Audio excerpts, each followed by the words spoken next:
Yes, my people. Good evening. What's happening, man? Hope you're all doing well. It's me, your boy Enzo, the realest in the game. What is going on, man? We're back with another live stream. We go again, man. It's been a busy couple of weeks, innit? Like live stream after live stream, big fights after big fights in the heavyweight division. We go again, man. Oleksandr Usyk versus Rico Verhoeven, the legendary kickboxer, man, is going down in the pyramids of Giza. Whoa, it's gonna be crazy, man. Apologies, I'm eating a ice pole, man, because in the UK right now it's currently 29 degrees, my people. Can you believe that? In the UK, 29 degrees. So I live near London. I don't live in London, but it's about an hour away from London. 29 degrees. And on Sunday, it's estimated that it's going to be 32 degrees out here in the UK, mate. Crazy. Hotter than Spain, mate. Absolutely crazy. We're not used to these extreme temperatures, you know? So, yeah, everyone's melting away at the moment in the UK. I've got my bottle of water. I'm prepared. The studio where I am right now is hot. Absolutely baking, mate. So, yeah. And I can't open the windows because I don't want the noise to come in. So, have to do is I've got water. I'm ready for this live stream. Hope everyone's good, man. We've got who's next up? We've got Jack Catro fighting next. So that's coming up next. Let me get the timer and the scorecards. Yeah. How's everyone doing though?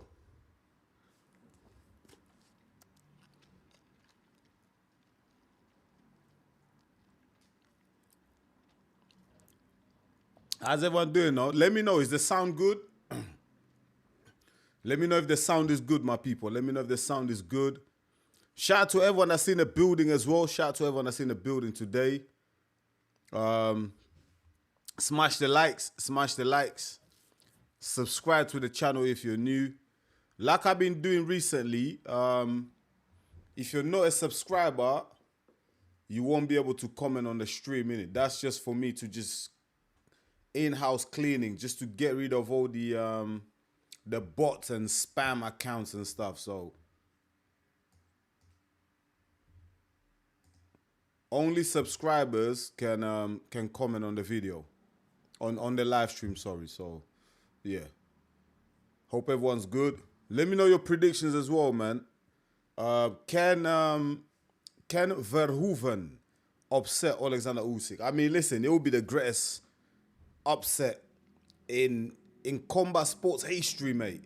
Think about Usyk. Think about his accomplishments. Think about what Usyk has achieved in the heavyweight division, in boxing overall. Think about the fighters that have taken on Usyk, Fury, Joshua. None of them guys have been able to even come close to stopping Usyk, yeah? And then you got this kickboxer, his second fight in boxing, because he had one back in 2024. And I watched it as well. I did a breakdown for that fight as well that Verhoeven had against some next guy. Yeah, he looked terrible in that. Like, some people are telling me, Enzo, he looks like a white collar amateur boxer. Nah, that's an insult to amateur boxers. He looked like a white collar boxer, man. You know what I mean?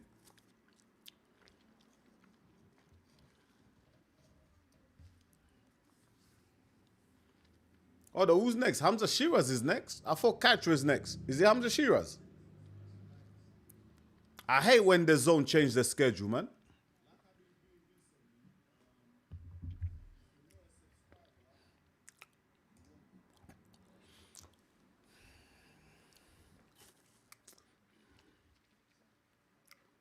Nah, Hamza Shiraz, he's the co-main.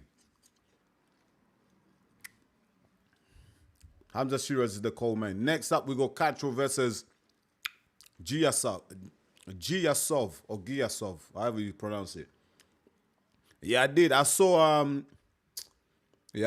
Richard Torres get knocked out. Richard Torres he was crazy. Like the pace that he was fighting that fight against Sanchez, that was crazy, mate. I think that was the wrong game plan. He made a mistake there. He was going like 100 miles an hour. That was crazy. Why would you do that against Sanchez, who's elite, man? He's an elite fighter.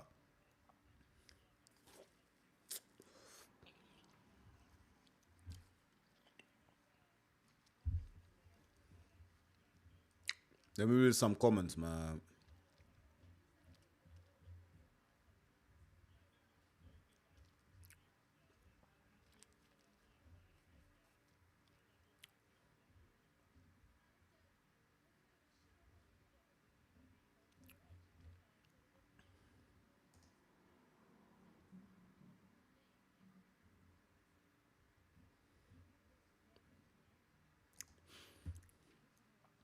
Tate Anyam says, what's up? Yo, what up, Tate? What up? Welcome to another live commentary. Glad to see you with us tonight.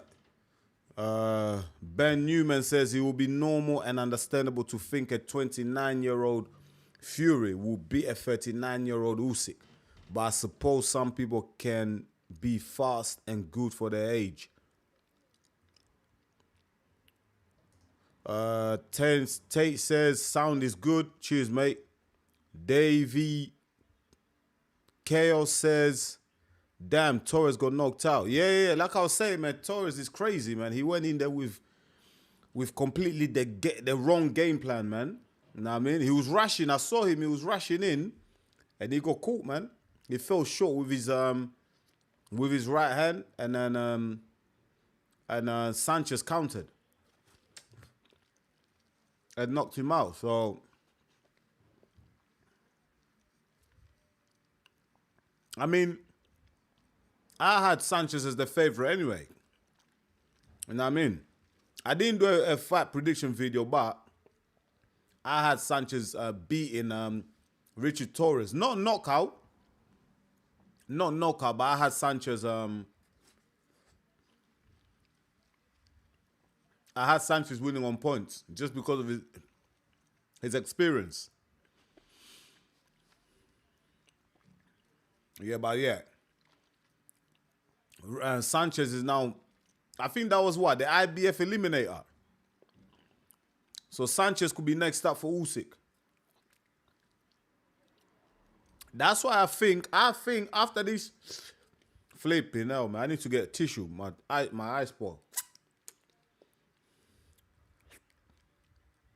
Mate, my eye spoil is melting quicker than I can flip in. What that?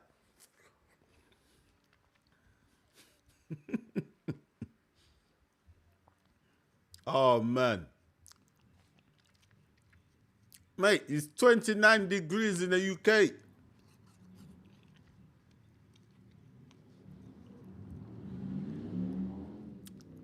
David's saying, hopefully Hamza can win this world title. Which world title are they fighting for? Is Hamza Shiraz fighting for?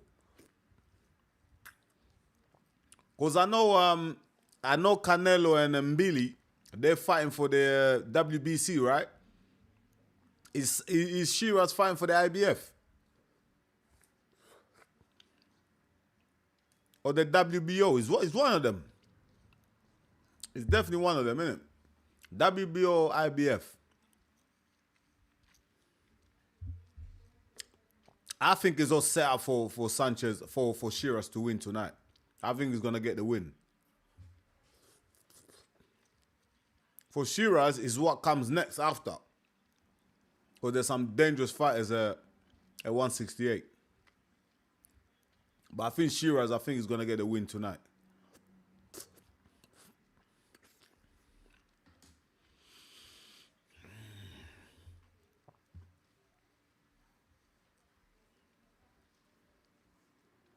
Welcome everybody to EMGM Sports. For those who are just joining us, it's me, your boy Enzo, the realest in the game. If you didn't know, you better know. Yeah, man, we got a big fight tonight. Usyk versus Rico is coming up.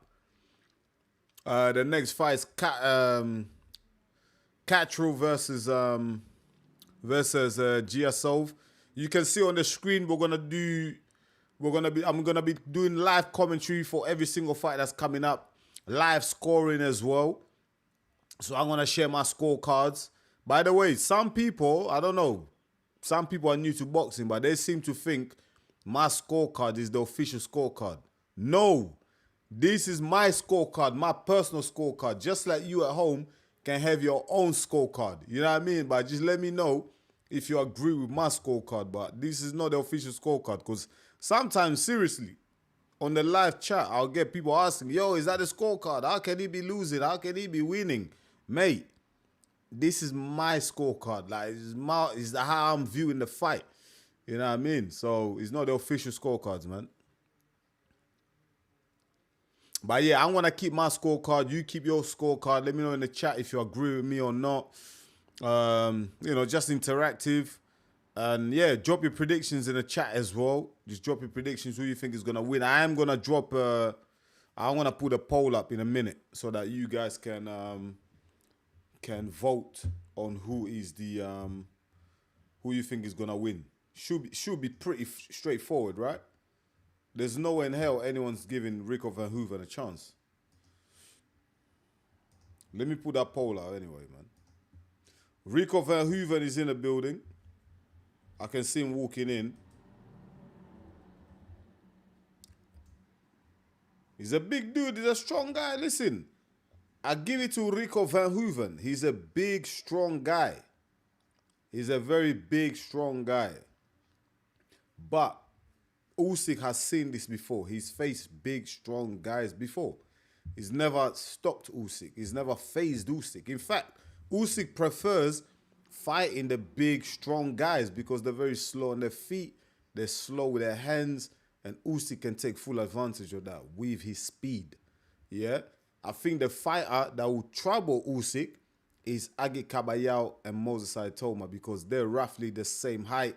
The move, not Kabayao maybe not as fast as Usyk, but Aitoma definitely is faster than Usyk, especially right now at the age that both fighters are at.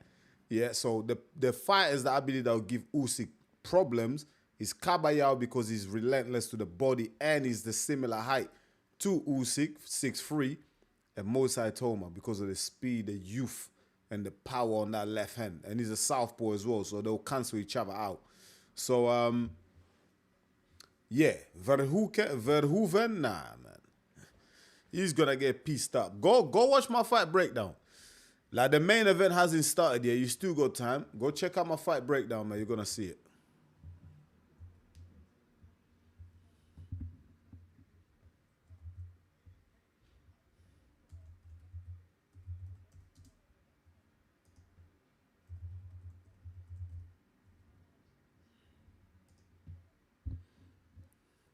Shout out to everyone in the building. Smash the likes if you are in the building. If you're new to the channel, please go ahead and subscribe. If you want to comment in the chat, you have to subscribe. You can't comment without subscribing. I did that so I can remove all the bots and spam messages. Barely touch him. Too legit. What up, Too Legit? Welcome to the stream, bro. Kuma Castlewood says, evening, everyone. Evening, bro. Ben Newman says, if Usyk was the same as Moses with less experience, do you still think Usyk would beat Moses? If Usyk was the same as Moses,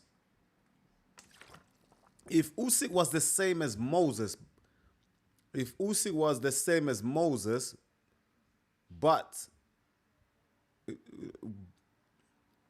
if Usyk was the same as Moses with less experience, do you still think Usyk would beat Moses? Yeah. I think, listen, overall, because I study Oleksandr Usyk heavy.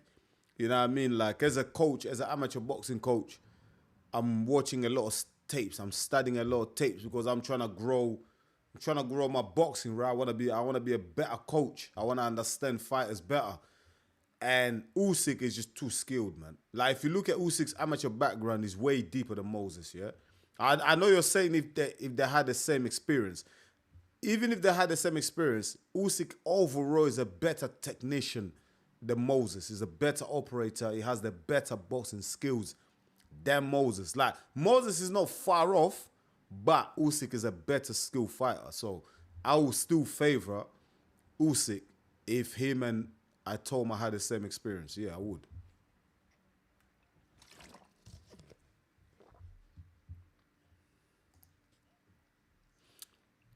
Dave, evening fellas, looking forward to the evening. Yeah, I'm looking forward to it as well, man.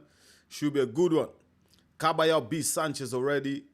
Yeah, Caballero, Caballero and, but the thing is, at that time, when Caballero beat Sanchez, apparently, Sanchez was injured or something like that. He was injured, he was ill, he wasn't well, he didn't really have a full training camp, you know what I mean? He wasn't really healthy. No excuse, I'm not making up no excuses for Sanchez. Caballero still went out there and smoked him. Even a healthy Sanchez, I think Caballero would still beat him. Because Caballero's just relentless, man. And he's got an engine. That's the thing about Caballero. He's relentless. He's got a great engine. He doesn't get tired, man. He's on you. Like the whole time. It's really hard to get rid of him. That's why I think he'll give that's why I believe that he will give Usyk a very tough challenge. I'm not saying he's gonna beat Usyk, but he'll give Usyk a run for his money.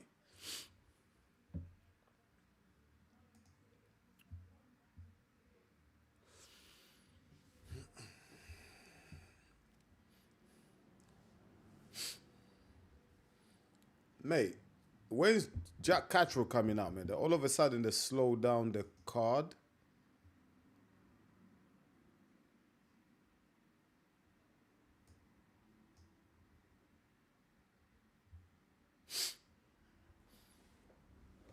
I think they're a little bit early here. I think the Richard Torres fight, they was expecting that to go at least 12 rounds. The fact that Richard Torres got knocked out early by Sanchez, he's caught the zone out. You know what I mean? So now they're trying to figure out how they're gonna carry on with their scheduling. They're running a little bit slightly ahead.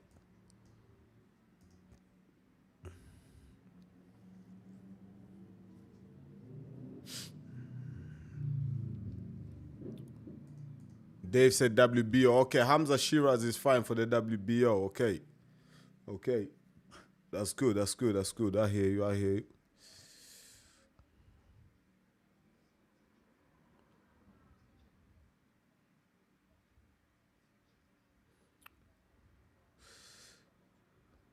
Bamunko says, hello. Hello, bro.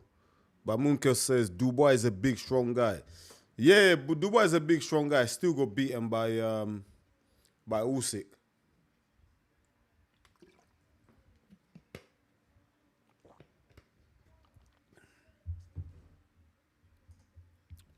AJ's a big, strong guy. Yep.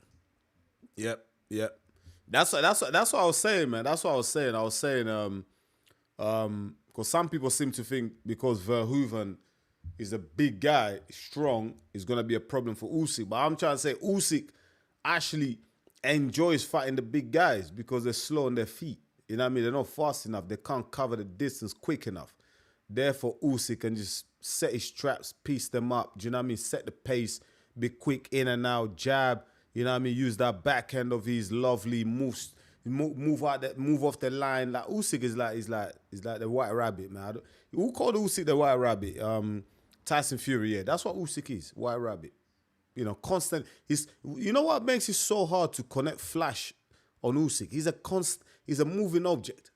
Do you know what I mean? He's not centered. He's not right there for you to hit him. He's constantly moving, giving you different angles. It's hard for you to actually catch him with something big. And that's why I admire from Oleksandr Usyk. Like, he keeps that same intensity throughout the whole fight. And when he gets to, like, the later rounds, I'm talking 8, 10, like those rounds there, when a lot of the heavyweights start slowing down, you see AJ starts slowing down. Tyson starts slowing down. Who else did Usyk fight in the heavyweight division? Derek Chisora started slowing down. Usyk finds another gear. Even in the cruiserweight division, like you always finds another gear, and he gets you out of there. You know that is Usyk, man. Like, but just studying the guy and how he boxes and how he puts punches together, combinations, and the ring IQ. He's always 2 or 3 steps ahead of the opponents. Like, for me, it's just amazing. Usyk, like, listen, man, I was against this fight. I still am. I'm watching it. I'm doing a live commentary on it, but I'm still against it. I don't think the WBC title should be on the line, you know, for a kickboxer having his second professional boxing fight when you have the likes of a Kabayao and all these other guys that are out there deserving of a title shot. But Usyk is just an amazing fighter, man. I really admire Usyk and his skills, man. Like, do you know what I mean? Like the level of commitment, the level of dedication and discipline that he has to have in his game, in his life, for him to go this deep in his career and still produce the performances that he's been producing, like, that is very admirable. Like, you have to respect Oleksandr Usyk and what he does, man. The guy's just amazing. And I hear what people are saying, oh yeah, but, you know, can Usyk beat Lennox Lewis? Can Usyk beat Holyfield? Can Usyk beat Ali? All them guys like Joe Frazier, you know, all them guys from the past. Listen, I can say with chess, Usyk can beat a lot of these big names in any era. He's just that good. And don't forget, a lot of the heavyweights back in the day wasn't even that big. I think Muhammad Ali was like 6'2", 6'3". That's our two, basically, it's the same size as Usyk. So Usyk is a better boxer than a lot of them in the past. So he would have beat a lot of them anyway. You know, even someone asked me, I think last time, who's better, Usyk or Lennox, who would have won in their prime. I'm favoring Usyk to beat Lennox Lewis. I know a lot of people might come for me. A lot of people might come for me, man. You know what I mean? Who you guys think, though? Who you guys got, though? Who you guys got? Lennox Lewis or Usyk? I'm got Usyk. Lennox Lewis, listen, don't get it twisted. Lennox Lewis, fantastic boxer, top man, undisputed champion. He beat all the legends. Salute to him, respect to him. But I believe Oleksandr Usyk is the overall better boxer. What I will say, though, when Lennox Lewis here teamed up with Manny Stewart, my God, he became a machine, mate. He became a machine with that jab, man. You know, sometimes, yeah, like I wish, yeah, Manny Stewart was still alive today so he can coach AJ. You know what I mean? AJ would have really benefited from the guidance of Manny Stewart. Like, he would have really refined Anthony Joshua's game and really would have utilized the size advantage and the reach advantage that AJ possesses, and really would have got AJ using his tools to the best of his ability, because that's what Manny Stewart was good at. You know, he'll get a hold of a fighter, whatever attributes you already possess, he's not really adding more to it. He's just making your tools more effective. You know what I mean? He's making sure that you use your tools more effectively to win fights against your opponent. You know what I mean? Like, he's not trying to change you, reinvent you. He's just saying to you, listen, you got the reach, you got the height, now let's use it. Let's use the jab. Look what he did with the Klitschko brothers. He turned them into a formidable force. Do you know what I mean? Vladimir Klitschko was getting knocked out. Vladimir Klitschko wasn't that good. When Manny Stewart got hold of the brother, man, Klitschko went like 10 years undefeated, mate. You know what I mean? Crazy.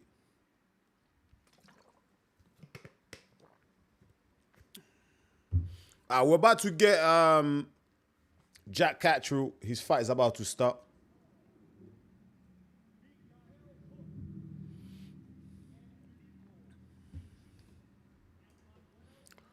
Ben Newman says, do you think a 30-year-old Rico against a 39-year-old Usyk would make any difference? No.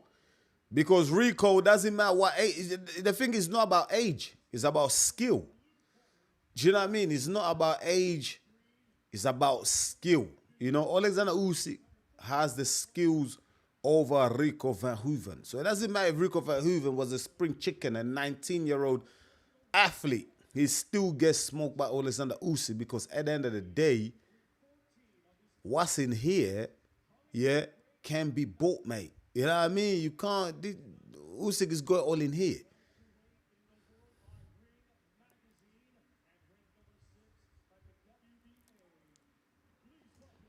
Ben Newman says, age, I mean, sorry.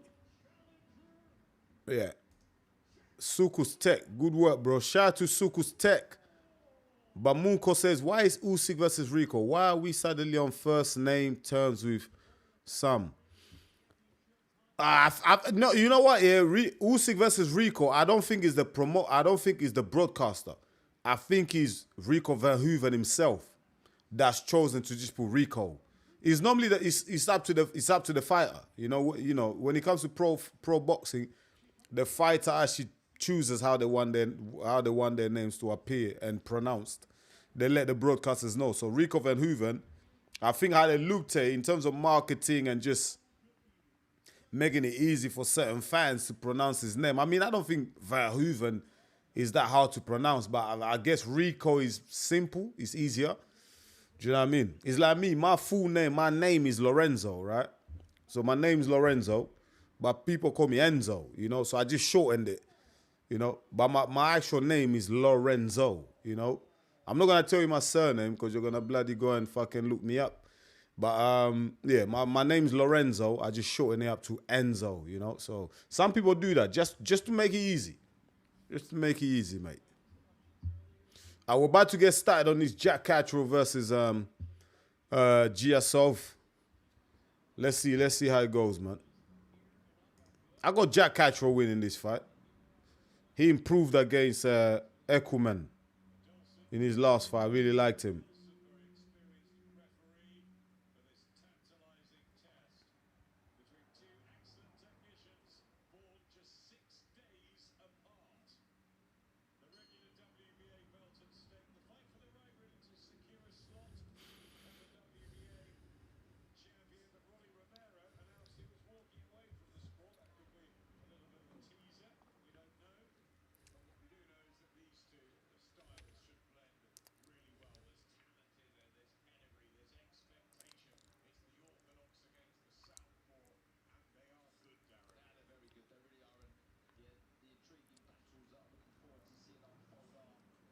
Oh, oh, oh.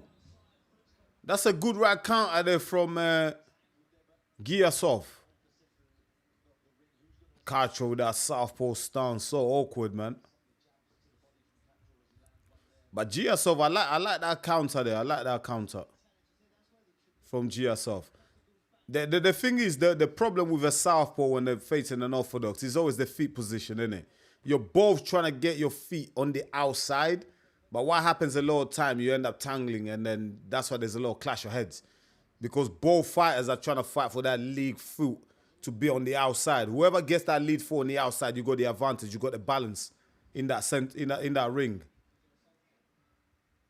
I'm just looking at both fighters' lead foot there. Oh, good shots landed there. Giyasov, he's started with real purpose in this first round, Oh! Oh! Jack Catro lands a big left hand. Oh!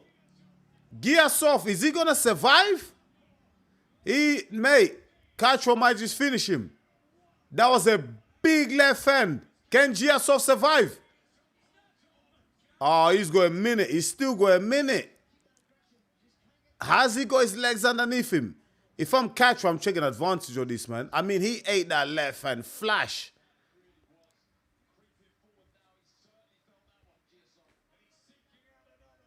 Catro's trying to line him up with another big left hand. Oh, another left hand. Oh, Giyasov might not have long left in this fight.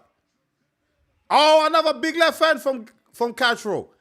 I mean, Giyasov needs to move his head off the line.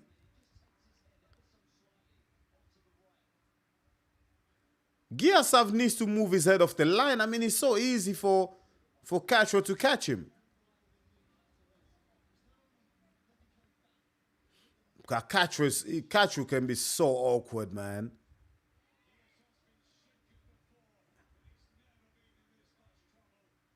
Man, Giyasov is in trouble, mate.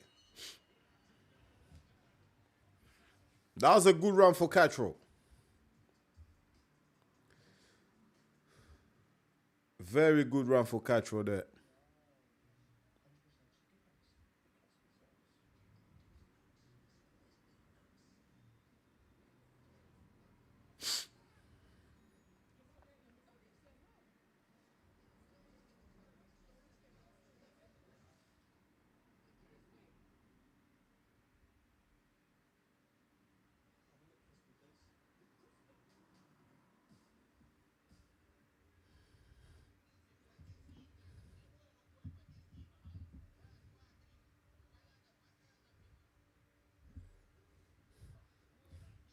Giyasov needs to start moving his head off the line. Look, I mean, Catro throws that straight left hand, and the head of Giyasov is right there, like right in the center to get hit. He needs to move his head off the line. Man, I just got a feeling Catro might knock him out, man. The way he was catching Giyasov in that first round, it was a bit too easy. Giyasov needs to make that adjustment. Oh, he nearly got caught there again. Oh, he eats a jab. You know what? Since that fight between Jack Catro and is it Esuman or Ekumen? In his last fight, he's looked real focused, you know. He's looked really focused, Jack Catro. I think he's training in Philly with Ennis Boots.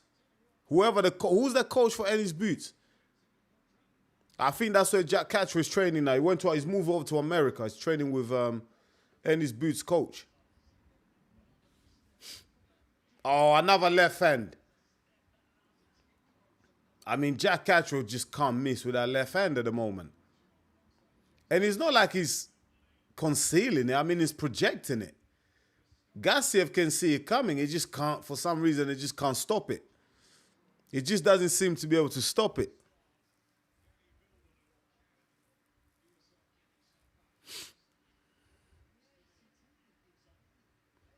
Giyasov is not throwing anything. I mean, he's coming forward, but because he's already been knocked down by that straight left from Catro, and he's eaten a couple of big lefts, he's now scared to commit.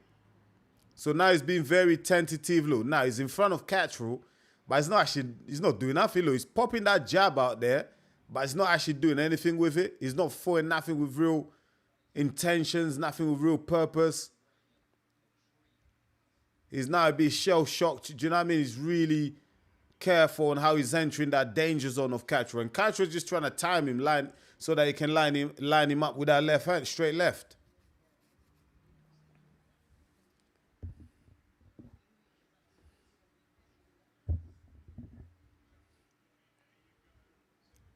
Ooh. That was it. See, that little step back there from Giyasov, that's what he needs to do more. But again, he's eating. Oops, I done the thing wrong. I done the first round was a 10-8, right? Because Catro knocked down Giyasov. Need to change that. Oh, another big left hand there from Catro. Catro can't seem to be missing with that left hand. It's so easy for him.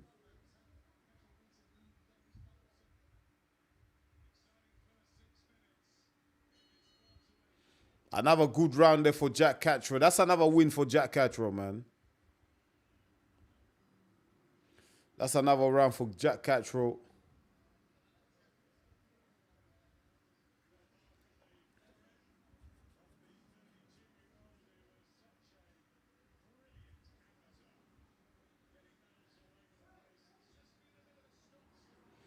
Slow start for Giyasov. He really needs to up his game now, man.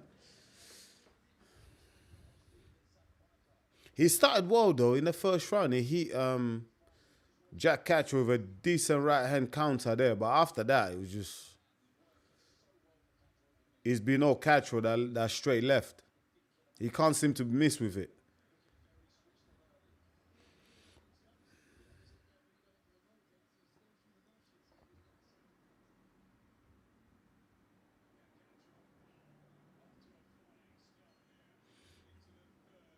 Let's go third round. I don't see this fight guy in the distance the way Jack Catro's landing that left hand so often.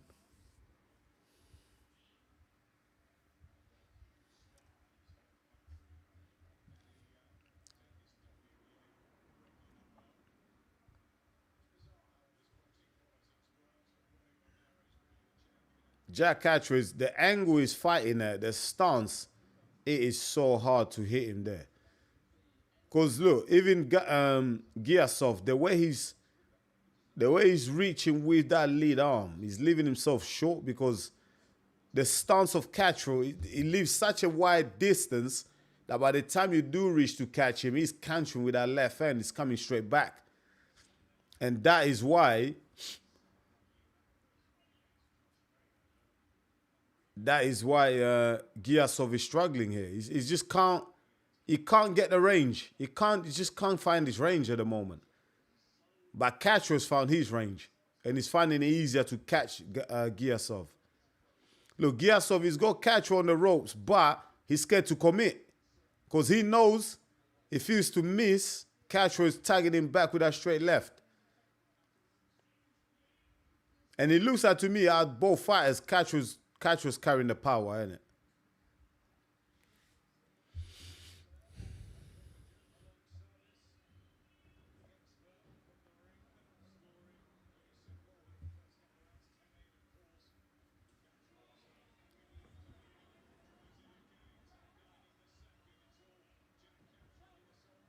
Did Jack Catro just land another big left hand?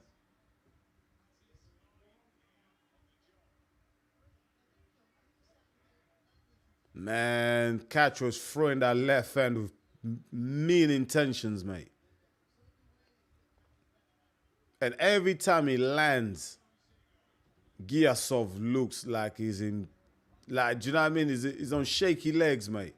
He's he's sending shivers down his spine every time Catro lands that left hand. And again, third round, not much landed by Giyasov. It's all Catro. The volume has dropped down a bit in this round, but the more impactful shots being landed are still with Jack Catro. That's a decent left counter there from Giyasov. But Giyasov needs to be a bit more aggressive. Oh, big left hand again lands on Giyasov. And Catro landed that with Giyasov's mouth open. You have to be careful. Like, he's moving back with his mouth open, gets hit. Man, you can get your jaw broken, you know what I mean? If you're opening your mouth when you're getting punched. You know what I mean? That jaw is loose, man. That could easily get broken. So Giyasov needs to be careful. Shout out to all Boxed Up 2874 for the super chat. I appreciate that, my brother. Thank you so much. Shout out to you. Big up to you and your channel. I appreciate that. Thank you so much, all Boxed Up, man. Thank you. I'm glad to have you with us in this live commentary, brother. Stay with us, man. Stay with us. Let us know your predictions, who you got winning the fight between Oleksandr Usyk and Rico Verhoeven. Let us know in the chat, brother. Thank you so much for the super chat. Appreciate it. Anyone else want to contribute to the channel? You're welcome to do so.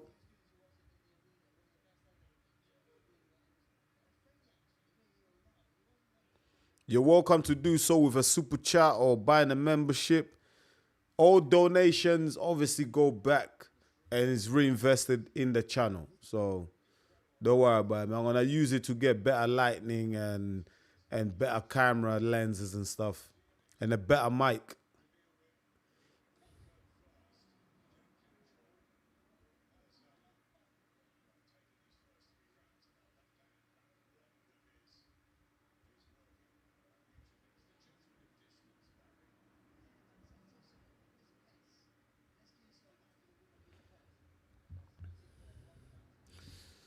Giyasov again just struggling with struggling to find his range. Look, he still hasn't really. He's just struggling. You know what? That southpaw stance and the awkwardness in which Catro's stance is, it doesn't. It's just the angle just ain't there. The thing is that your jab has such a long distance to travel. By the time you do close that distance, the angle that you're facing Jack Catro, it's easier for him to just catch you with that left hand. You know what I mean?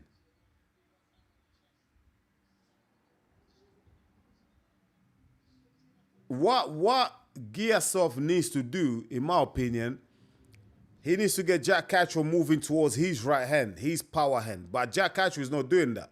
If you see Jack Catro, the way he's fighting, he's staying more centered. He's moving back and then angling back onto the right. He's not going to the left, because if he goes to the left, Giyasov has that right hook coming up with a straight right hand. So Jack Catro is just staying on that straight line, But then, because he's so awkward, he's in that southpaw stance. Giyasov is struggling to find the range and close that distance because every time he does, he's getting tapped. You know what I mean? Look, he's getting tapped by the left hand of Jack Catro, the straight left. So it's really hard. But if I'm looking at the lead legs, right? Giyasov needs to try and get his lead leg because he's fighting a southpaw. He needs to try and get his lead leg on the outside of Jack Catro so that he's controlling Jack Catro's movement. At the moment, because look, if you look, Jack Catro's lead leg is on the outside. So he's able to control more where Giyasov goes, right? He has the freedom of movement. Giyasov needs to cut that angle off so that Jack Catro is forced to go left, so then the right hand comes into play for Giyasov. But it's not, I don't know if his coaches haven't told him that yet. I mean, he could fight like this all night long. He's not going to find no success unless he makes the adjustment. That's a big right hand that landed by Giyasov, but not enough to really cause a dent on Jack Catro. And so far, Catro just cruising away.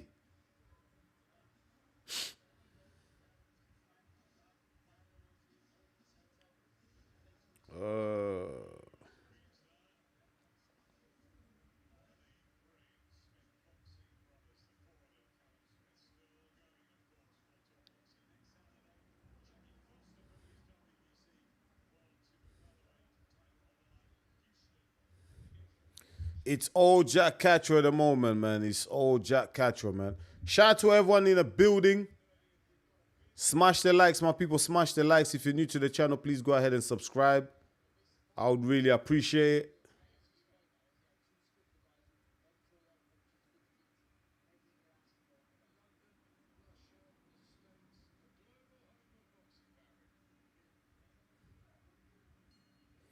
Let's go. Round 5. So far, Jack Catro cruising in this fight. Oh, another left hand landed there. Wow. That's 2 left hands landed at the start of this round.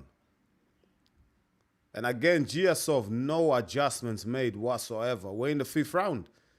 I mean, he's getting hit with the same shot every single time with no adjustments. I don't know. I don't understand what the coaches are telling him, like what they're saying.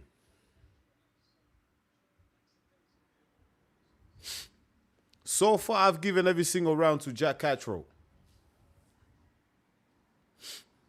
Maybe some people might have given Giyasov round 4, but for me personally, I don't think he did enough.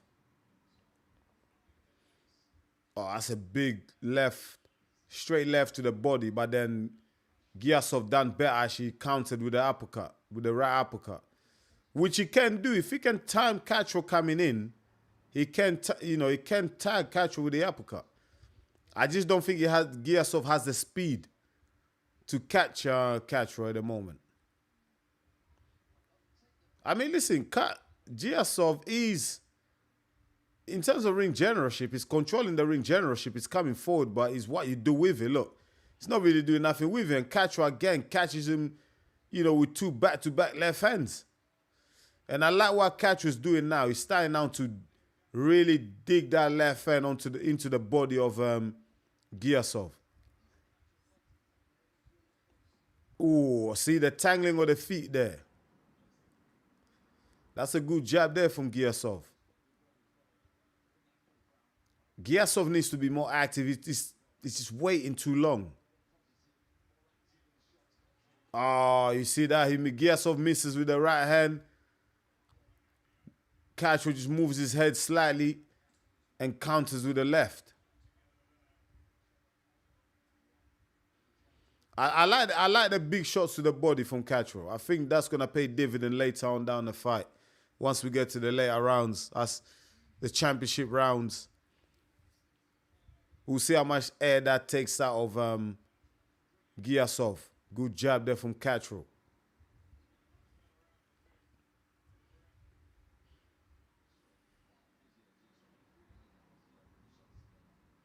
Oh, good head movement there from Jack Catro, and a big left hand follows.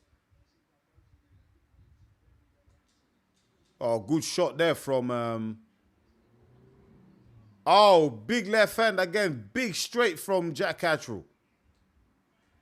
Oh! That was a good right hand towards the end of the round there from Giyasov. But, nah, I think for me that was a Catro round, man. Does anyone agree with my scorecard so far?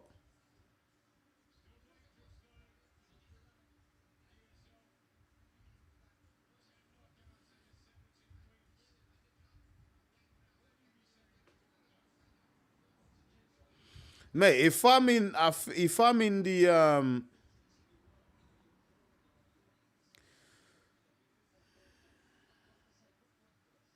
if I'm in the Giyasov camp, I'm telling him he has to be more active, man.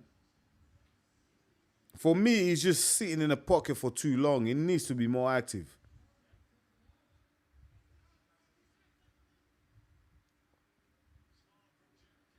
He needs to be more active, especially when he's got Catro backed off onto the ropes. Like, you need to let your hands go, man. Otherwise, you're not really doing anything. I don't know if Giyasov thinks he's controlling the fight, but it's not. That's a good right counter there from Giyasov. See, now he's got Jack Catro on the ropes. It needs to be busy, but then he's waiting so long. Look. He lets Jack Catro off the hook there, and he eats a straight left. Because he's waiting too long on the ropes, man. Once you got Jack Catro on the ropes, you need to let your hands go. Oh! Big left hand again from Catro. Giyasov eats it. Oh, another big left hand. Oh, he's holding. Giyasov holding. My God, I mean, how many times do you have to get hit with the same shot? Another left hand landed from Catro. Flipping, no, Giyasov ate like three straight lefts there. And every time he keeps his head on the line, he never moves his head off the line. It's so easy for Catro to line him up.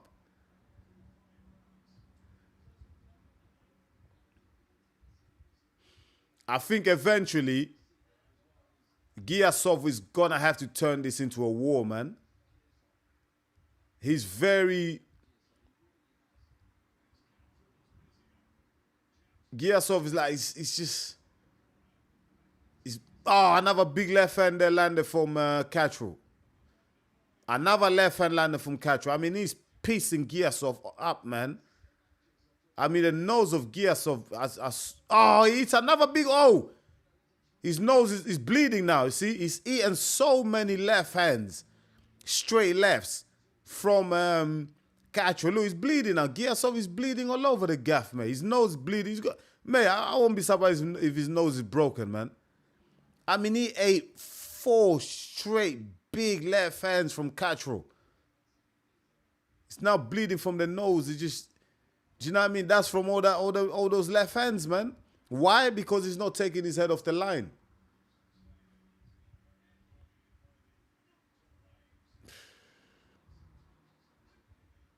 Man, Giyasov he's gonna get knocked out, man. He's gonna get knocked out, mate.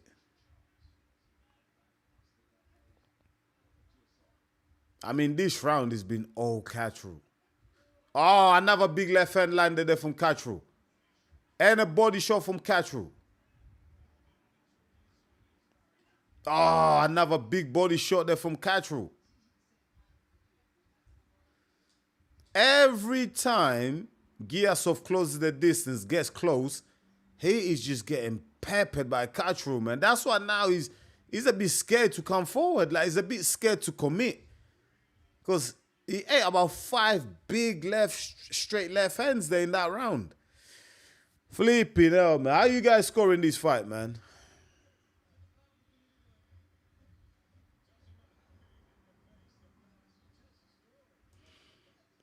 All Boxed Up says, all good, Enzo. Shout out to All Boxed Up for the super chat, man. I appreciate it, brother.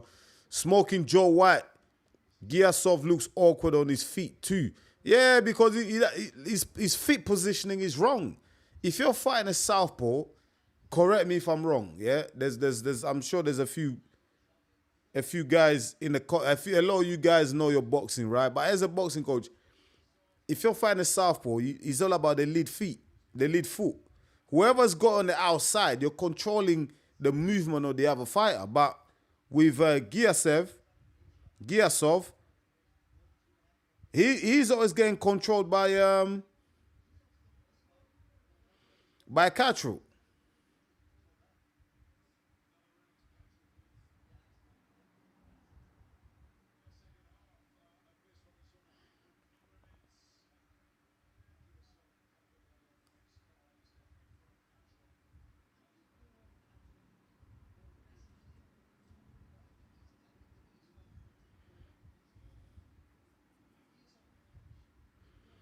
Man, who the hell did this guy? Man, is this guy from the zone? Is he okay in his head?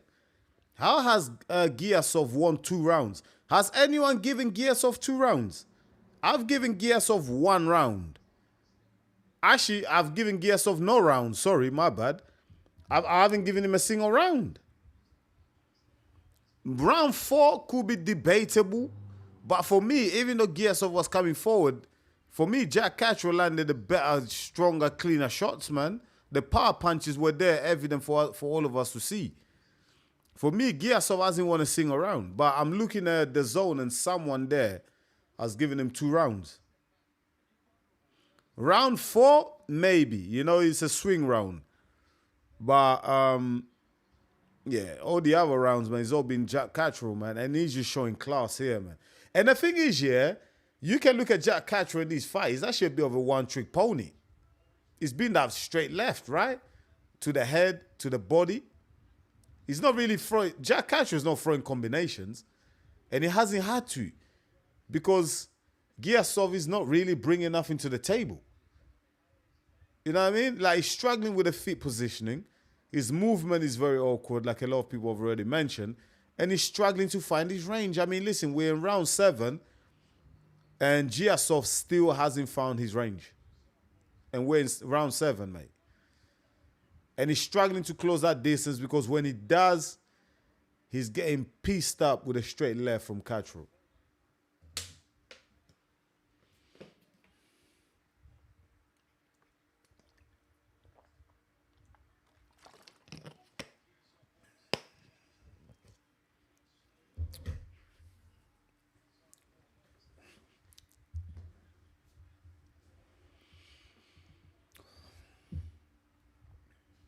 Giyasov, again, not active enough. Catro is just going to run away with this, isn't it? Just points, decision, victory, or late TKO. If Catro can land another 3 big left hands, if he can land another 3 big left hands, I think he might stop Giyasov here. Oh, big left hand. Oh, Catro's getting him out of there. Oh, my days. Big left hand landed from Catro there, and Giyasov was on spaghetti legs.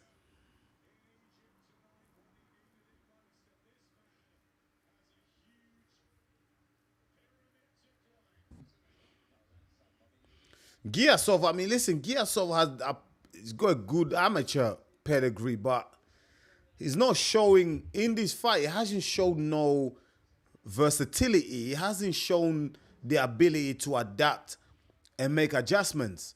Do you know what I mean? He's made 0 adjustments whatsoever, and he's getting caught with the same shot that he's been getting caught from round 1. We're now in round 8, and he's getting caught with the same shot. I mean, no adjustment whatsoever. I can't hear why his corner's telling him, but I'm guessing they're not telling him much because he keeps doing the same thing over and over again. I mean, that's the definition of insanity, right? Doing the same thing over and over again, expecting a different result. That's what Giyasov is doing in this fight. Look, again, we come out round there, same intensity from Giyasov. Same old, like, just sticking his lead hand out there, doing really nothing with it. Still hasn't adjusted his feet positioning. Catro is still controlling the outside. So, yeah, man. Just a joke, mate. Unless Giyasov lands something really big to trouble Catro.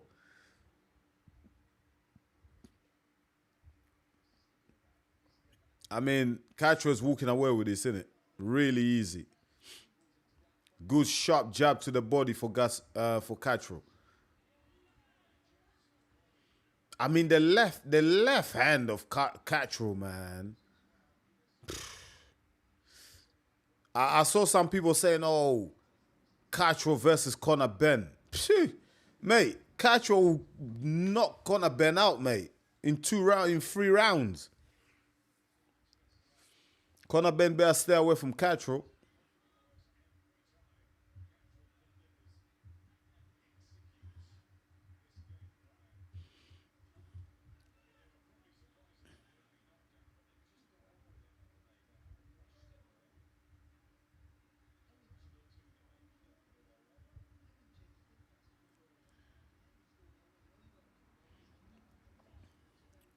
Are you? I see a few people talking about the scorecards. Which scorecard are you talking about? My scorecard or the zone scorecard? Does anyone disagree with my scorecard? The way you're scoring the fight at home? Is the fight closer than my scorecard? Am I giving too much to Catro? Let me know in the comments, man.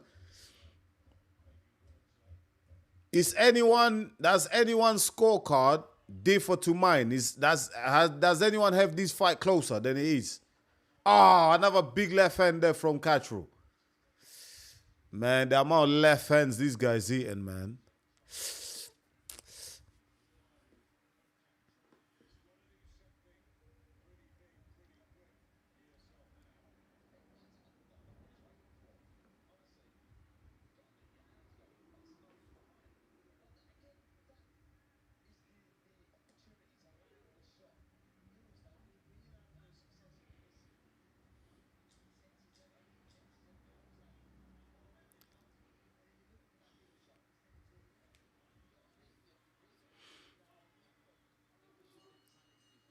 That's another round to Catro, man. Smoking Joe White says this fight is not close. Not even. It's not close at all, man. I mean, listen, the zone and other people have given Giyasov 2 rounds. Nah, no chance, man. Not for me, sorry.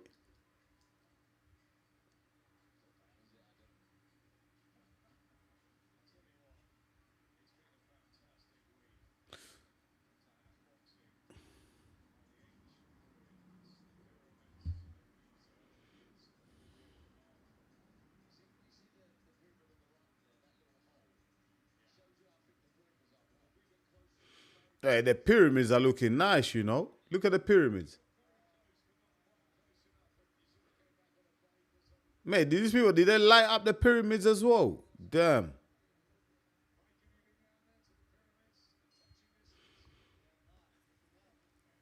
All right, let's see what Giyasov can do in round 9.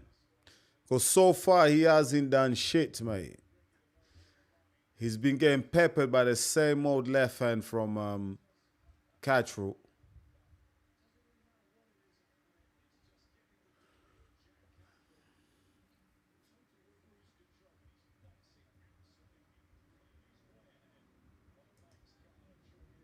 Too legit says on point, bruv. Smoking Joe White, every round, mate. You're on point for sure. Thank you, man. I thought maybe I'm watching a different fight. So it sounds like everyone's, my scorecard ain't bad, mate. All Boxed Up says, whenever I'm in here, I always find your scoring on the mark. Thank you, bro. Thank you. I appreciate. I thought maybe I'm losing the plot here because, sorry, I have not given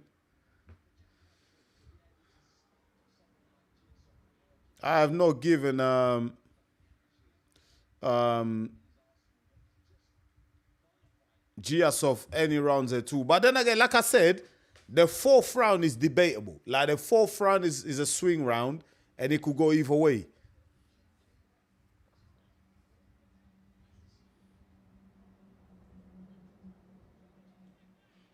Oh, left hand to the body there from Catro.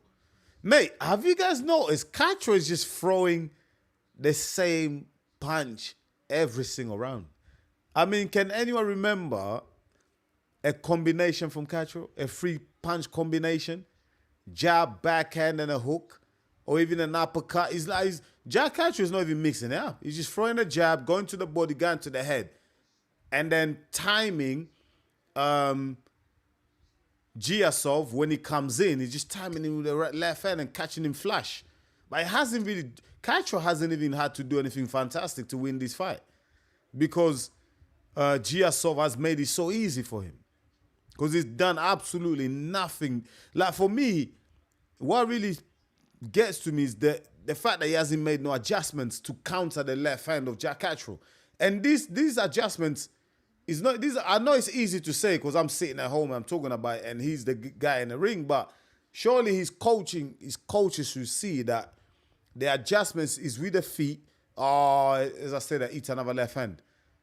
He's just allowed Catro to control the outside. You know? Oh, decent shot there from Giyasov, but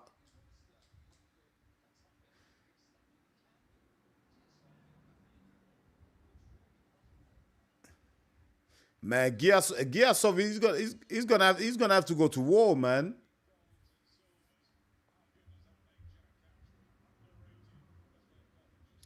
Giyasov is gonna have to go to war, man. Forget all these trying to box shit, mate. You've lost every single round. You're not gonna win the fight. You might as well get knocked out.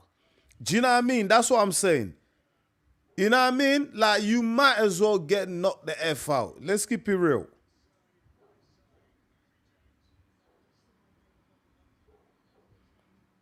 You might as well get knocked out. Why go home thinking to yourself, oh, I could have done a bit more in that ring? There's no point. For me, that's a waste. Get knocked out, mate. At least if you get knocked out and you gave it everything, you can say to yourself, you know what? I tried my best and I got knocked out. But if you leave that ring, you go in the changing room and you still got something left, mate, you never forgive yourself, man, because you know you bottled it.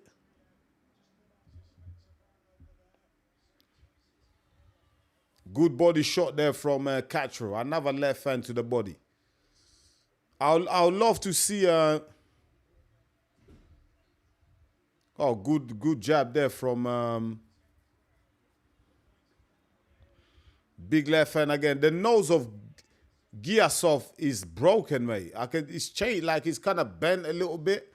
I don't know if you guys have noticed it, but he's eaten so many straight hands from Jack Catro. It's just unbelievable. Look, the feet position is there. Again, can't control the outside. Jack Catro catches him coming in, pieces him up. And Giyasov loses balance as well at the same time. Oh, another big left hand there. From Catro. And the jab again for Catro. Oh, jab and a mean backhand there from Jack Catro. Damn it. Oh, my days, mate. He's getting pissed up, man. You know what? It's getting to the point where I feel sorry for Giyasov, man. It's just levels, isn't it? There's levels to this game, mate. There's just levels to this game.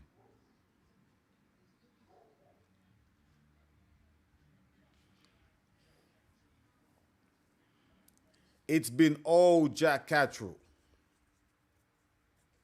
Ah, straight left to the body. Ah. Catro jabbed to the body. Then he went back upstairs. That was mean.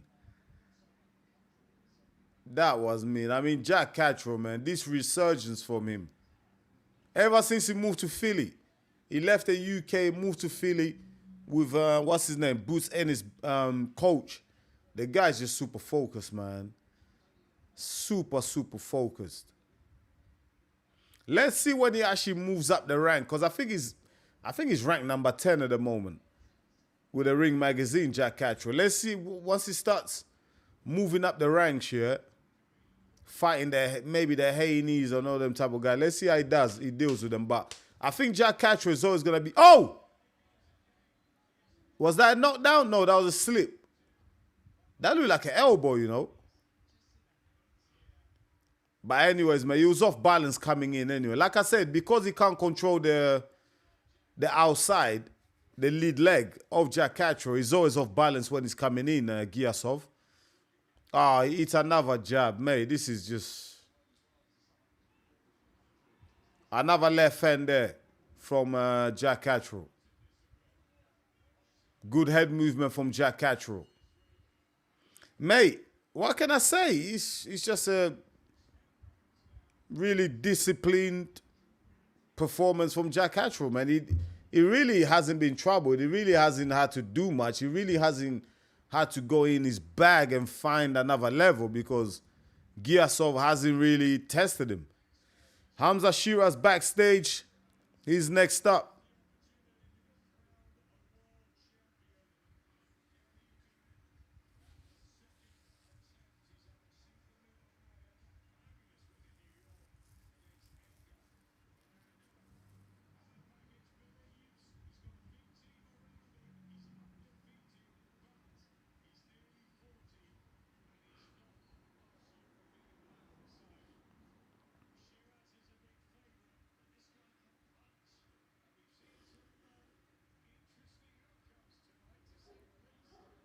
The guy Shiraz is fighting, he's always like 39 or something, isn't it? I mean, Shiraz is the favorite.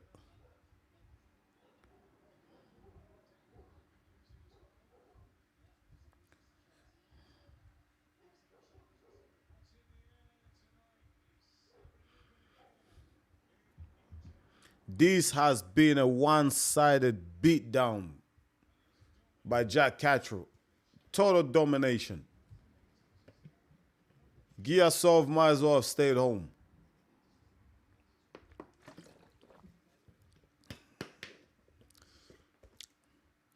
Damn, it's 9 p.m. here in the UK, and it's still 90 degrees. No, 90 degrees. Damn, I would have melted by now.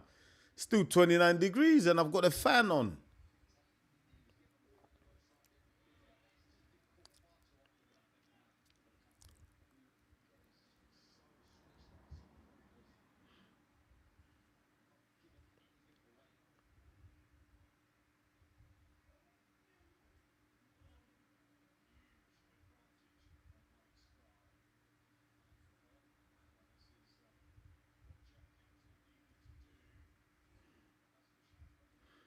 Another big left-handed landing from Jack Catro, and another one. That high guard of Giyasov is pointless because he's too weak. He puts the high guard up, but if you look at that triangle in the middle, it's open, so Jack Catro's glove can still get through it. Man, Jack Catro needs to be studied, mate. The last two fights, I've been so impressed by him. He's so awkward to land on, man. Look at him, man. He's so... And when you do close that range, he just punishes you, man. He done the same to Essuman. What can Giyasov do here? He needs to go all out, man. Round 11, he needs to go all out. But I got a feeling he's just going to fight to survive, man. Know what I mean? A bit of pride, a bit of ego's kicked in, and he's going to say to himself, you know what? I'll lose, but I won't go down. You know what I mean? I won't get knocked out. I make sure I end the fight on my feet. Which is, you know, it's a waste, mate. You know? Absolute waste, mate. I don't know, man. I'm the type of guy, I'd rather get knocked out than lose like Giyasov. I think if I was to lose like Giyasov, that would hurt me more because I would feel like I could have done more, but I chose not to do more. Like I didn't do enough. Like I had more left in me. I'd rather go all out and get knocked out, mate. Giyasov bumping his fist, but he got pissed out. You getting beaten up, mate.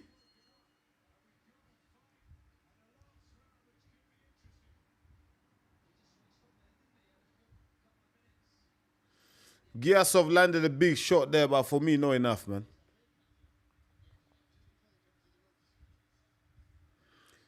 The amount of times that Giyasov has been able to push Jack Catro back onto the ropes in this fight. He's done it so many times, like round after round, but he just hasn't done anything with it. He's just not had a ring IQ to actually be able to maneuver Jack Catro onto that right hand. He just hasn't been able to do it.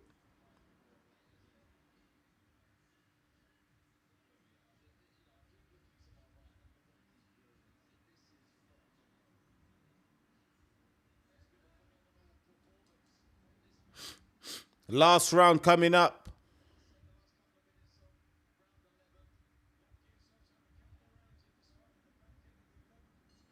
Let's go, round 11. Let's go. Can Giyasov get the knockout?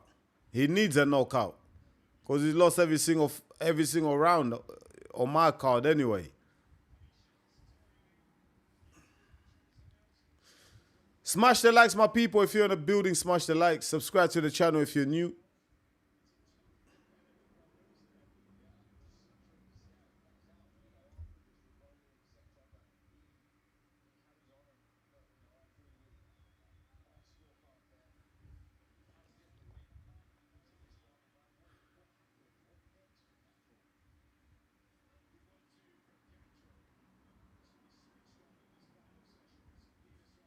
Oh, big left hand landed there from Catro again. And a jab. Giyasov needs to go all out. He needs to take the risk. He needs to risk it. Go on, go for it, mate. Go on. It's not enough, mate. He's got Catro on the ropes. Just take a step back and then throw the shots. Don't get too close, because then Catro will just clinch.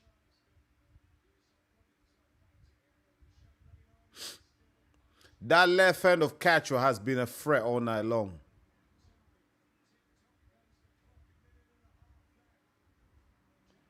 Oh, another big right left hand there from Jack Catro.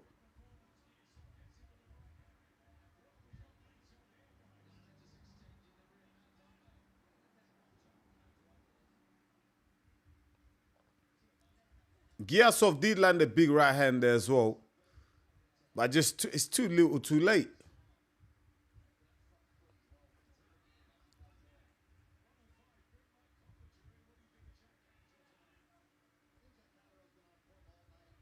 Another great jab there from Jack Catro.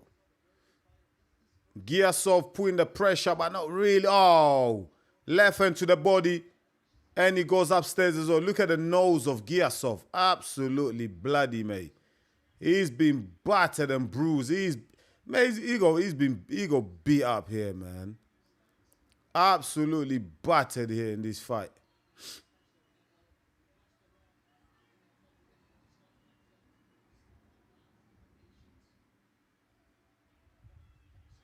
And the conditioning of Jack Catro as well. I mean, listen, man, he doesn't look tired at all. He's got great conditioning, man, Jack Catro. Decent shots landed there from Giyasov.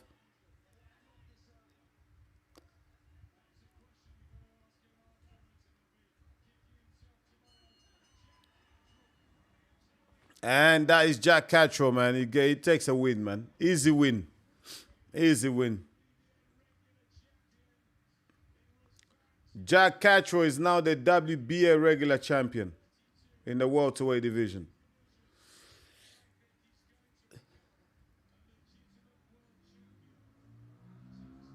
Yo, Jack Catro is a threat in that welterweight division, you know. He is looking awkward, mate.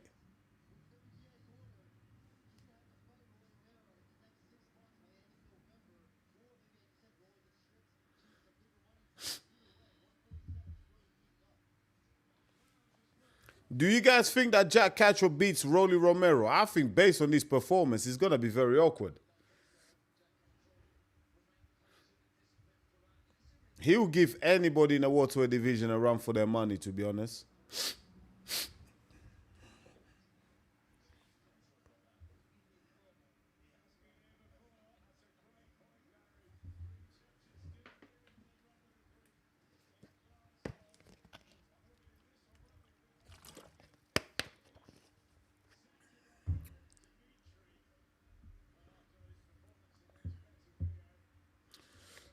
Next Saturday, we got Dimitri Bivol. Dimitri Bivol makes his return next Saturday. Wow.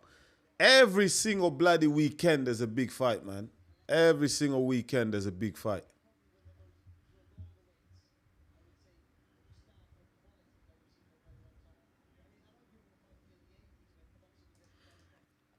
Joa says Lapin looks so slow today. I don't know what was up, but from the bell he didn't look right.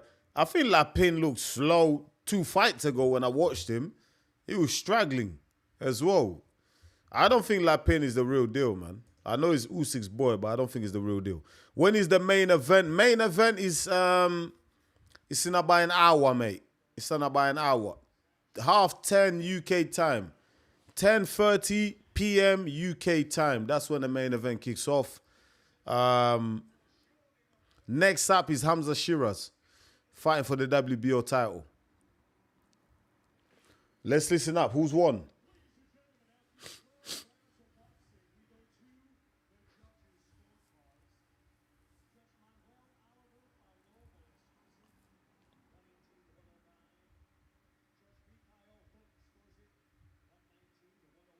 One 108.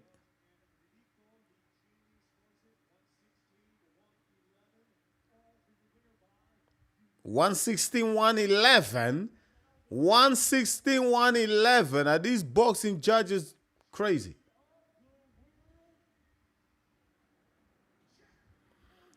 Jack Catro is the new WBA regular champion. Who's got the WBA main belt? Is Rolly Romero, isn't it?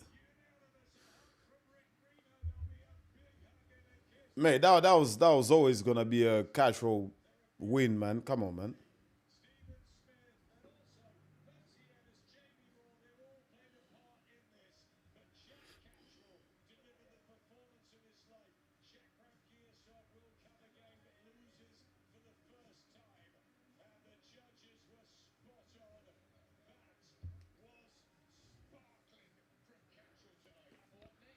All right, Shiraz is up next. I'm just gonna let me update my scorecards, man. Jack Catro looking really good. I've been impressed with Jack Catro, man. His last couple of fights, man. He's looked focused, man. Absolutely battered Giyasov. Look at that. Jabs landed. Jack Catro landed 121 jabs to the head. Jabs thrown. He threw 328 jabs, mate. Jabs landed by Giyasov. 23 jabs landed by Giyasov. I mean, flipping out, man. Yeah, the numbers look doomed.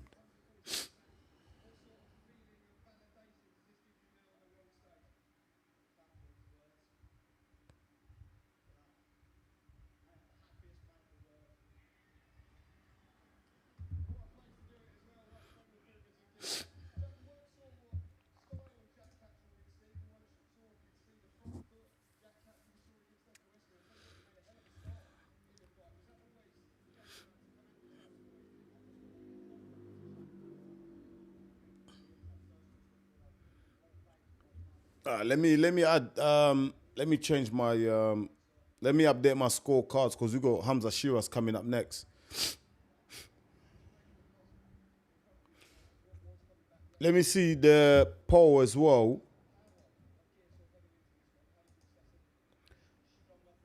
Whoo, yeah. The poll is polling. Do you know what I mean? The poll is polling, mate. Oleksandr Usyk, 81%. Rico Verhoeven, 19%. Wow.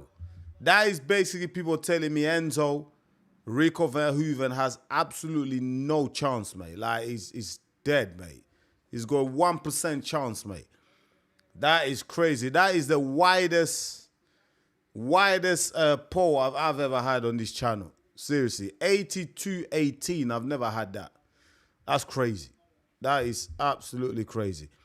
And rightfully so, because, you know, Rico Verhoeven he's had one boxing match against some nobody. So 100% he's got no chance against arguably the greatest fighter of this era. He's got no chance.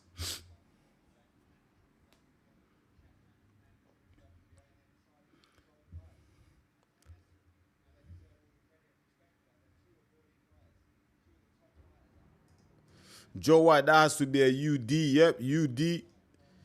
If it isn't someone, he's blind. Yep. The main is next. No, the main is not next. Next up is Hamza Shiraz. Hamza Shiraz is next up.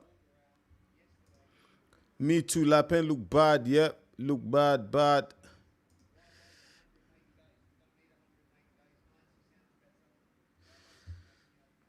And you know why? Because it's a joke of a fight.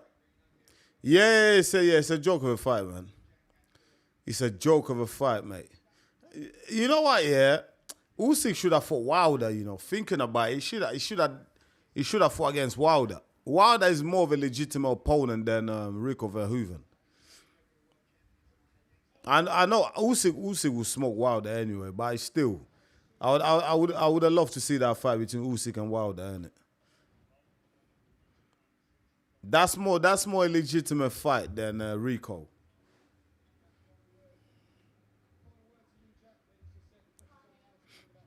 Smash the likes, my people. Subscribe to the channel if you're new as well, yeah? Shout out to everyone that's in the building. I appreciate you. Next up is Hamza Shiraz.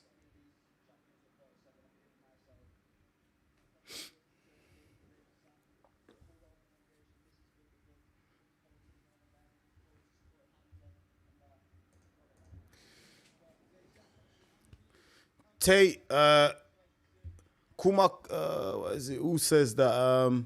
Tate says, can Hamza Shiraz please do us a favor?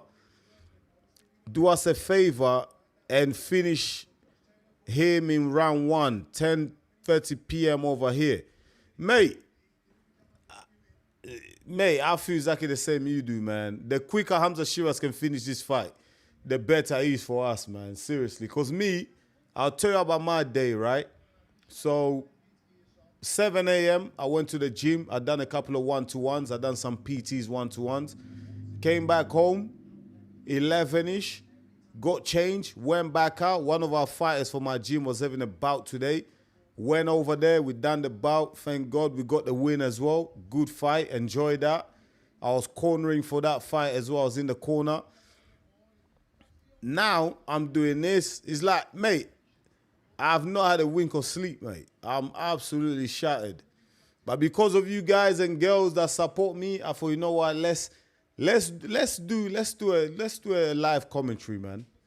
Let's jump on this for another couple of hours. Then I'm gonna do the fight, the post-fight as well. The post-fight reaction as well. So yeah, my Saturday is done. And then Sunday, tomorrow I'm going out as well. I'm taking the kids to go see Michael, the movie. Hopefully it's good. I've heard some mixed reviews on it. Hopefully it's good. But the only thing going for us here in the UK on Monday is a bank holiday. We have a bank holiday on Monday, so I can recover on Monday. I can chill out, you know what I mean? I can even lay in on Monday. Has anyone seen the movie Michael? While we're waiting for Hamza Shiraz to come out, anyone seen the movie Michael? Is it worth going out to watch it? Because as a kid, I was a huge Michael Jackson fan. I have to keep it real. I love Michael Jackson as a kid, man.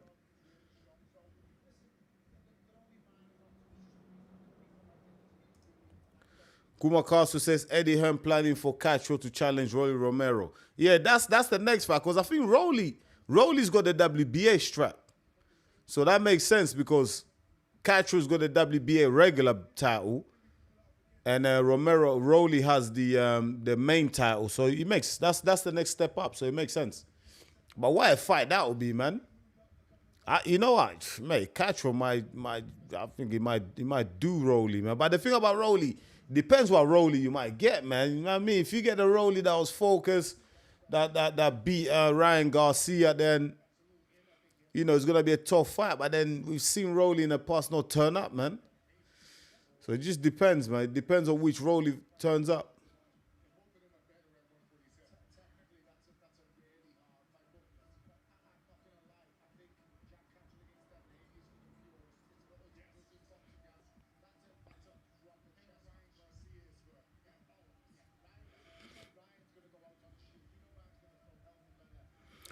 Hey, another good fight. Ryan Garcia versus Jack Catro. Two southpaws. Phew, yeah, that'll be a hell of a fight, mate. Kuma Castro says, I was wondering when Rolly's next fight was going to be announced. Has he not got a fight? I swear Rolly's got a fight coming up now.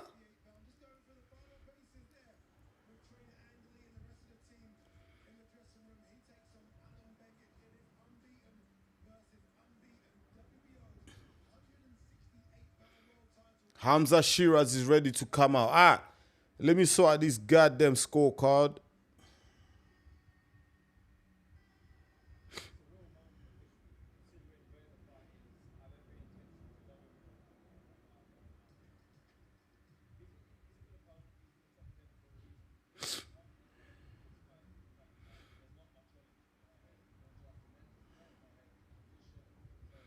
Give me a sec, peeps. Just sorting out the scorecard because Hamza Shiraz is walking out next.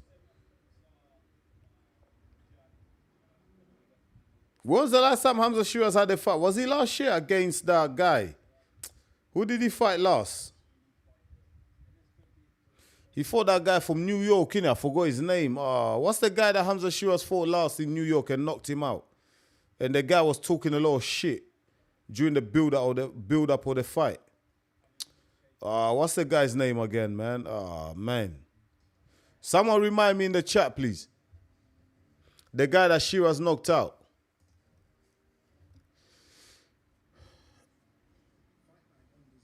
Bamunko says, I love Usyk, but if he gets clipped and knocked out, I can't help feeling it's karma for putting on this ridiculous fight. It's not going to happen. I hear what you say. I hear you, but it's not happening, mate. It's not happening. Trust me. It's not happening, man. Usyk is, trust me, Usyk is that good. And also, Usyk's chin is very underrated. Like, he's not knocking out Usyk, I'm telling you. Mate, if Verhoeven knocks out Usyk, yeah, which can happen. Listen, there's a fight. Both guys are going out there, but that will be just... That will be the biggest upset in the history of boxing, mate.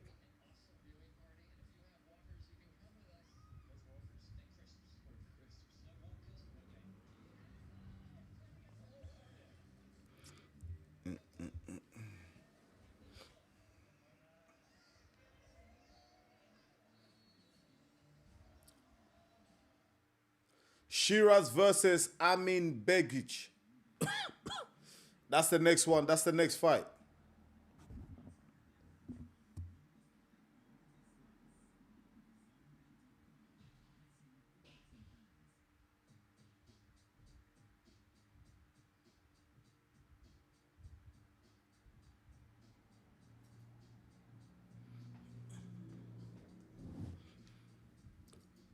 Who you guys go for the next fight? Who you guys going for? Who you leaning towards? Shiraz or Begage? Begage does have a strong right hand, though. He's powerful. He's in the top 10, I believe. But he's a bit older, isn't it? I think he's nearly 39 or 30 or 39, one of them.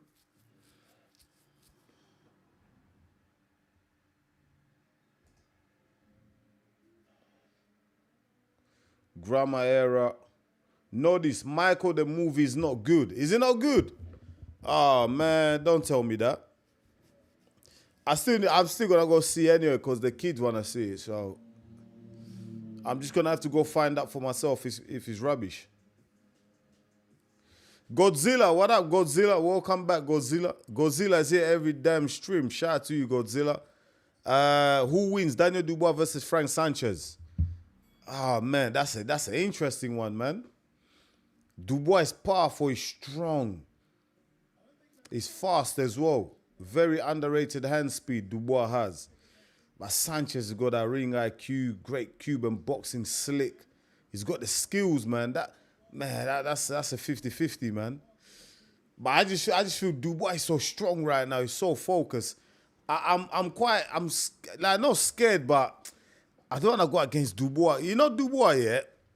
The only time I think I want to go against Dubois again is if he fights against a Caballero or Usyk. I think Caballero and Usyk are the only ones right now in the heavyweight division that can beat Dubois. I think Dubois beats everyone else. Sanchez will be competitive, but I just feel like Dubois just steamroll him. I think Dubois is going to be too powerful, man.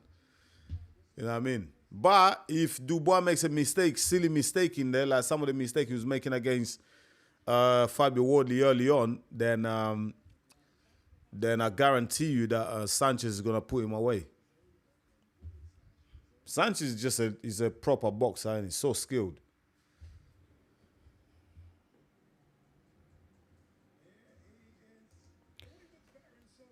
Edgar Belanga, yeah, that's the name, Godzilla. That's him, Edgar Belanga, yeah.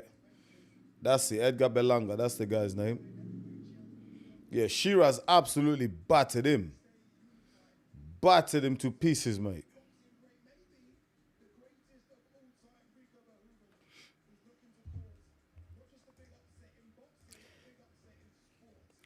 Tate says, Verhoeven said he will continue boxing after this fight. Who do you think is next? If Rico Verhoeven continues to box after Usyk, I think it depends. If Usyk goes out there and obliterates him, then I don't think who's gonna fight him. Because it's not a big money fight, bruv. Rico Verhoeven is not Francis Ngannou, because Francis Ngannou comes from the UFC, which is a global brand, right? It's massive. He was the champion as well at the UFC when he came over. Like, your MMA is bigger than kickboxing. Kickboxing alone as a discipline is smaller than mixed martial arts. It's smaller than the UFC brand. So Ngannou was able to generate the interest from the casuals and the hardcore fans and the MMA community. He was able to bring all these people together. That's why Ngannou did the numbers that he did against Fury and Joshua. Rico Verhoeven doesn't have that pool. Yeah, he's a kickboxing legend, but commercially he's not that viable. Do you know what I mean? So if Usyk was to go in there and toy with him, I don't really see what other big fights he can command in boxing. You know what I mean? Because it wouldn't make no sense.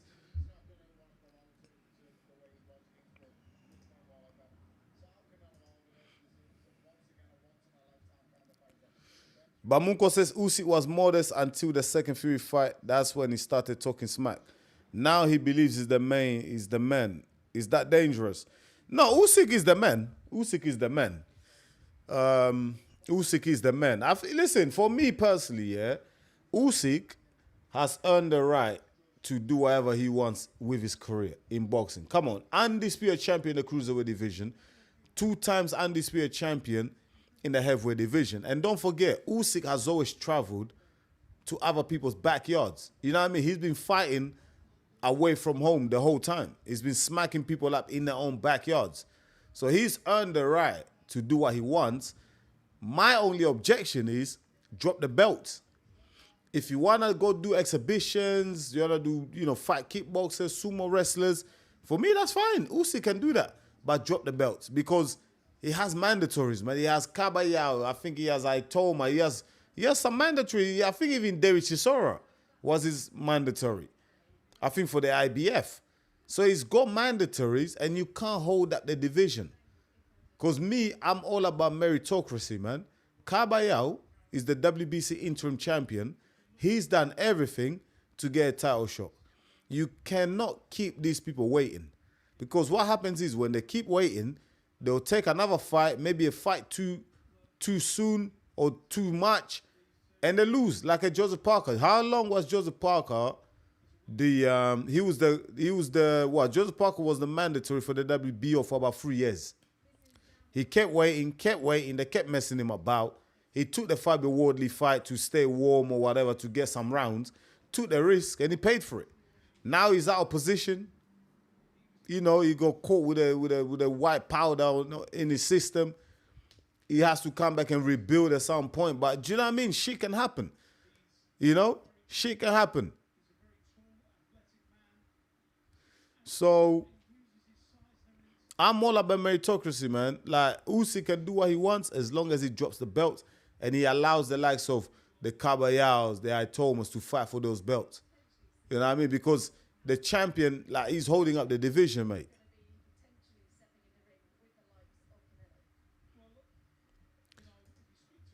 Bamunko says, Enzo, I would love to go for a pint with you.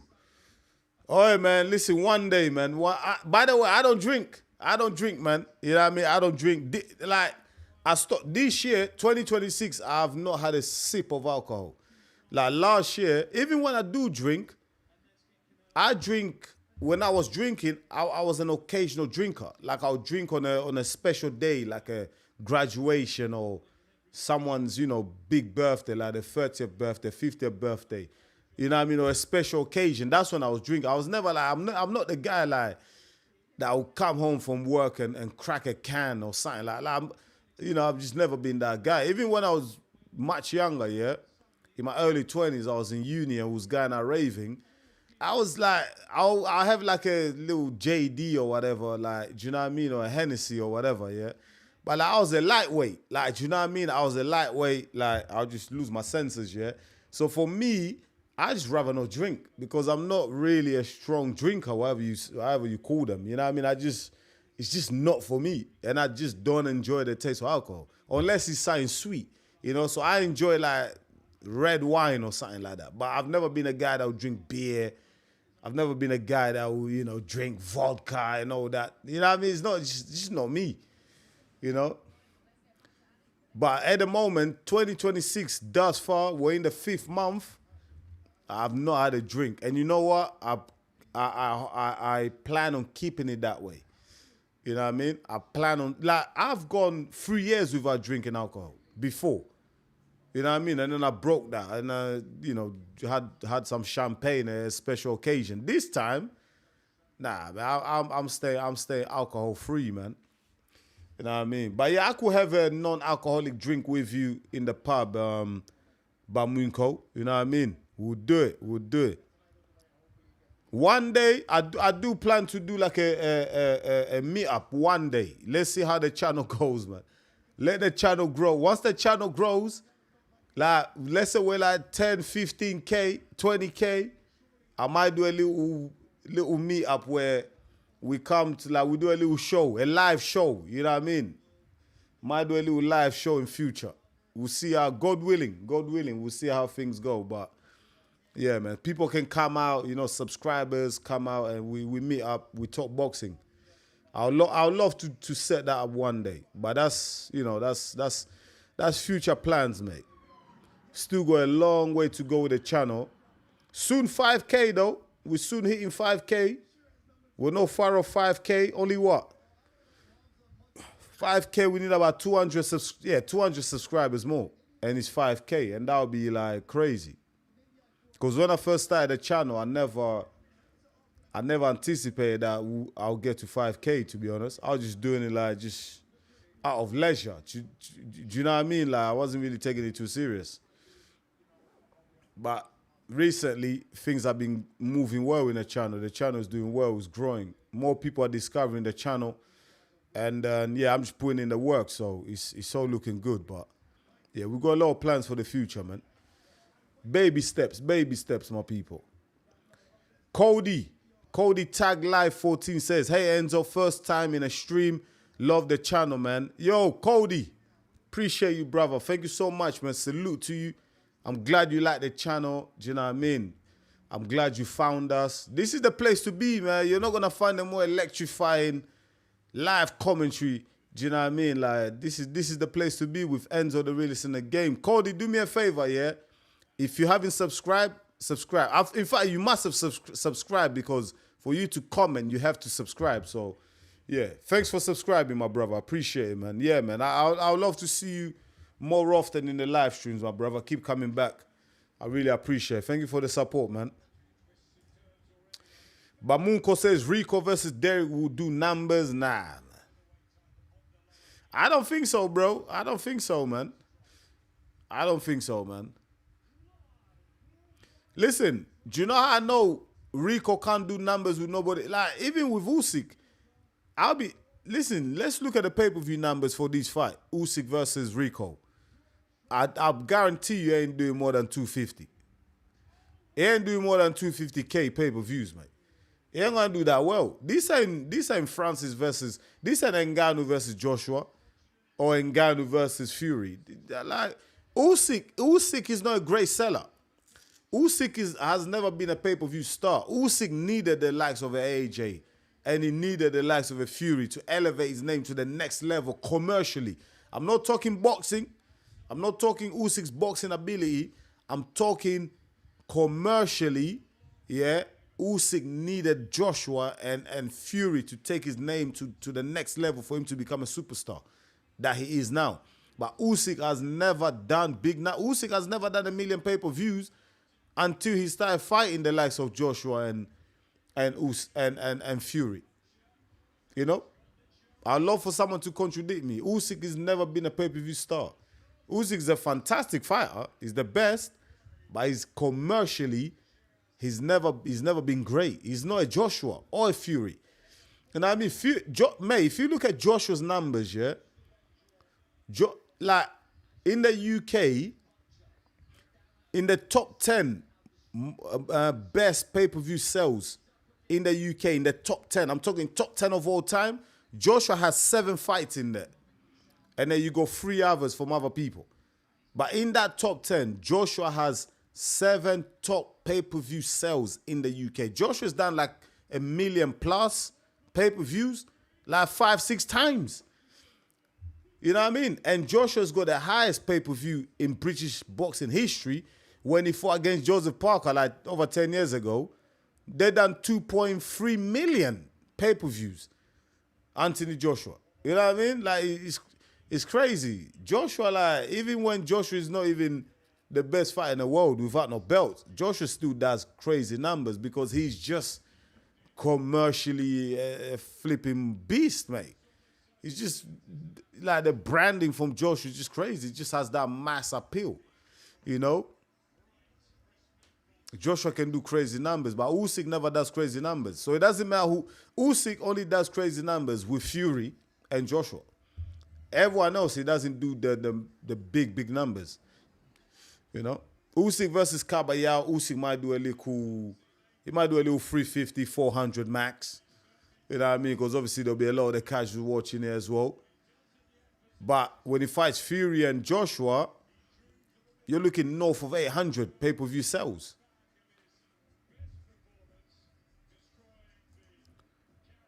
Tay Anim says, if you could be champion of the 4 belts, which one would it be? WBC, baby. WBC, man. The Ring Magazine as well. Ring Magazine is the one as well, isn't it? But the WBC, yeah, I said the WBC because that's just iconic. When I was a kid, the only belt I knew was the WBC. Do you know what I mean? Like, it's crazy, but all my heroes, Muhammad Ali, Mike Tyson, like, all of them, like Bernard Hopkins, Roy Jones, Mayweather, so many others, like Crawford. I just see pictures with them with the WBC strap. Like the WBC, the green and gold, man. You ain't beating the green and gold, bro. Like, there's something about that green and gold, man.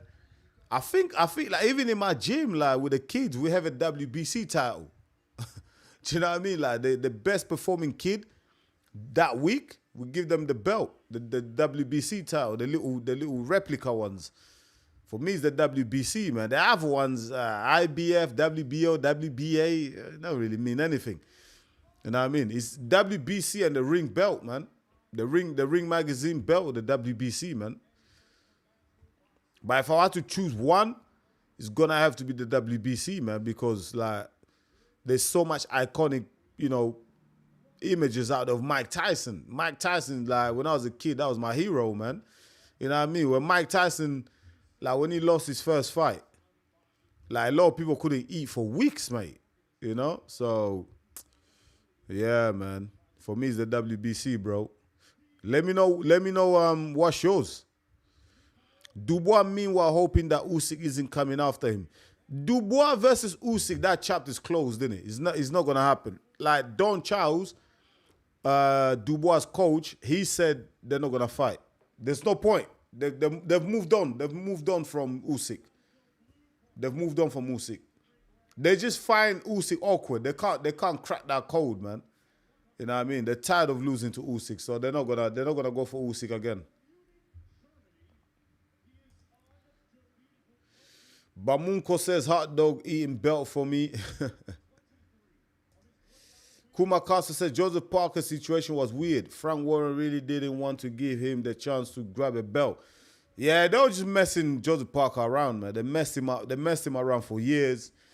Obviously, because Joseph Parker is a cool guy, nice guy, you know what I mean? He's never going to vent his frustrations in public, you know what I mean? He's never really going to speak out. He's not going to talk smack because it's not his character, you know what I mean? He's never going to go out of pocket. But if he spoke out a little bit more, do you know what I mean? Like, if he vented a little bit more, if he went in the ring and chased Usyk, maybe, you know? Because it seems like in boxing, the people who talk smack tend to get rewarded. Because those are the guys that the masses appeal to, right? Do you know what I mean? Those are the guys that have all the eyeballs on them. So, but Joseph Parker, yeah, he's just a cool family guy. You know, he doesn't want to talk smart. He's a friendly guy, good character. Even though he's got that white powder, you know, allegation against him, which we still don't know what's happening with that. You know, we need more updating on that. What's happening with Joseph Parker? Is he banned? Is he banned for life? Is he banned for 2 years? We don't even know what happened with the findings from the investigation. So we still need to see. But yeah, Joseph Parker got macked around, and then he had to, you know, he ended badly for him. His hopes of becoming 2 times champion disappeared when he got stopped by Fabi Wardley. Hamza Shiraz coming up.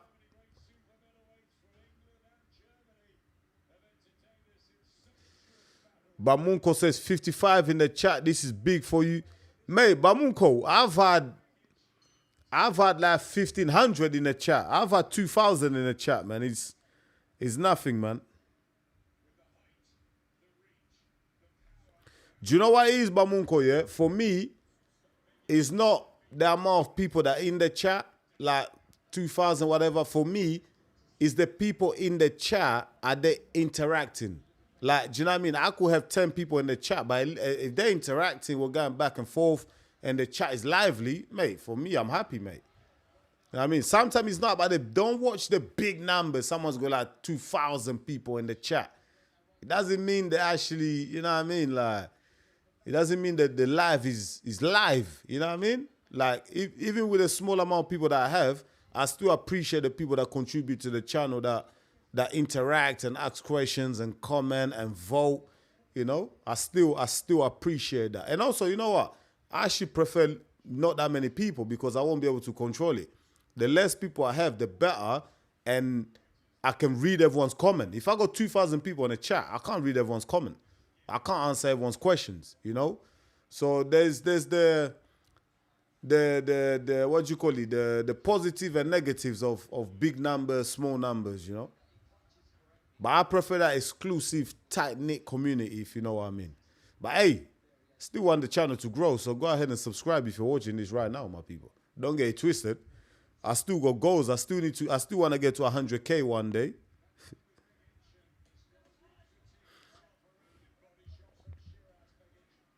Begage is very heavy-handed. Very heavy-handed. But Shiraz, Tula, height, reach advantage, controlling the fight thus far with the jab, really good. And this is what he needs to do.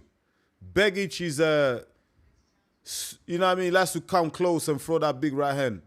As long as Hamza Shiraz can control him from range, he'll be all right.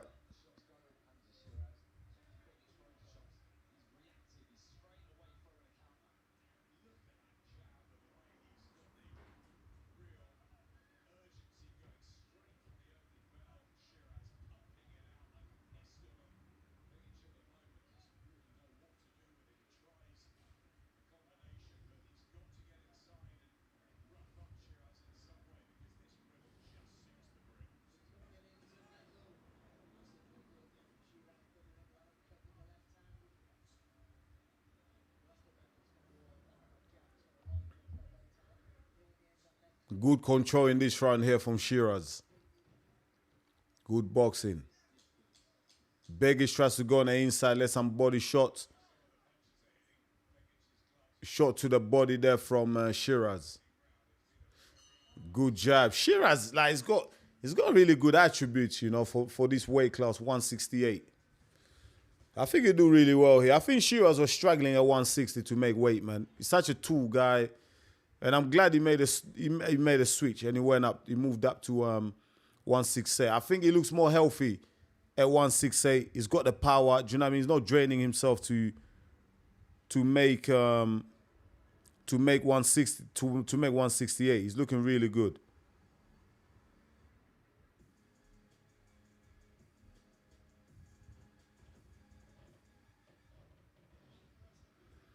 All right, so that first round went to Shiraz.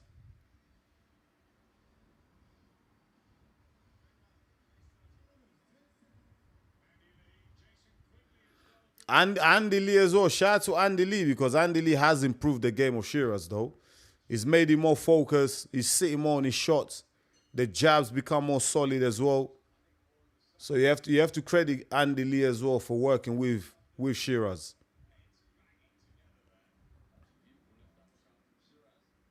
Good uppercut there from Shiraz, though. Begage is getting close and then letting those shots go. Hamza Shiraz doing a very good job of just covering up when Begage comes in close. Look, so obvious what Begage is trying to do there. He covers up high guard, steps in, gets in close. And what he's trying to do, oh, big uppercut there from Shiraz. And Begage felt that. And, oh, 3 left hooks on the road there. Hamza Shiraz, can he get the job done here in the second round? Oh, right uppercut and Begage in trouble. He's in trouble here, mate. This could get stopped. He could drop him now. Shiraz might drop him now. Begage is on the back foot. He's on the ropes. Oh, big left hook there from Shiraz. 1 or 2 more big shots from Shiraz and this could be over, man. Begage tries to come in close and unleash combinations, but no.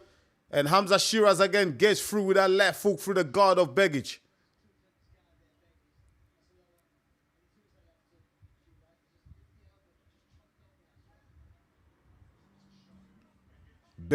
Shiraz is boxing really well here. Looks solid. Oh, solid jab there from Shiraz. I don't see this fight going. How many rounds is it? 12. Get the hell out of here. It's not happening, mate. Oh! Oh! This is it. It's over. I think this is done. Oh! Oh, I think it's... Oh, big white hook. Referee must step in. Referee must step in here. There's still a minute to go in this round. Referee might just step in. Oh, Shiraz can get him out of here quick, you know. Shiraz can get him out of here quick. I don't think Begage can take the power of Shiraz. Oh, another big left hook there from Shiraz. Begage is on wobbly leg. He hits a right hand straight. Another left hook. Oh, big shots from Shiraz. Begage, hey, Begage is going to go down. Couple more big shots here from Shiraz. Oh, uppercut, body shot. Begage is down. Begage is down. Pain. The body shot. Oh, that took the wind out of him. I think he's going to get counted. It's over. It's over. It's done. Hamza Shiraz. Done. Hamza Shiraz is the new WBO champion of the world.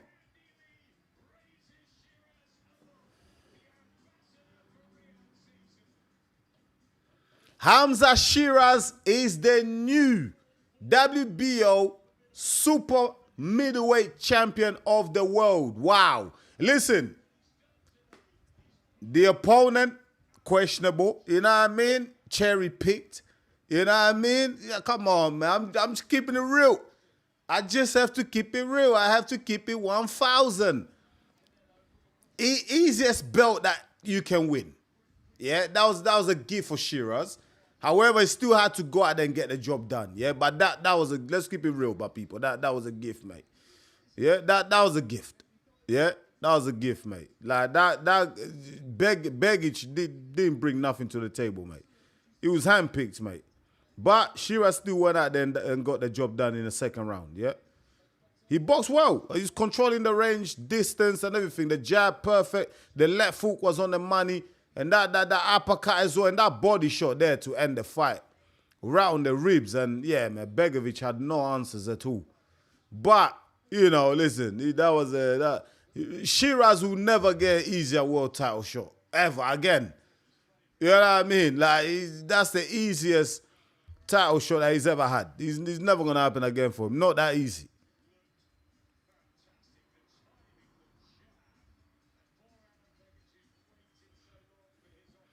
And for those of you guys who wanted the quick finish, it's happened. The quick finish has happened, my people.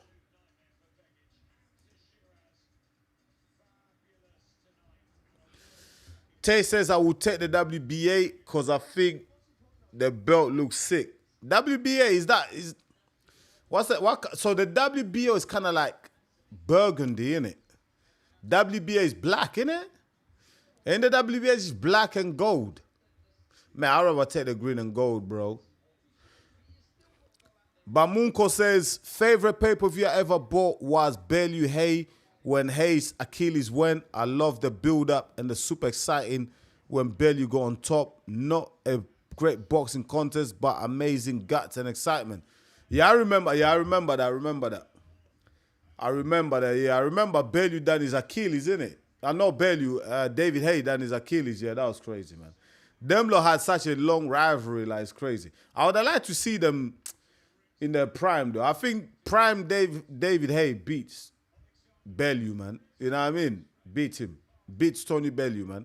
Like that version of Tony Hay that we got, that was after years of injuries. You know what I mean? Like he was done, mate. He was done.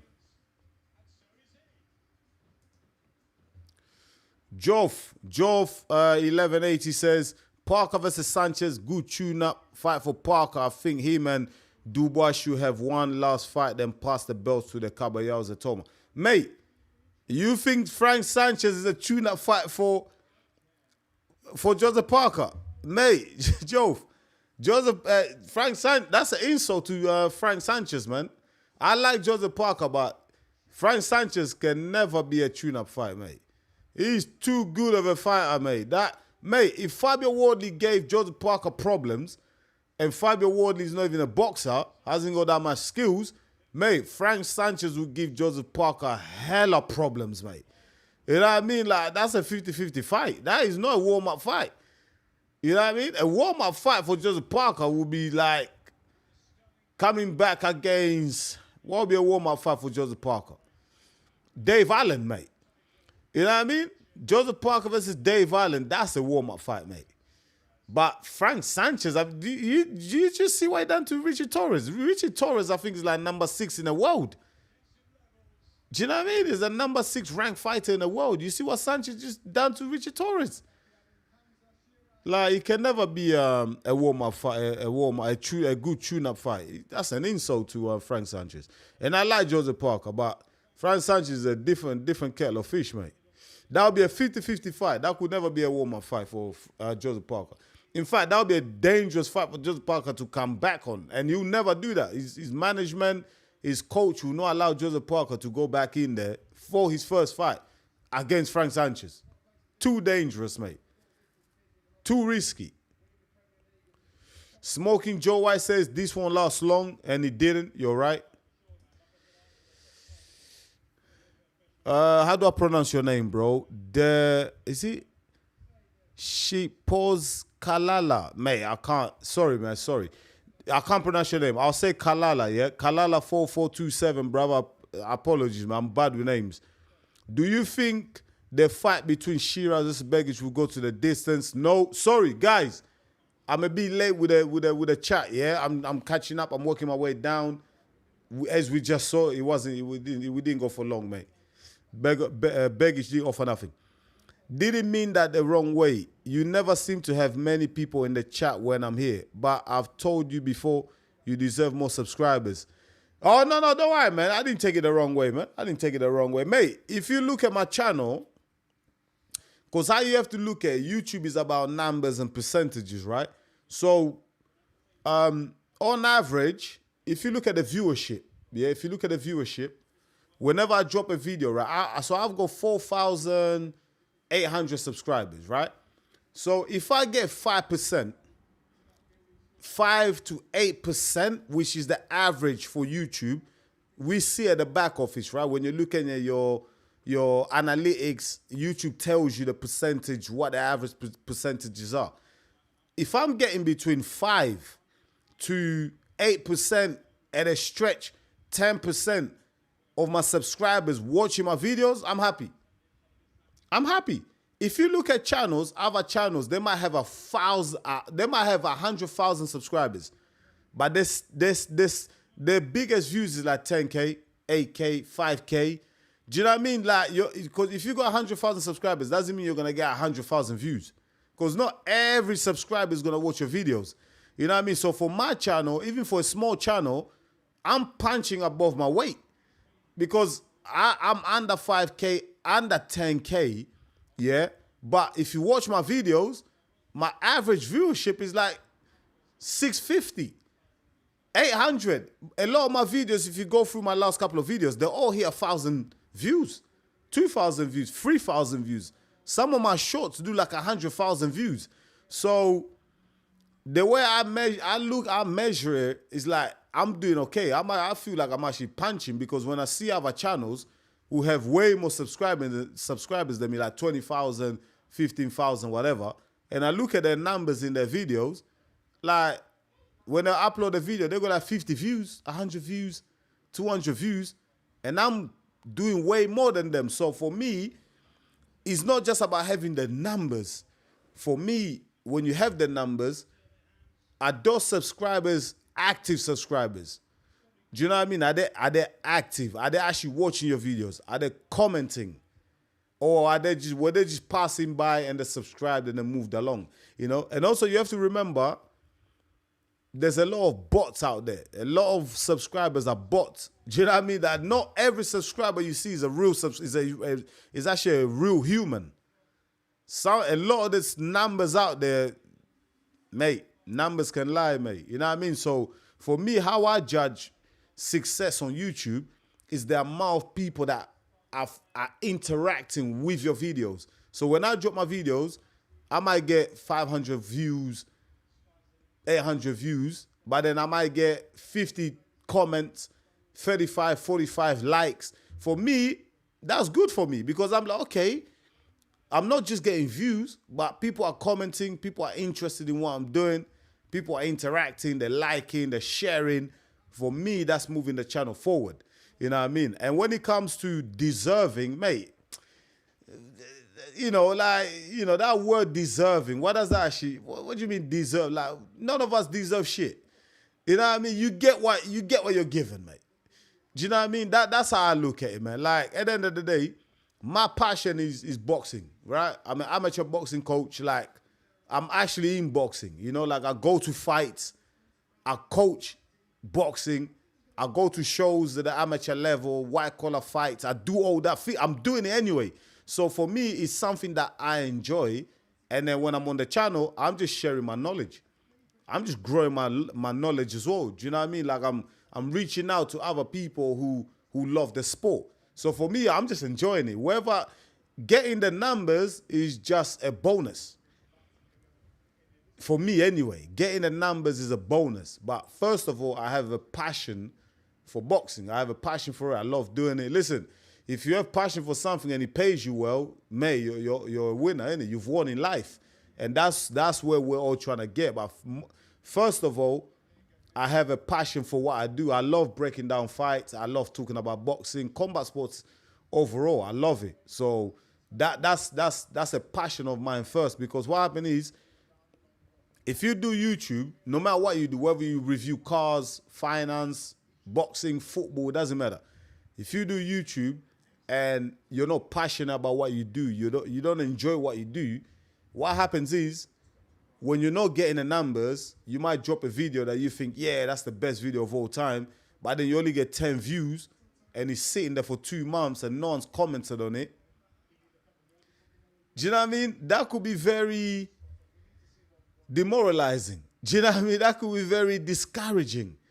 You know, and if you don't have a passion for what you do, if you're only doing it for the numbers, then you will give up. That's why a lot of channels give up. Like, a lot of channels are dead within the first 4 months. Do you know what I mean? Not every channel hits 1,000 subscribers. Like, you know what I mean? Like, if your channel hits 1,000 subscribers, like, you're on the right path. because not many people even make it to 500 subscribers. So yeah, have a passion for what you do. Then the numbers are the numbers, man. The numbers will come when the numbers wanna come, mate. You know what I mean? And also, you could be very good at what you do, but you still ain't got the numbers. I mean, I see other YouTubers. I see their channel. I see what they're doing. They're really good at what they do. They're specialists at what they do. Their content is fantastic. But for some reason, they're just not getting the numbers. You know what I mean? They're just not getting the views. But then I'll see other channels. They're not really that good. You know, I can tell the guy's talking rubbish, but they've got crazy numbers. Crazy numbers. I'm like, how the hell does this work? It doesn't make no goddamn sense. Do you know what I mean? It's the same like when you're looking at fighters. Like some of the most talented fighters don't make the most money. They don't sell the most pay-per-views. But then you got other fighters because they got a big mouth, because they're marketable, because they can, you know, they can appeal to the masses, because they're just a likable character. They do crazy numbers. That is just life, mate. That is just life, my guy. But listen, Bamunko, thank you for your support. I appreciate you. I understand what you're saying. I understand what you're saying, brother. Trust me. Don't get it twisted. I get what you're saying. Thank you for your support. Bamunko says, personally, I can't get excited about this Shiraz. Now, Shiraz is talented. But this fight was gifted. They gifted him this WBA belt, man. Let's keep it real. Smoking Joe White, yes, it's over. Sorry. I'm just catching up to the chats, man. I'm a bit behind. And congratulations. Thank you. Let me catch up to the chats, man.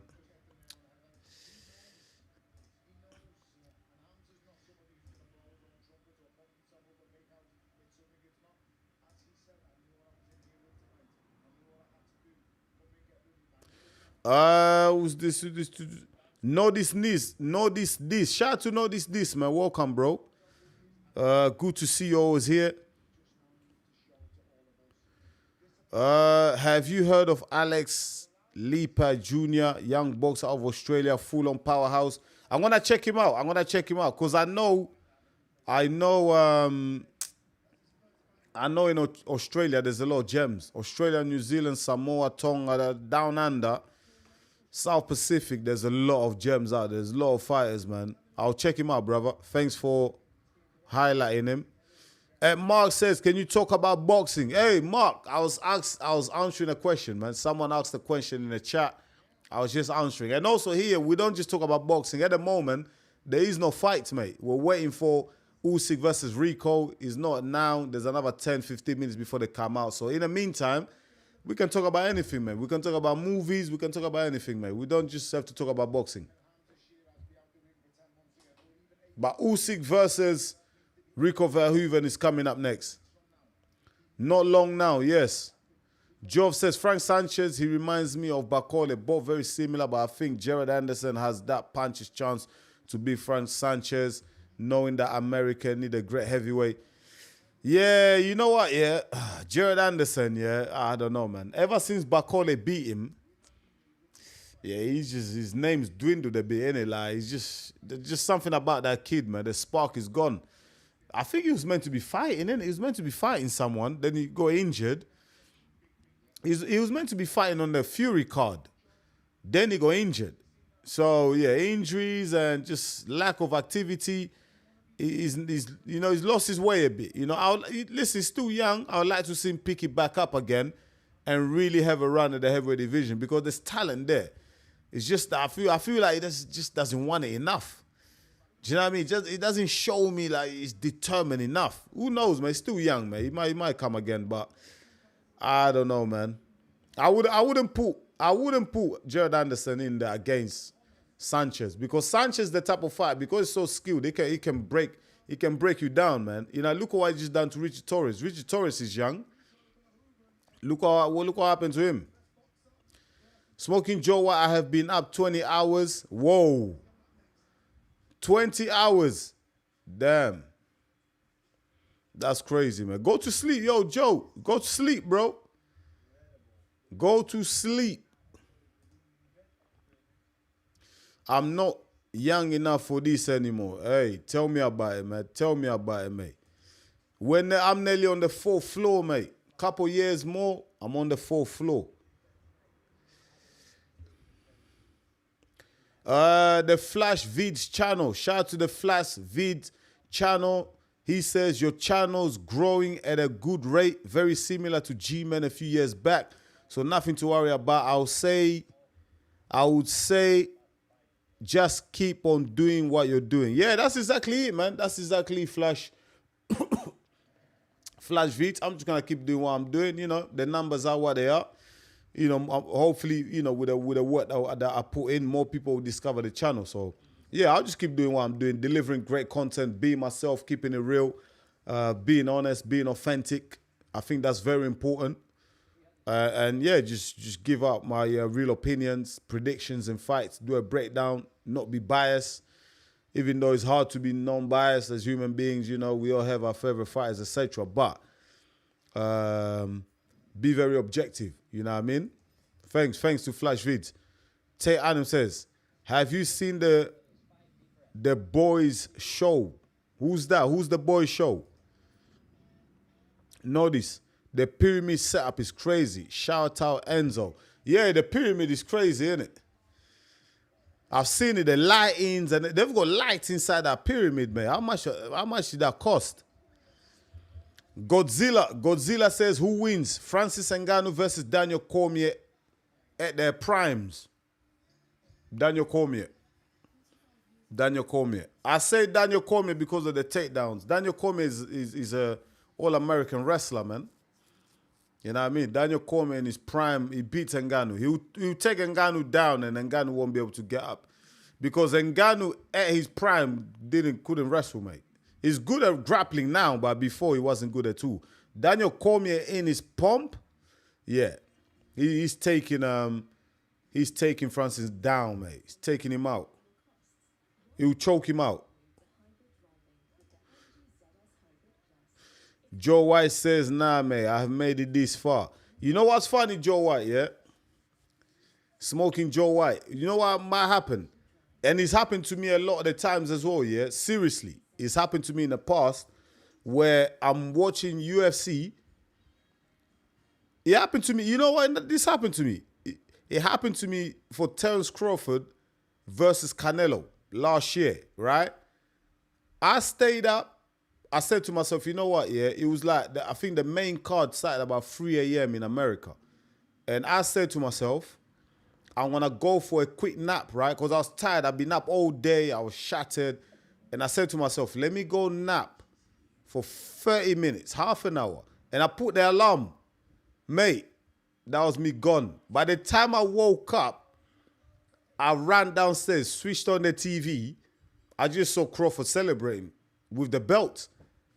I was like, flipping out. I was planning for, do you know how long I was planning for that fight? For months, mate. And I was so pissed off. Like, obviously, I watched the replay. Like, because I paid the pay-per-view for it as well. You know, when you pay for it, you're even more pissed.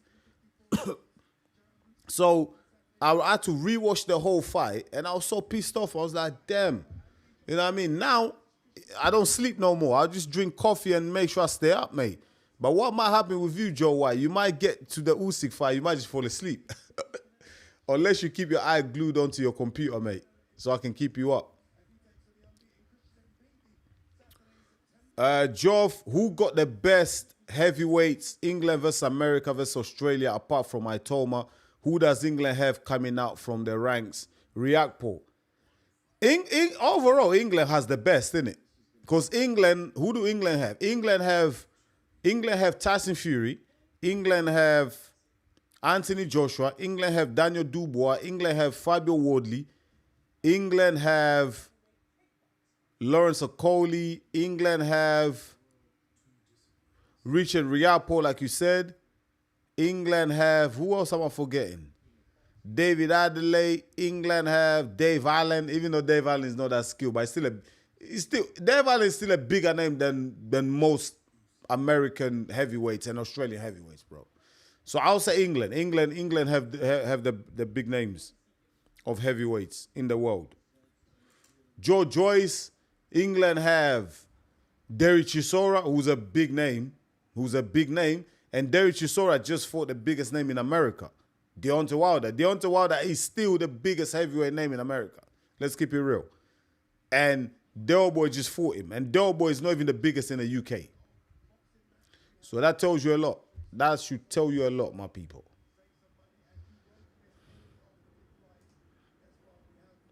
Smoking Joe says, haha, I hate that. Yeah, mate, it happens, man. It happens, man. Do you know what hurt me? Mate, that fight, Crawford versus Canelo, was announced in like February, yeah, of 2025. It was 2025, innit? Yeah, it was, yeah. And the fight was taking place in September. I had months to prepare for that fight. And I missed it. And I paid the pay-per-view. I was pissed off, mate. Absolutely, mate. I was, mate. And I was planning to do a watch-along. I believe that fight, if I did a watch-along on that fight, live commentary, I would have got the biggest numbers ever. Seriously.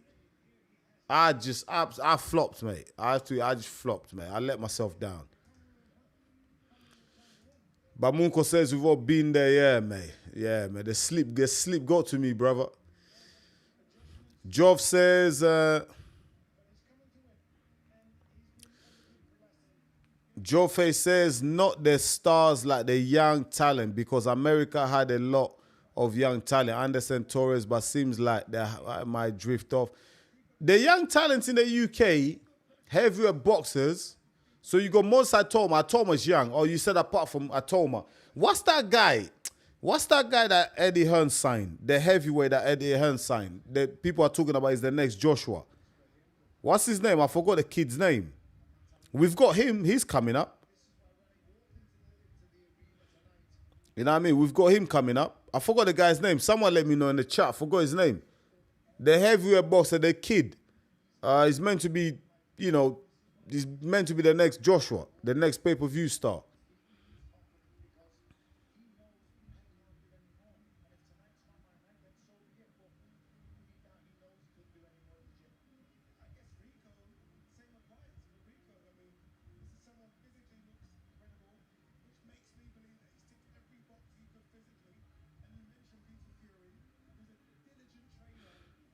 What, Peter Fury is coaching Rico Verhoeven? Well, what difference is that going to make, mate? Listen, mate, it don't matter who's coaching you against Usyk, mate. You're getting smoked, mate. At the end of the day, your coach can only give you a plan. They can't fight for you, mate. And once that plan don't work, well, what next, mate? Or they've got Alistair Overeem on the zone. Well, it makes sense, innit? Because Oleksandr Usyk comes from the glory days, innit? It comes from kickboxing. And Overeem was a nasty kickboxer, innit? He was bad with it.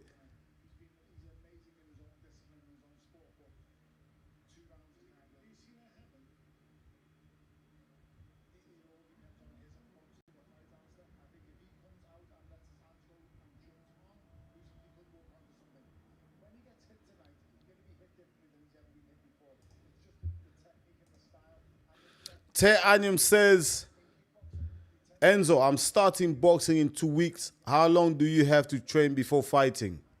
It all depends on how quick you can learn. There's not really a time on it. You know what I mean? But obviously, you need to learn all the fundamentals first. You know what I mean? You need to learn the stance. You know what I mean? Find your do the stance. You know, have the correct stance, footwork, keeping your hands up, throwing the jab.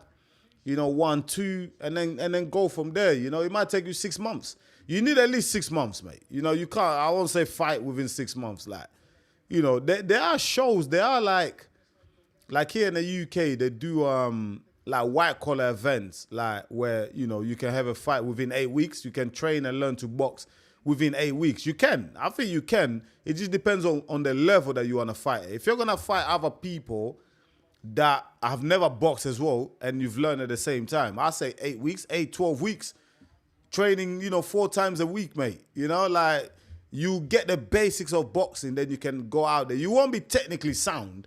You won't be the best, but you know the basics, the way you can go out there and throw punches. You know what I mean? But if you want to fight, mate, you need at least a year, mate. 6 months, proper lockdown, training 4 to 5 times a week. You know what I mean? Like, proper putting the work in with your coach. You can have a fight in 6 months, a white collar fight. But some people like train less than that. Some people train like I've had people like come and train for like six to 8 weeks and they're having white collar fights. But then they look shit. You know what I mean? Unless they're athletic. Some people are athletic. You know what I mean? They're just naturally gifted, like physically. They've got the ability, they're strong, they've got the strength. So that kind of helps. And then, you know, you just get given the tools to box with, you know what I mean? And then they take it from there. But I'll say, mate, 6 months lock in, mate. Learn properly. Learn to box properly. You know what I mean? Respect the sport, man. You know what I mean? Like, don't take the piss. You get knocked out. You know, respect the thing and lock down. You have to train at least, for me, 3 to 4 times a week, man. 1-to-1 with your coach. Not group sessions, because with group sessions, it's a bit hit and miss, innit? You need that focus. You need your coach with you 1-to-1, showing you the ropes. You know what I mean? Doing some foot drills. You know what I mean? Jabs. You need to learn all that bag work, shadow boxing. You know what I mean? Move your head off the line and then take it from there. But like I said, it depends on which the level you want to fight. If you're gonna fight against someone else who's never boxed, then I say 6 to 8 weeks training 2-3 times a week. Then you can have a fight. But if you're gonna go white collar and fight someone that's had 3 or 4 fights, then you need longer training. But boxing is very simple. Boxing is not complicated. It's very simple. If you lock down, you focus, you know what I mean, you have the discipline, you learn to box. Obviously, you won't be the best, you know, but you get the fundamentals, you get the basics, and that can take you a long way as well. Smoking Joe says, it was such a good fight too, Bud v Canelo. Man, that's what pissed me off. That's what pissed me off. That's why I was upset, because it was such a good fight, and I messed up. Pay-per-view, what, on Netflix? Oh yeah, was that fight? Was it on Netflix? Okay, it was. It was, innit? Yeah, what am I talking about? Yeah, I must be thinking about another fight on pay-per-view. But yeah, whatever it was. The Canelo versus Bud Crawford, I missed it, mate. Yeah, I missed it. I was pissed. Bud put on a masterclass. Yeah, when I rewatched it, I was like, damn. But then I done a post-fight reaction on the analysis. Then the numbers were crazy. So I was sitting there holding my head thinking, damn, imagine I done the live watch along. And there was people waiting on, because I actually put the link out for the live commentary, and people were commenting on the live commentary like, Enzo, where are you? Enzo, where are you? Like, there was people on there. I was like, I was so pissed. So pissed. And Crawford is one of my favorite fighters of all time, along with Mayweather. So I was really pissed. In 2026, the biggest year of boxing this decade. Is 2026 the biggest year of boxing this decade? That's tough, man. That's tough, man. We're going to have to go back down the years and look at every year, man. But so far, it's been a treat. So far, it's been a treat. You know what I mean? So far, it's been a treat. We've had so many good fights, and there's more to come as well, because next weekend, Dimitri Bivou's back. Then the week after that, I think Ennis Boots is back. Then after that, Joshua, then May. It's like May's been crazy, though. May's crazy. The fights we've had in May is crazy. May is probably one of the craziest months ever in boxing. But in terms of 2026 being the biggest year in boxing, you know what? But let's look at the end of the year. Let's come back here in December and let's have this chat again, because if we get Anthony Joshua versus Tyson Fury at the end of the year, mate, it might just be. Because look at the fight between Daniel Dubois and Wardley. That delivered, didn't it? So let's have this conversation again in December. It might just be, mate. Pat Brown. Is that? Nah, it's not Pat Brown, mate. It's not Pat Brown. Pat Brown looks fun.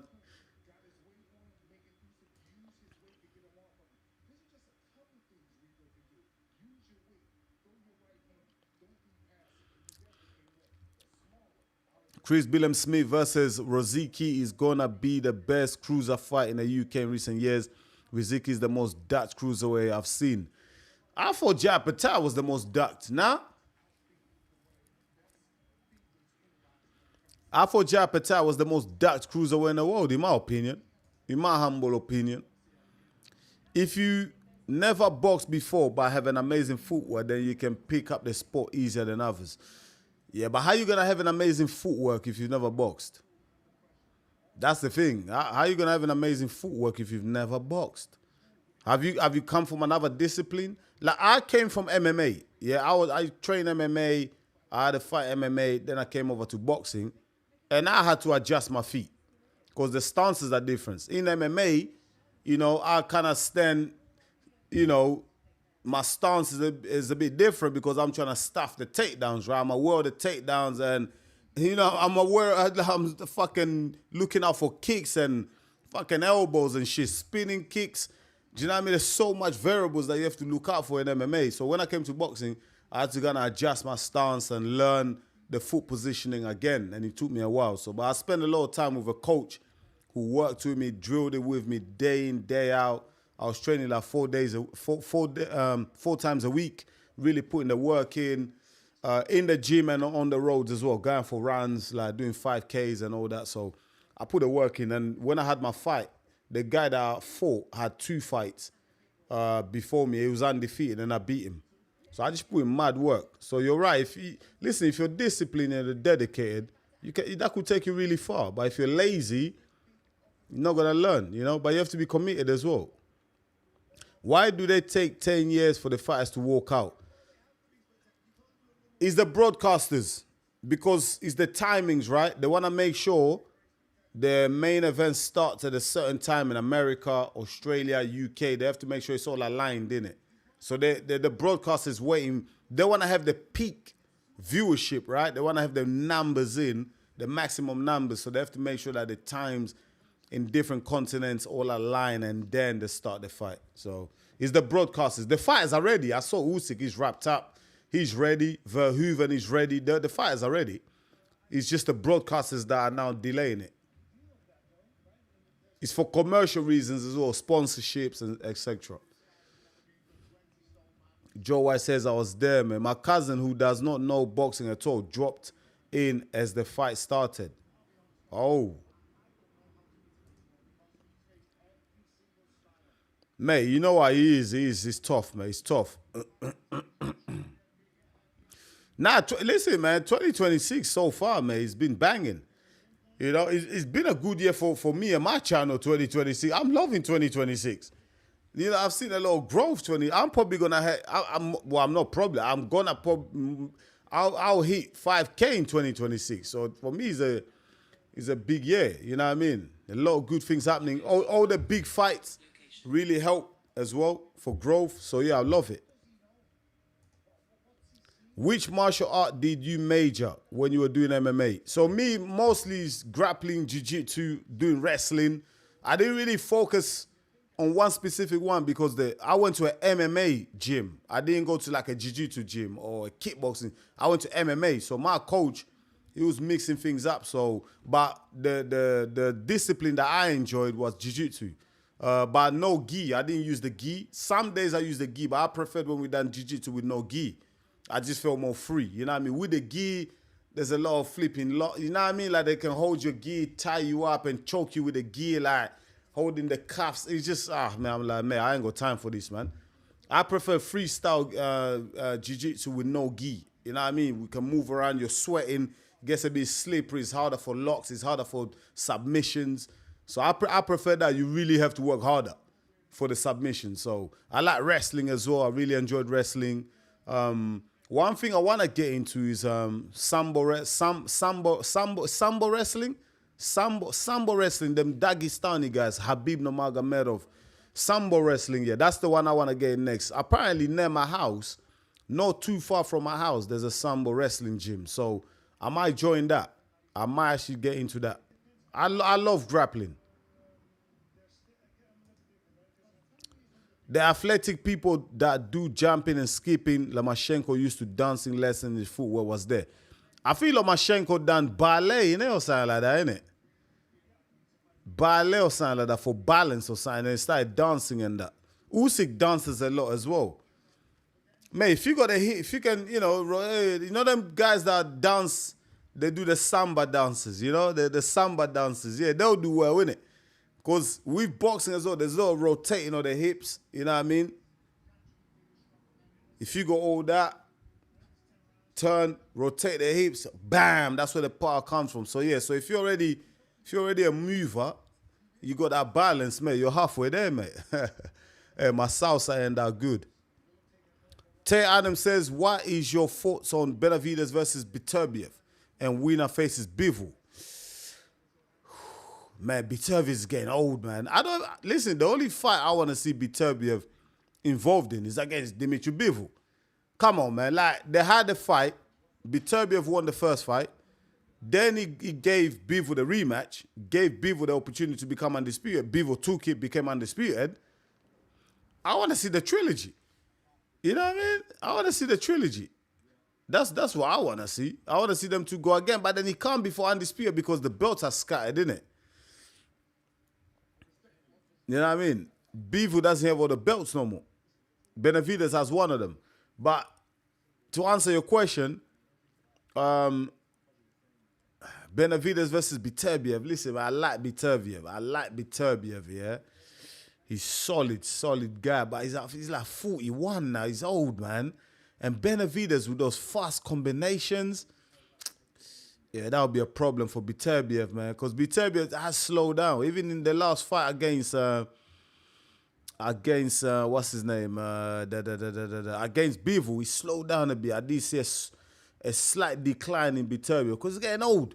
A prime Beterbiev smokes Benavidez. Smokes him. But yeah, right now I'm kind of leaning towards Benavidez just because of the youth. He's young, he's fast, the volume punching, the combinations, and he's got a decent chin as well. So I'm slightly leaning towards Benavidez, man. But if that fight was to be announced, hey, I'd love to do the breakdown on that. But very intriguing fights in the different styles.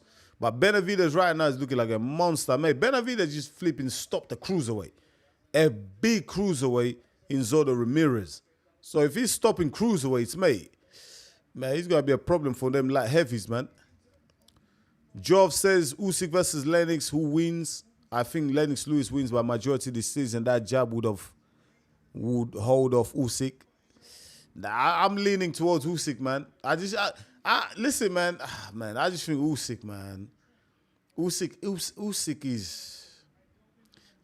for me. Usyk in the boxing is science. He's the guy's just a magician. Do you know what I mean? Maybe because I've just been studying Usyk too much lately.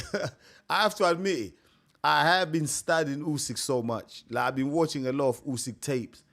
And some of the things he does in that ring, man. The ring IQ. Like, his reactions, for him to, like, just like, his reaction to a punch, incoming punch. The milliseconds, the split seconds that he has to make a decision. If that punch lands, he gets knocked out, and he just gets out of the way, it's crazy, man. The precision from Usyk, the lead hand, that's like a wand. That's what they call it. I'm calling the magician. Like, everything Usyk does, the footwork. Like, Usyk is, like, you never see Usyk's footwork being off rhythm. Or someone catching him square. He's so well drilled, so disciplined. Like, it's just magic. Usyk is that guy. I think he beats Lennox Lewis, man. I think he would have been too much of a mover, too cute, too smart, too much ring IQ for Lennox Lewis. And I like Lennox Lewis. Like you said, the jab from Lennox Lewis, crazy. But for me, Usyk he's something else, man. And I think you know, Usyk, people won't really appreciate Usyk until he's retired.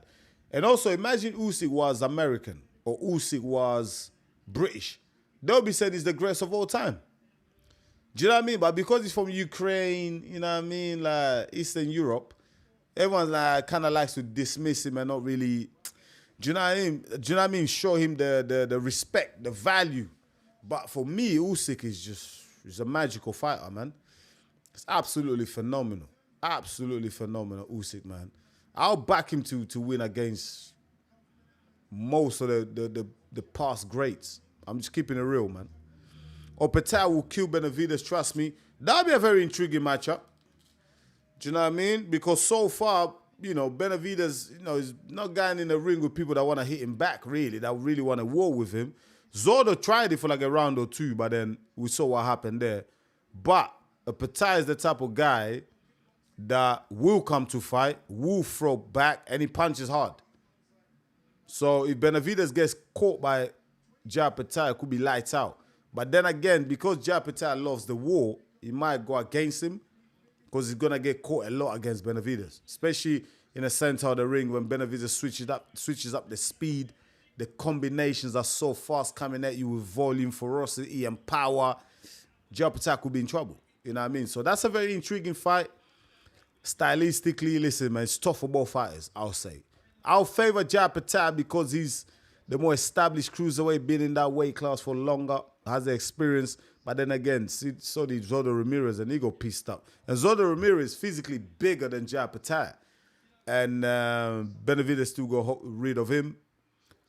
Jai Petar is a better boxer than Zordo Ramirez to me. But that'll be an interesting fight. I'll slightly favor Jai Petar.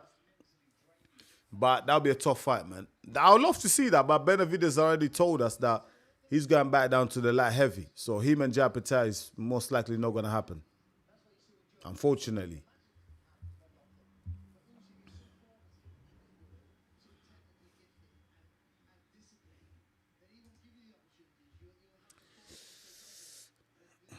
Joe says now it'd be like Triple G versus Alvarez 3. Too old.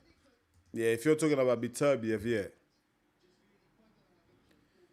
I don't think Bivol would fight Beterbiev. It's too tiring for Bivol. He hold up the whole of 2026 and most of 2027. Bivol owes Benavidez. Sorry, he owes Beterbiev. He owes Beterbiev the trilogy because Beterbiev gave him that rematch, man. Come on, man. Like, you know what I mean? Beterbiev didn't have to do that. You know what I mean? Who can beat Usyk? I think the only that can beat Usyk is himself. Only someone that copies Usyk's style can beat him. I think Mosai Toma can beat Usyk. If Usyk hangs around for another 18 months, I think if Mosai Toma goes in there against a Hrgovic, gets the experience, goes in there with a Daniel Dubois, it's going to be a tough fight. But let's say 2026, Mosai Toma fights, Hrgovic beats him. He fights Dubois, beats him. 2 tough fights. These are world-class elite boxing boxers. I think Atoma will be ready for Usyk next year. You know, both Atoma is southpaw, quick hands, young, very dynamic, throws great combinations, ring IQ, off the chain, mate. You know what I mean? One of the best in the business right now, even though he's young.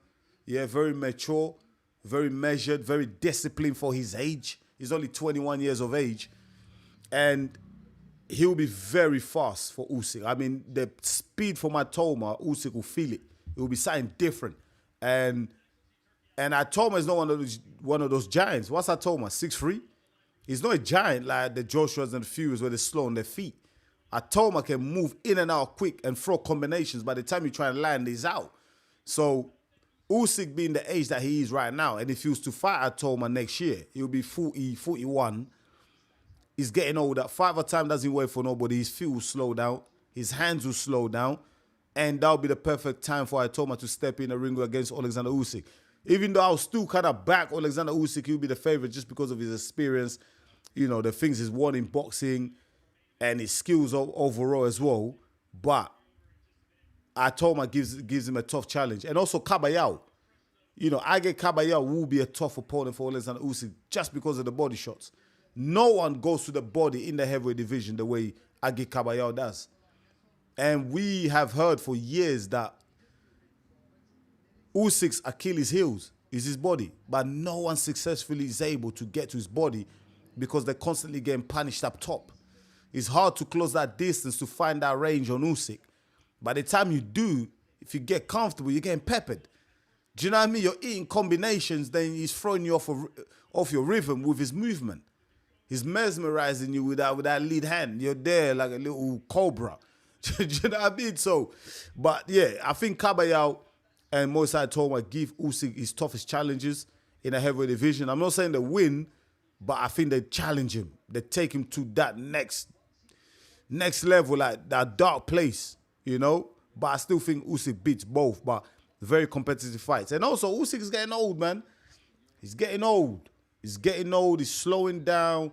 And you know how boxing is, man. The longer you hang around. And Usyk, before he said he's only got 2 more fights or 1 more fight. Now, I'm hearing him say, whoa, I might stay around a little bit longer. You know, because he knows there's still big money fights out there for him. The heavyweight division is getting exciting. Boxing is alive, is growing even more. Usyk is thinking to himself, I want more, I want a piece of that. I'm not going to walk away. Because he knows every single fight he has is making a cool 40, 50 million. He's not going to walk away from that. You know, so if Usyk hangs around for another 24 months, he gets old and he gets a little bit slow, then, mate, the likes of Moisei Toma and Kabayao are gonna have even a better chance of beating him. You know? So it's gonna be very interesting to see what Usyk does in the next 18 months. Joe says, even power punchers couldn't beat Usyk. Dubois, Joshua, and even technical fighters like Fury couldn't beat Usyk. The only thing I'll say about Fury is technical, but Fury, like, it just looked like it just lost a step or two. Like, don't forget, man, those wars with Wilder took a lot out of Fury. Even though Fury won them, but he got knocked down like 5 times, man, against Wilder, man. Like, and heavy shots. Do you know what I mean? He survived them and won, but that still takes a lot out of you. Wilder and Fury left a little bit of themselves in the ring when they fought each other. You know, and you can tell, especially in a rematch against Usyk, Fury just didn't have that intensity. He didn't have that next level. I was sitting there watching the fight, thinking to myself, like saying to myself, why is he not pushing the pace?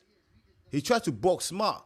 And there was moments in that fight where he could have pushed the pace, where he could have went after Usyk.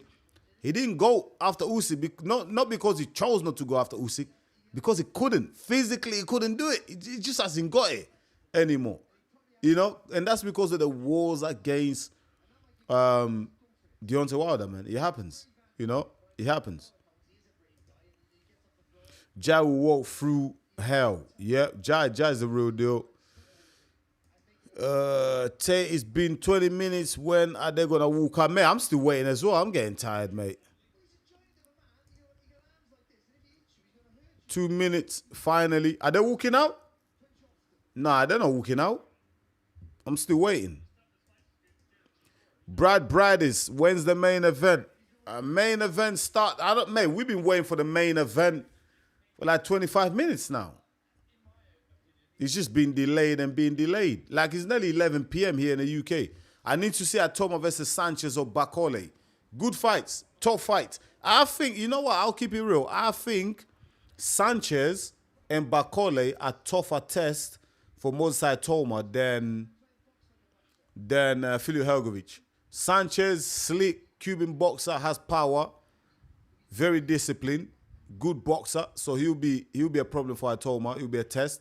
And Bakole, awkwardness, man. Bakole is awkward. Depends what Bakole we get. If we get the Bakole that fought against Jared Anderson, tough fight. Tough night for Moisei Toma because he's very awkward. He can land big shots from awkward positions, awkward angles, yeah?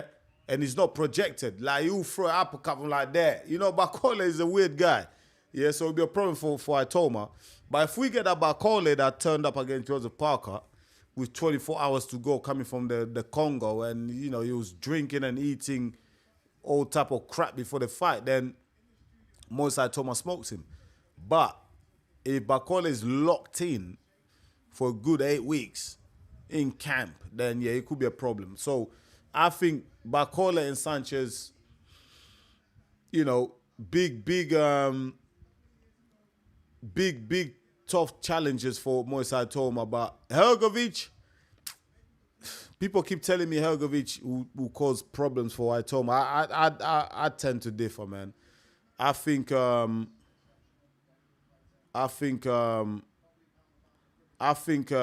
will be too slow. You know what I mean? I think Atoma will be able to be in and out, land his combinations, and by the time Hrgović throws that right hand, Atoma would have been gone, would have got out of the way. You know what I mean?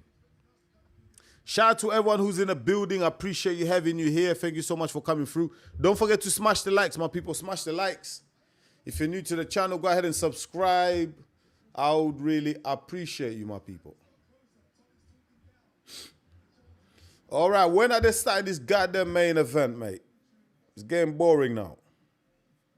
Just start the goddamn thing, mate.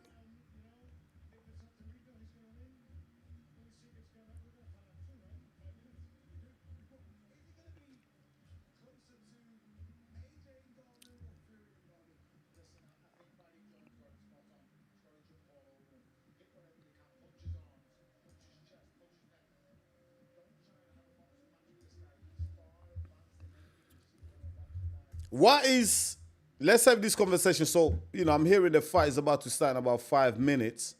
The fight is about to walk out. What's the path to victory for Rico Verhoeven?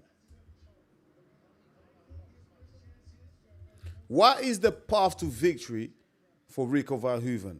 What does he need to do to get a win today against Oleksandr Usyk? What does he need to do?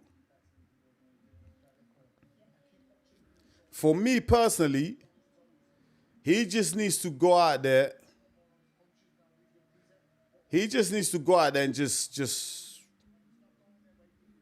go all out, man.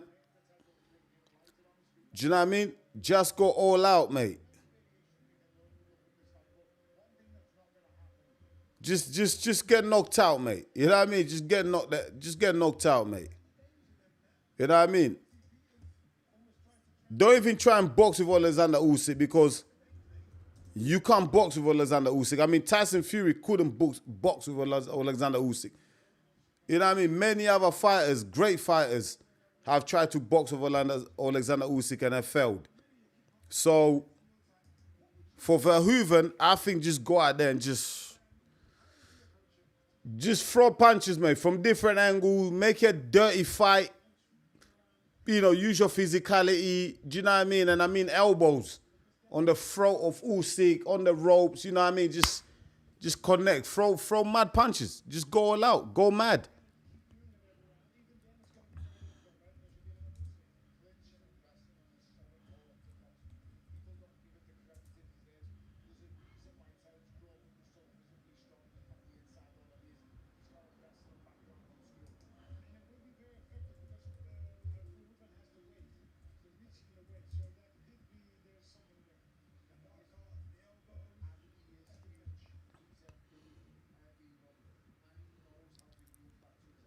Yeah, Rico just has to get dirty here, man. Rico just has to use dirty tricks, mate. Just basically do anything to take Usyk off his rhythm. Just break his rhythm. Just throw everything in your power. Absolutely, just go for him. Throw the kitchen sink. You know what I mean? Don't even think about, oh yeah, let me try and survive.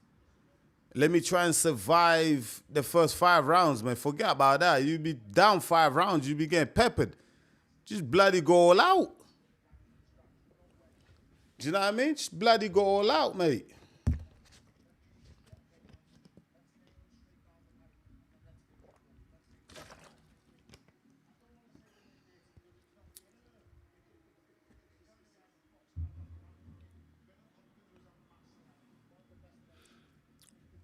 Rico has to use all the dark arts, mate.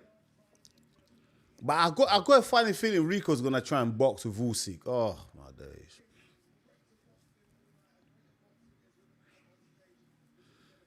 I got a funny feeling Rico is gonna try and box with Usyk, which would be a stupid idea.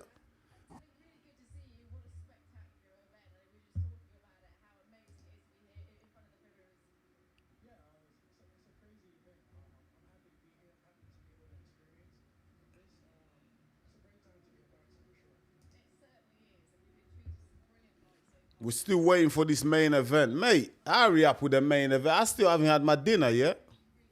Still waiting to have my dinner. Shout out to everyone that's in the building. Please go ahead and smash the likes. Smash the likes, my people. Let's get to 50 likes, man. Let's get to 50 likes. There's about 50 people in here. If you haven't liked the stream yet, please go ahead and like.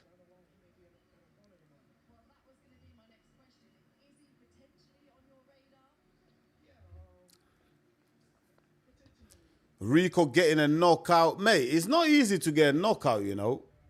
For Rico to get a knockout, Usyk has to make a mistake. And how many times has Usyk made a mistake? And also, Usyk's chin is very underrated. I done my, on my fight breakdown, you can go check it out. It's on the channel as well. It's called The Flow. And, you know, Usyk has been hit by big punches. He's been hit hard by Daniel Dubois, flash on the chin, on the ropes. He's been hit hard by Joshua. He's been hit hard by Fury as well, but recovered. He's got great powers of recovery, man. And he's got a very underrated chin. Like the big right hand that Dubois landed on Usyk is the same big right hand that knocked out Joshua. You know what I mean? And Usyk's smaller than Joshua. So it just shows you this guy's tough. People think Usyk, you know, he's got a soft underbelly. Nah, this guy is a tough guy, man. Don't forget, he's from the Eastern Bloc. I think he does karate and stuff, kickboxing and all them things. The wrestling. He's no mug. You know what I mean? Usyk is a mixed martial artist, mate. You know what I mean? He does combat sports, not just boxing. So he's got to be of strength as well. So people think, okay, they can tie up Usyk in the clinch and kind of bully him. Man, I didn't see Tyson bully him. I didn't see Dubois bully him. I didn't see AJ bully him on the clinch.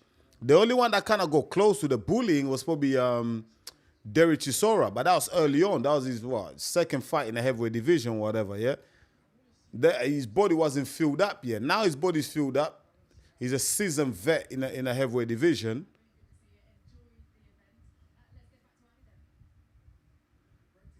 Usyk ain't no slouch, mate. He's not just someone that you can just push around. So I think Verhoeven might just find out tonight as well. Like, do you know what I mean? He might find Usyk very hard to try and maneuver, to try and bully, you know?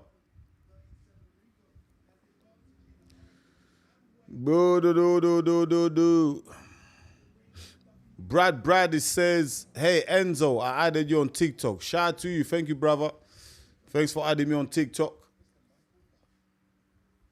Trying to grow the TikTok page as well, man.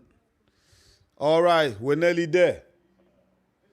Michael Buffer. Damn, Michael Buffer has been around for like 100 years, mate. Finally.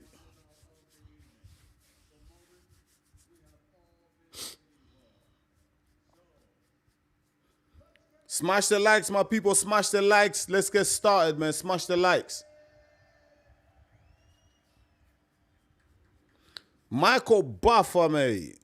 His family's blessed. His brother, Bruce Buffer, is the announcer for the UFC.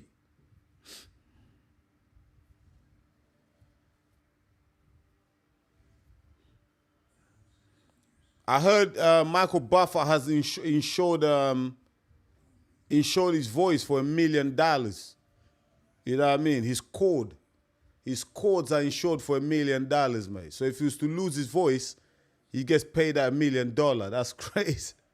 That's why they call him the $1 million voice, Michael Buffer. And he owns the trademark. I think I read somewhere, Michael Buffer owns the trademark to Let's Get Ready to Rumble. I thought I heard Muhammad Ali used to say that. Let's get ready to rumble. But yeah, Michael Buffer owns the trademark to Let's Get Ready to Rumble.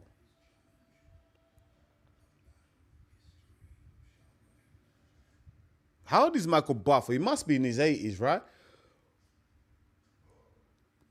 Let me check him out.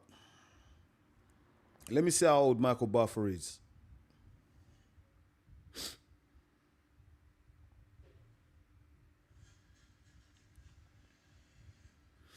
Now they got this Rico Verhoeven. Look at him. He looks mean. But unfortunately for him, he's not allowed to throw kicks, mate. Rico Verhoeven is not allowed to throw kicks, mate.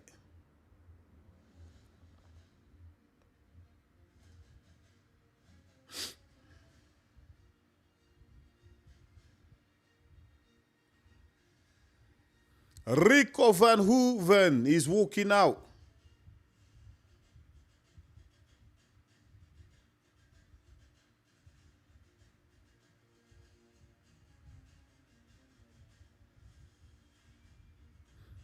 Mate, Michael Buffer, I just Googled his age. Michael Buffer is 81 years old. Fucking hell, how does he do it? 81 years old, mate. How the hell does he do it? Man, I see 54-year-olds that can't flipping walk anymore. And these guys here still doing announcements at 81 years of age, and he's still got the voice. How does he maintain that voice? That's crazy.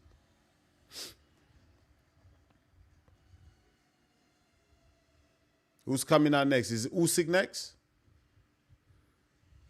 Man, Turkey Al Sheikh has spent a lot of money on this production, right?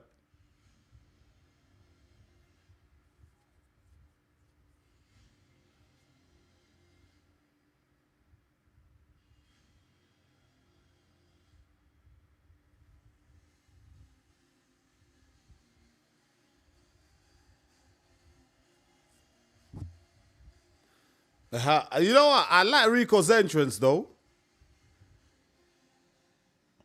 Let me lower the music, mate. Because if my mic picks up the music, I might just, this live stream might just get demonetized. I might get a copyright strike. But I like the entrance of Rico, though. I like the music. Oh, he's running in. Mate, he's running into the ring. Mate, I wouldn't waste my energy, mate. Imagine. Hey, do you know what's going to be funny, yeah? Do you know what will make me laugh, yeah? Imagine after all that. Imagine after Rico Verhoeven running into the ring, after all that, yeah? He gets knocked out with the first punch. Oh, my God. That would be so funny. Have you guys seen those highlight reels, like, on YouTube, on social media, on TikTok, yeah? Like, you have a boxer, like, coming out all dancing and all that, all giving it large, yeah? They get in the ring, first punch, bam! They're there on the... they get laid out flat. Oh, yeah, mate. Flipping out, that would be funny, mate. They get made to look real stupid, innit, when that happens, man. Oleksandr Usyk is coming out next. Mate, the production, mate.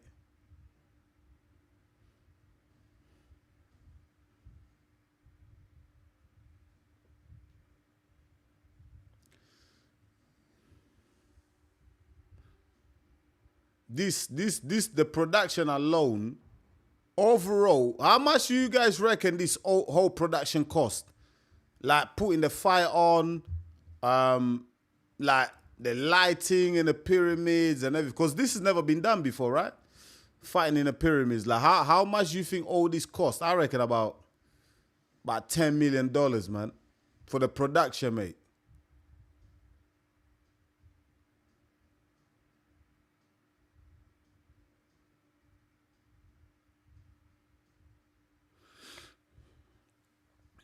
Let's go smash the likes if you're in the building, my people. Smash the likes. Oleksandr Usyk is coming up next, man.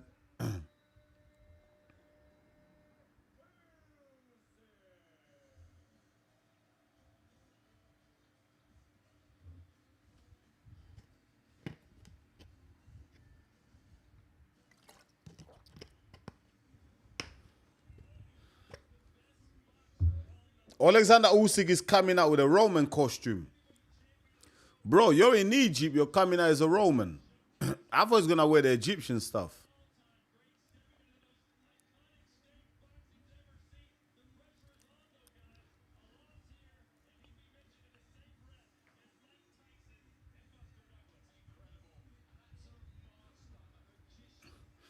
Hey, listen.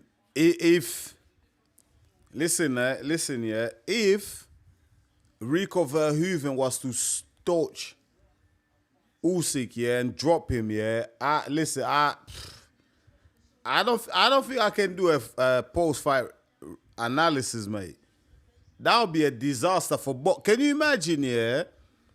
Arguably the greatest heavyweight of this era getting knocked out, getting beaten by a kickboxer on his second boxing match, while the likes of Joshua, Fury, Dubois, all these guys couldn't beat him.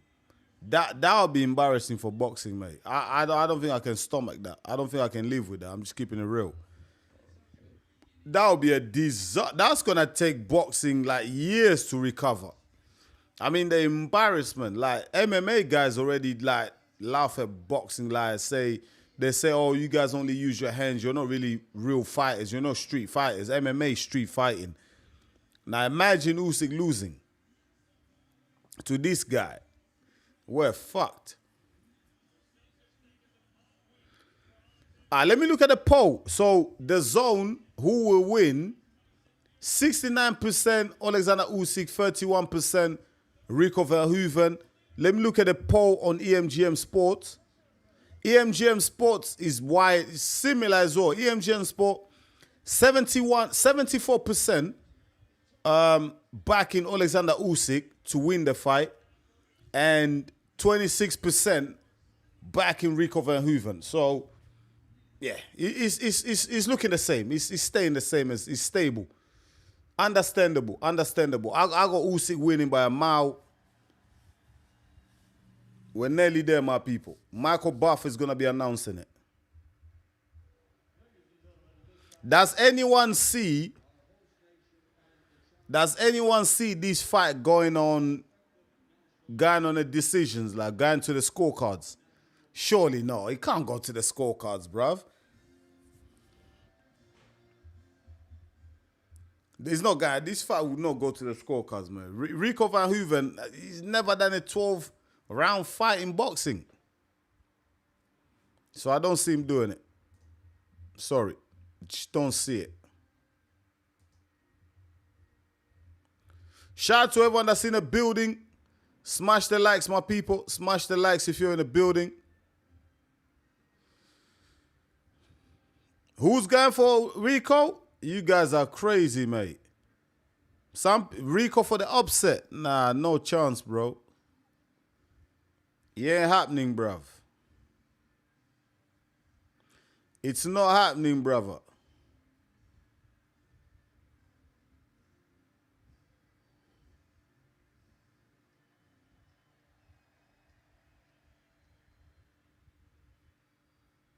They're just singing the national anthems for now.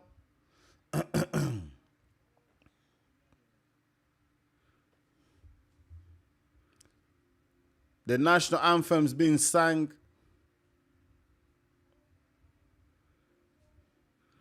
The national anthem of the Netherlands.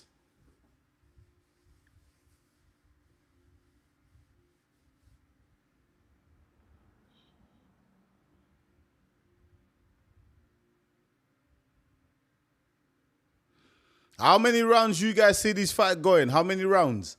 I'm saying max. I'm saying max 8 rounds. 8 rounds max. It's not going. But Rico looks big though. He's a big boy. Rico is a beast, mate. Mate, he's looking he's a big guy. What's Rico? Like 6'5". He's massive, mate. Damn. Yeah, Rico Verhoeven, man. Listen, he's a big puncher as well, but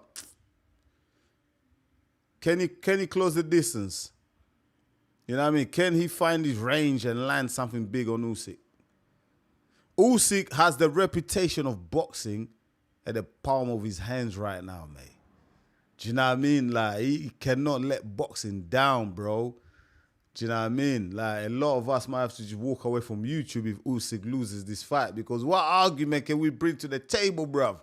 The greatest heavyweight of this era gets knocked out by a kickboxer. How'd you come back from that? There is no comeback.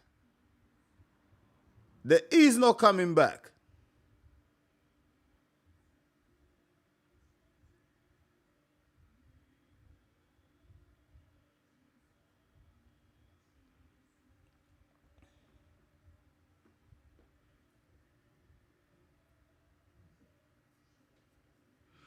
Yeah, some people are going 6 to 7. Yeah, I'm telling you, Rico Verhoeven is after the 5th round, you're gonna see him starting to gas out, especially if if Usyk makes Rico miss a lot of the shots, if Usyk can get him to start missing a lot, then you're gonna see Rico starting to gas. I think Usyk might even just play the long game, to be honest with you, man. Usyk might just play the long game. I can see Usyk playing the long game. I can see Usyk doing what Mayweather did to McGregor. Just carry Rico for a few rounds. Just gas him out and then knock him out later.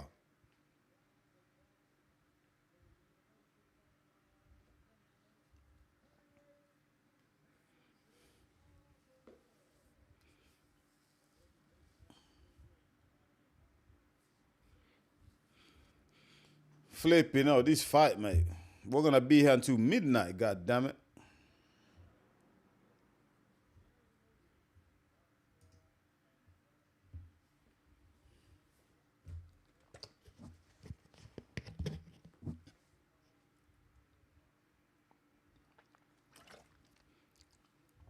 Usyk's filled up though. I think someone said in the chat, he's filled up though. He's a full-blown heavyweight now, Usyk.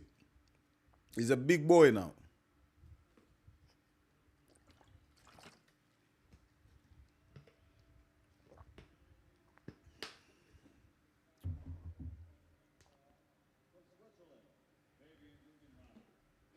Okay, we've got a judge from Switzerland, we've got a judge from Spain, and we've got a judge from Canada.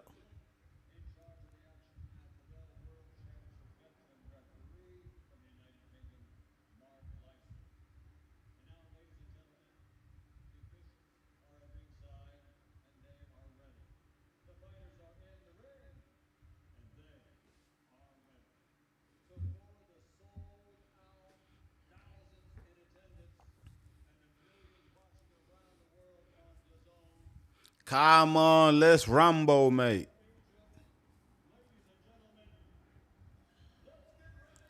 Mbo! Let's get ready to Rambo.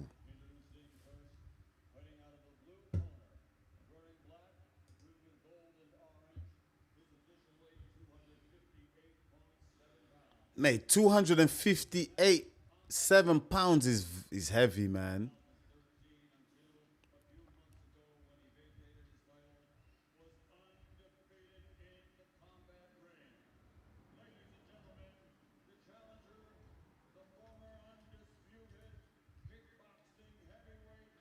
Rico Verhoeven was actually meant to fight Anthony Joshua, ain't it, originally? There was rumors that Joshua was meant to fight Rico Verhoeven. Those were the rumors, and then Joshua went a different way, and then Usyk picked up that fight. But originally, it was actually Joshua fighting Rico.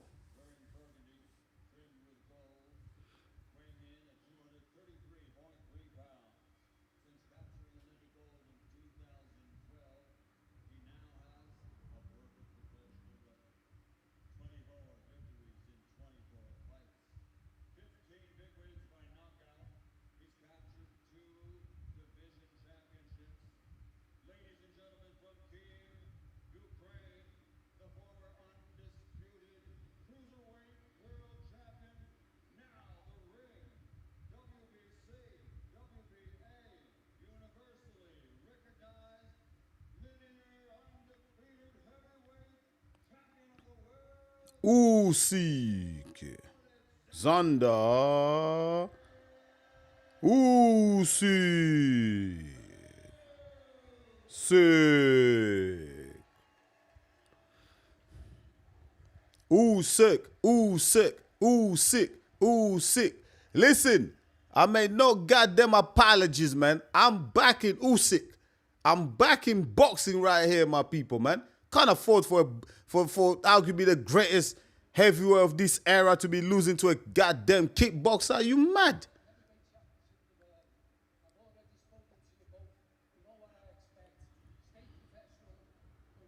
Smash the likes, my people. Let's get to 50 likes, man. Come on, man. Let's get to 50 likes. We deserve to get to 50 likes. Smash the likes, my people. Oh my God. Oh my God. This is going to be, first few rounds is going to be crazy.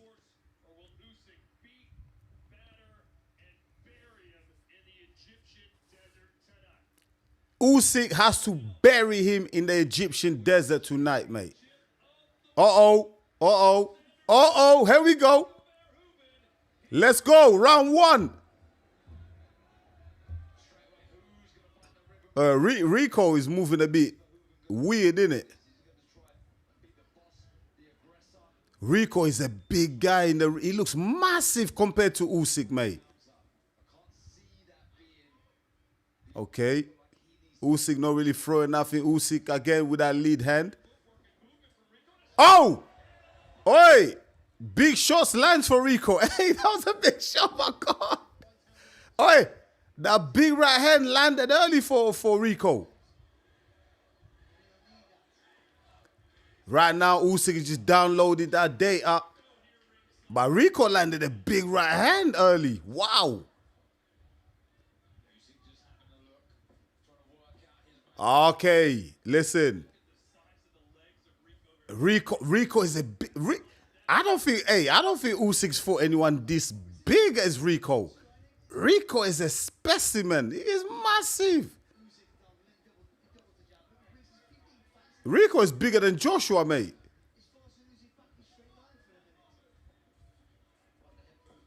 Usyk's trying to find his range.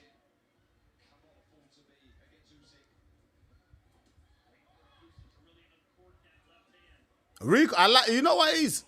Oh! Did he land a big shot? Oh, no. Oh, he didn't land. Oh, my God. This is crazy. Hey, Rico scaring me, mate.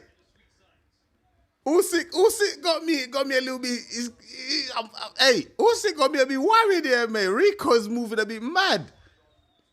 Man, that right hand from Rico is crazy. Hey, listen, look how huge Rico looks in the ring. He looks mad. He's making Usyk look like a baby in there. Joshua didn't make Usyk look this smooth. That's why Usyk doesn't want to come in early. But I think Usyk is just gonna slow cook him. Usyk is gonna slow cook him. Oi! Big shot. Did I land on Usyk?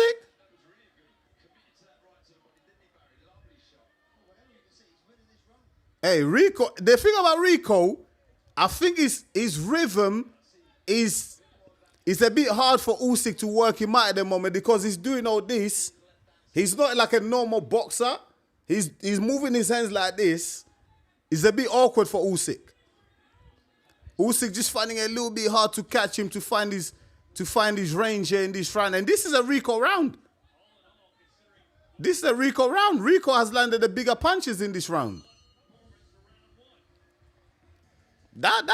Hey, listen, that's a Rico Verhoeven round, mate. Do you know what I mean? I gotta give that round to Rico. Damn, can't believe I'm saying this. Mate, there was some near misses in that round, you know, like he hit Usyk with a big right hand.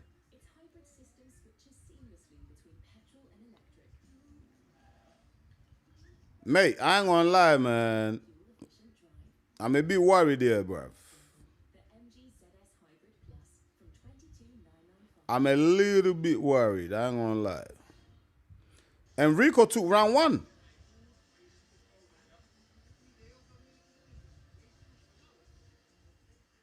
Rico actually took round one, bruv. This is mad. Look, big right hand from Rico.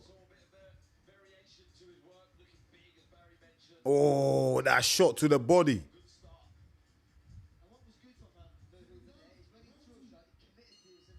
Round two. Damn, let's see what Rico is going to do here.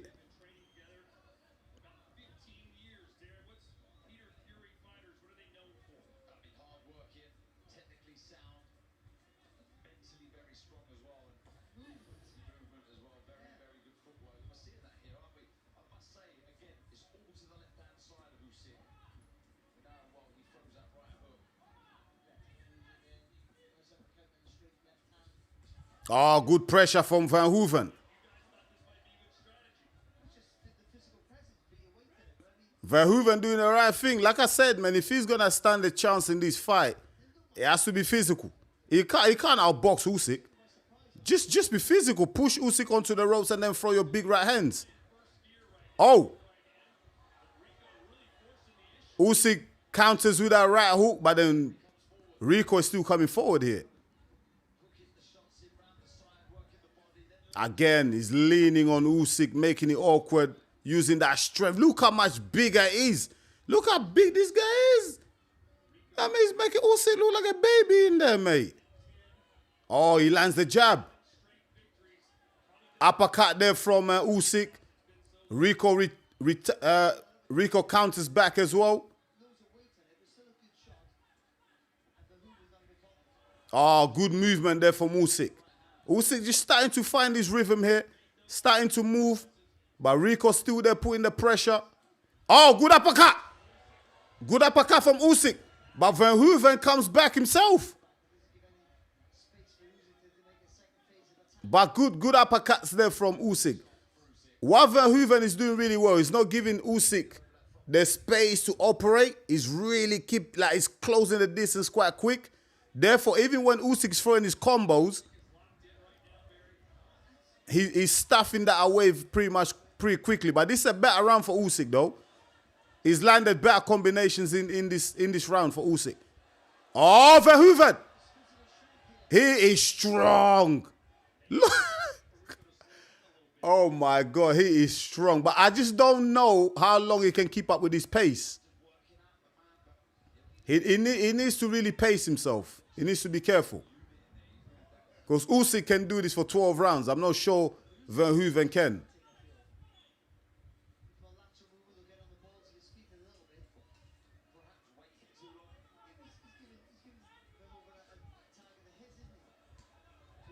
Again, Verhoeven using the size and the strength to clinch Usyk.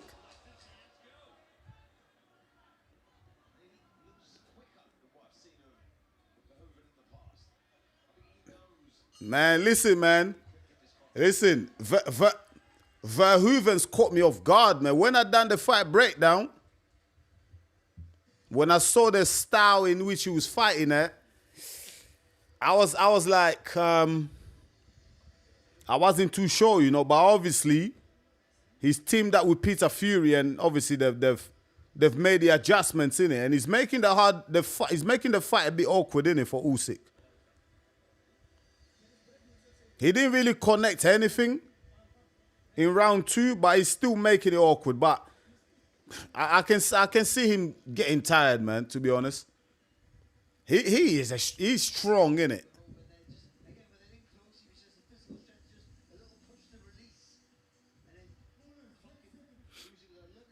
Oh, he caught Usyk as well, innit? He was catching Usyk in that round as well. But Usyk had a better body of work. Let's go round 3. Can Rico take Usyk to points?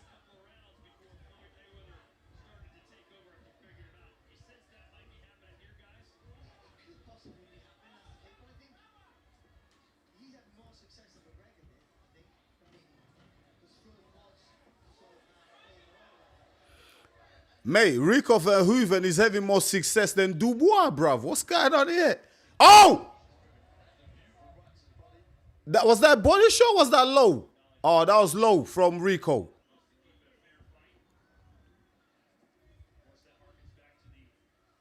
I like the awkward stance from Rico. Like, do you know what I mean? It's not. It just needs to be careful. He's lowering that. He's lowering. He's got that low. He's lowering down his head. Oh!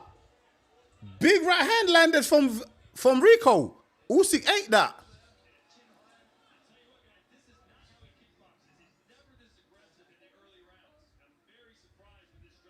Wow. Rico being very aggressive. Man, he's landing some shots, you know.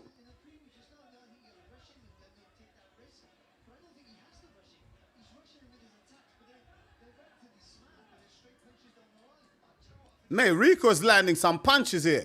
Oh, uppercut from Usyk. Big shots from Rico. Man, he is, man. Oh, big shot there. Big body shot from Rico. Usyk retaliates up top with a left hook. But Rico eats it, man. I like the way Rico's throwing that jab there, man. Just parrying it out. Oh! Oh, big right hand landed by Rico. And again, Usyk, mate, he's caught Usyk with about 4 big right hands. But like I said, Usyk does have an underrated chin because he's eating some big right hands here from Rico.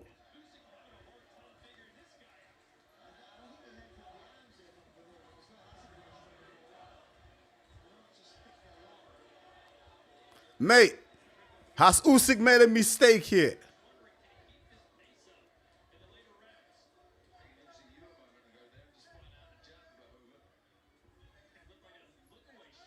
Now Usyk is on the offensive. Usyk pushing Rico back. Ooh! Whoo! Oh, yeah, those swings from Rico. Just missed. Usyk got out of the way. Ah, big shots from Usyk. But Rico's still there. I like those little 2 hooks there from Usyk. But Rico's still there. Rico goes to the body. I like the strategy of Rico going to the body. Usyk fighting fire with fire. Big right hand there from Rico. I don't know whose round is that?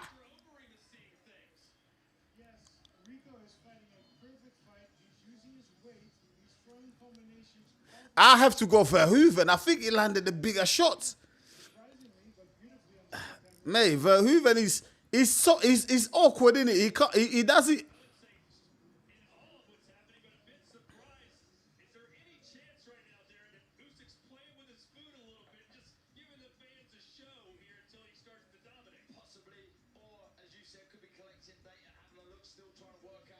Verhoeven is very awkward for Usyk right now, man.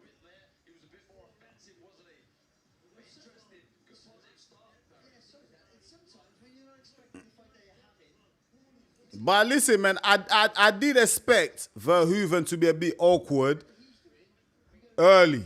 I expected him to be awkward early. You know what I mean? He's a kickboxer. He's not a traditional boxer, is he? So he was always going to give Usyk different looks.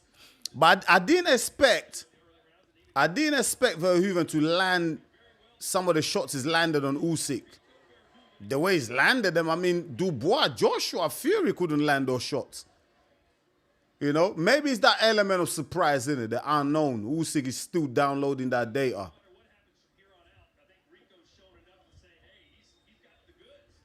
Listen, I think Rico can still box. I think Rico can box, you know.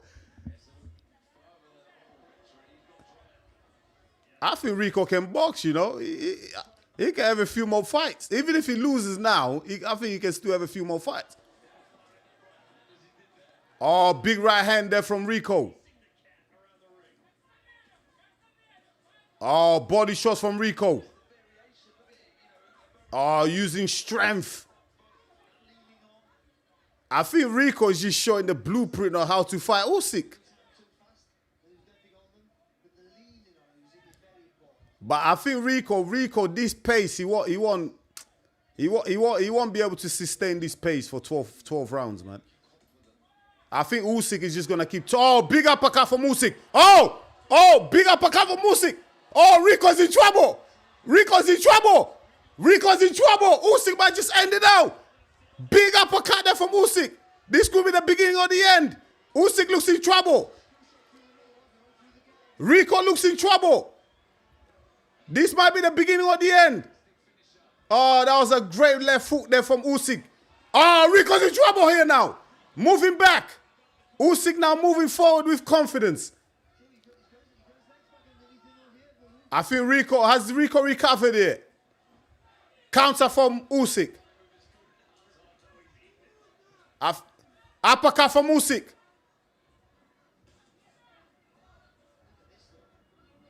Rico holds, using that size, that strength, pushing Usyk back onto the ropes. But big shots landed there from Usyk. I thought that was the end of Rico.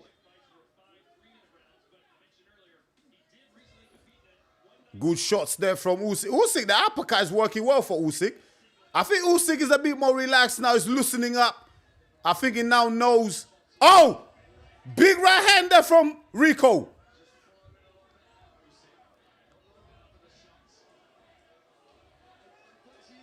Oh!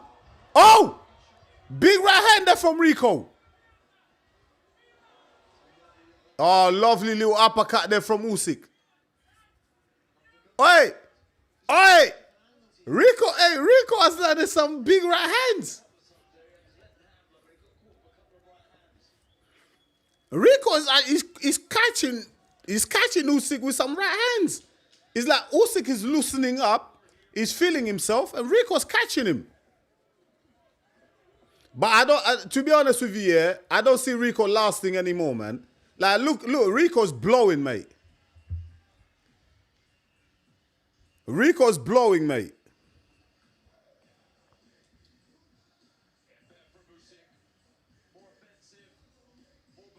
I think, you know what it is, yeah? If Usyk just ups the pace, the intensity, I don't think Rico will be able to live with him. You know what I mean?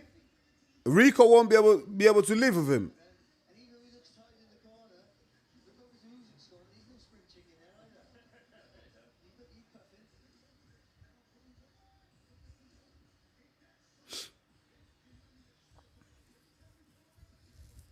That was an Usyk round. I guess it's 2-2. 2 rounds apiece.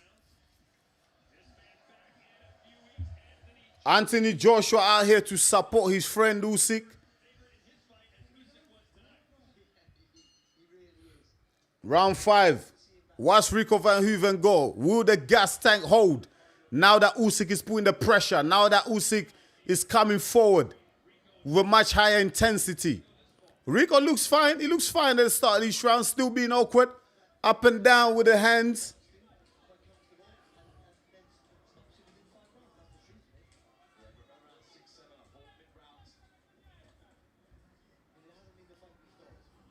Man, listen, shout out to Rico, man. Shout. Aye! Oh, I thought Usyk, a big left hand there for a sec. Oh, Rico pushing Usyk back onto the ropes, using that physicality. Oh, man, he's using all that brute strength.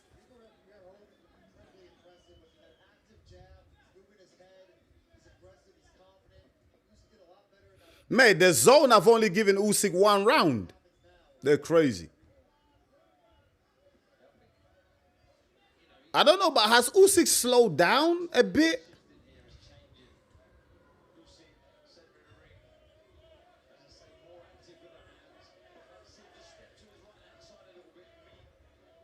Usyk now center of the ring. Usyk now coming forward.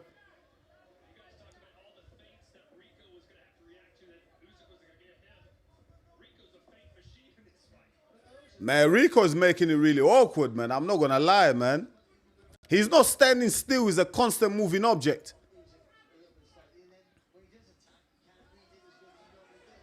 Ooh, that left hook of Rico just missed. Usyk misses with the left hook. Good uppercut there from Usyk. The uppercut is there all night long for Usyk, innit? Because the way Rico is dipping his head low.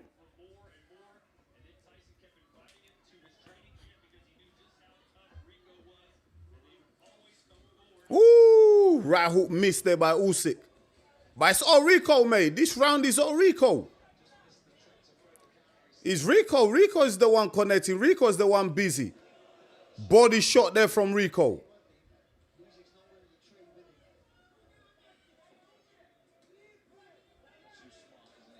Another jab to the body from Rico. Rico's winning this round.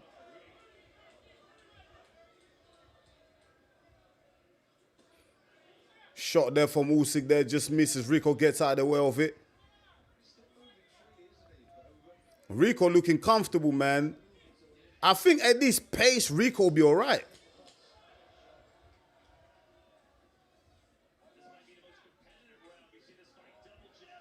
Flipping, I can't believe Usyk is giving. Sorry, I can't believe Rico.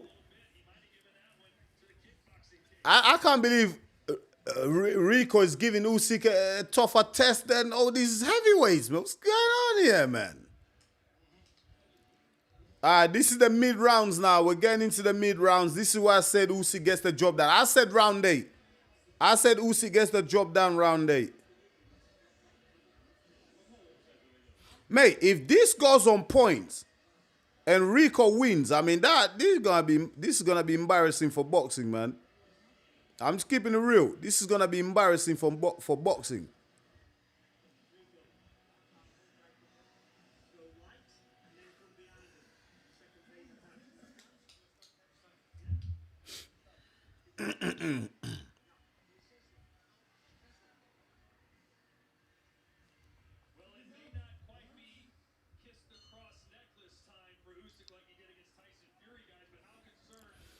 Mate, round 6 now, man. Usyk needs to start. He needs to start stepping on that gas a little bit more now, man. He needs to. For me, Rico is a bit too comfortable. You know what I mean? For my liking. His stamina is still there. You know, Usyk needs to up the intensity a little bit more.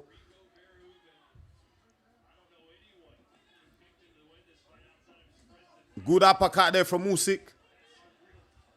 He's a strong boy, isn't he, Rico? He's using all that strength to lean on Usyk.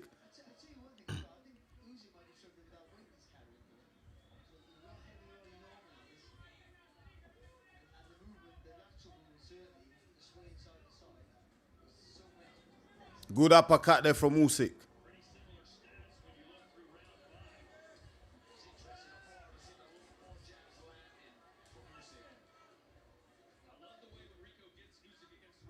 Man, Rico's making this so awkward for Usyk, man. It's crazy.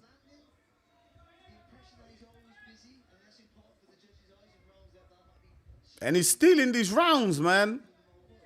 Rico's still in these rounds. He's the big. I mean, look, in this round so far, Usyk hasn't really thrown anything. Look, he's got Usyk on the ropes. Usyk not throwing anything. And at this pace, if they carry on at this pace, Rico can fight. He can do 12 rounds. Usyk needs to push him. Oh, Usyk, it's another jab. I must say, so far in this fight, the precision, the accuracy from Usyk is not there. Oh!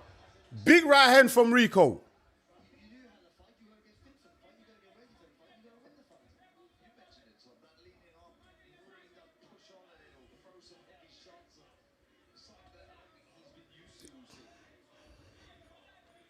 This is crazy, mate. Good counter there from Usyk, but doesn't really connect flash. Usyk is not really connecting flash. Oh, look at that. He tags Usyk with a jab. And he's winning this round. He's winning rounds against Usyk.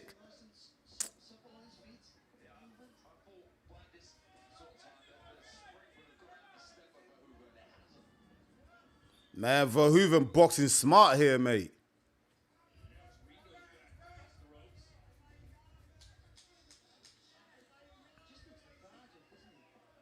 Mate, Usyk looking slow out here, mate.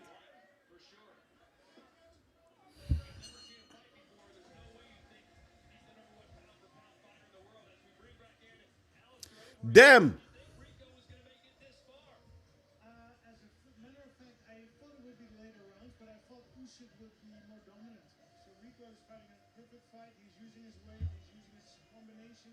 Mate,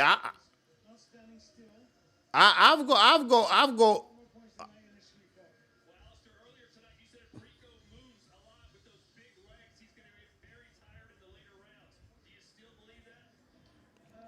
Mate, Rico's winning.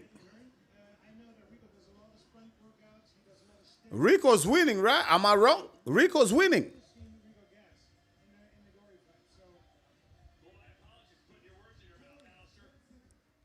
Mate.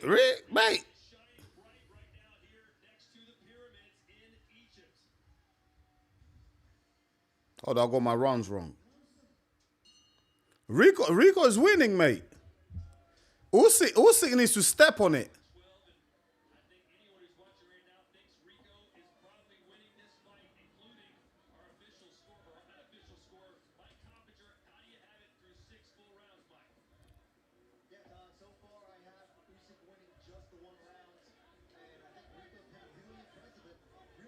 I've given so far. I've given Usyk 2 rounds.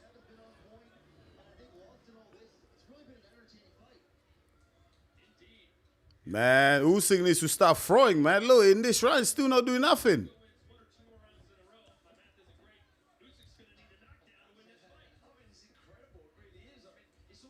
Oh, good right hand there. I mean, Usyk is not even active.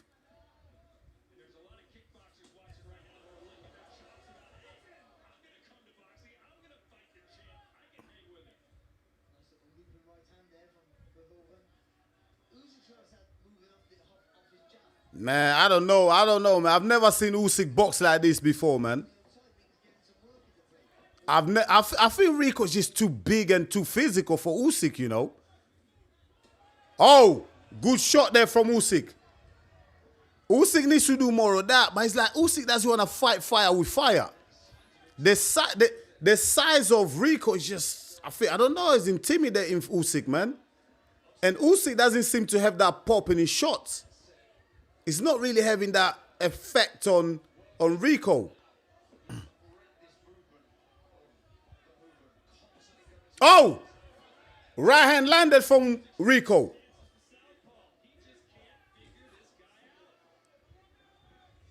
Oh! Big left hook from Rico. Backwards Usyk.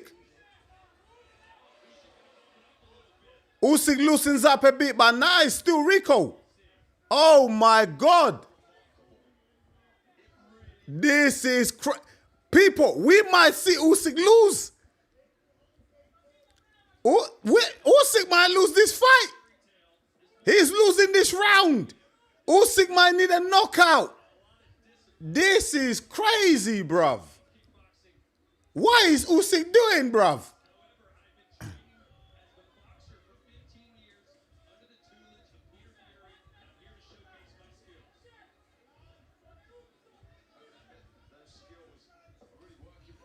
Mate, this is crazy. This is crazy shit, my people.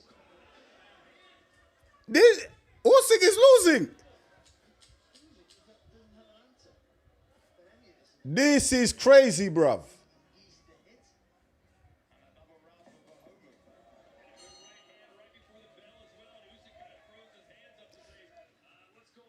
Bruv, that's another round to Rico.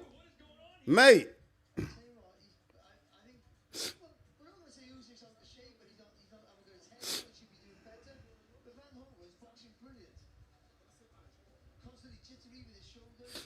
Mate,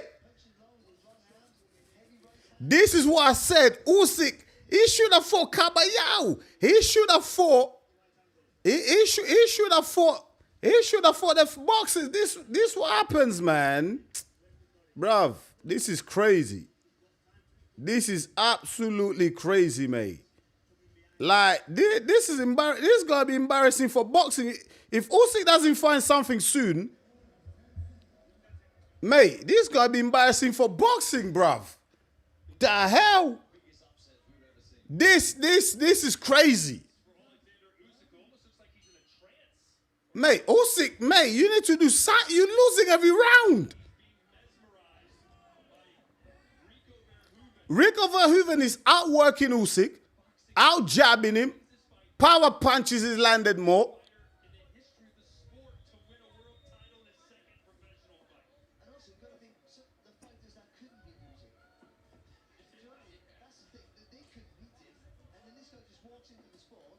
Oh, another right hand landed from Rico.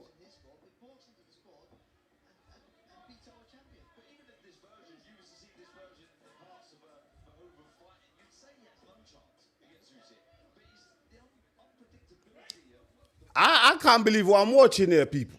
I can't believe what I'm watching here, man.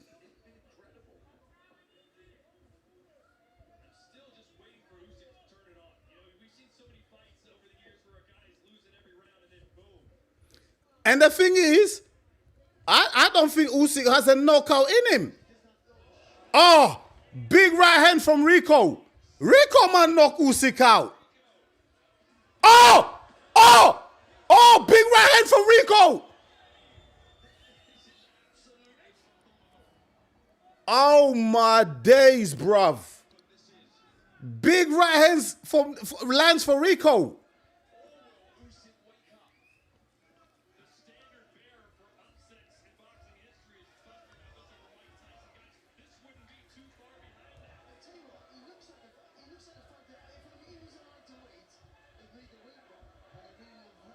Bruv, I can't believe what I'm watching, bruv.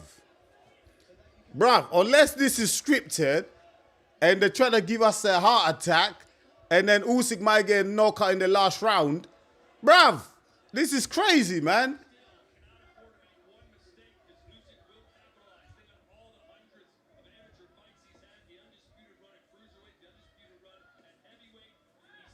Usyk can't find his range. Usyk is the master of distance, can't find his range. Good uppercut there from Usyk, but we need more.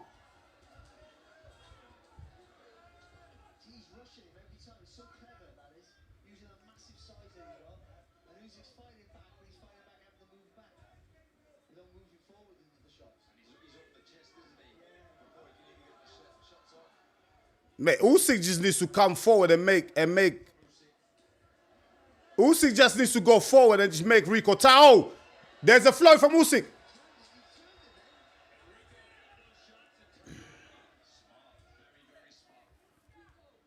Bruv, this is crazy.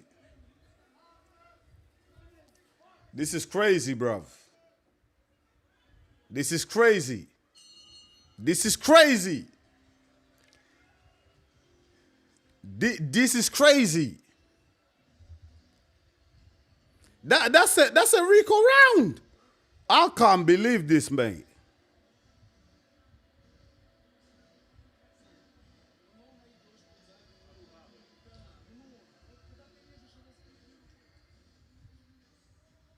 Mate,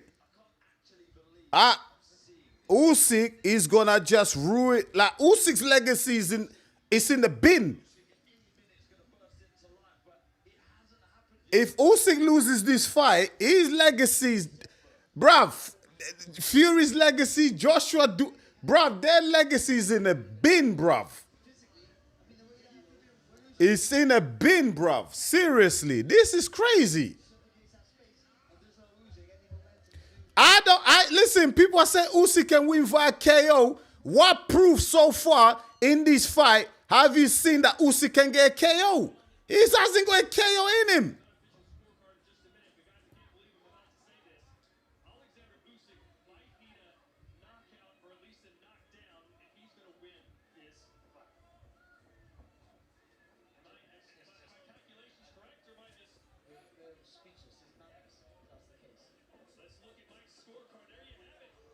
And Verhoeven is too strong. Verhoeven is too strong. Oh my days, bro. This is crazy. Absolutely crazy. Usyk needs to find something now. Oh, big right hand from Verhoeven. Oh! Oh my. What is Usyk doing, bruv?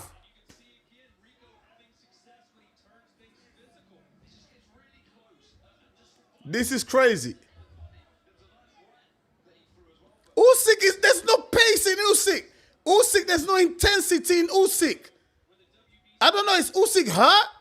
And the stupid WBC put the WBC title on the line. This is what happens.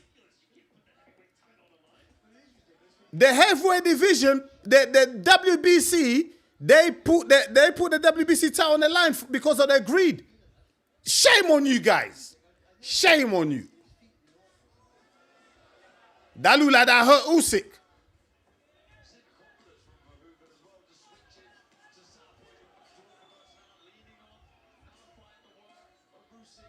I can't believe what I'm watching, bro.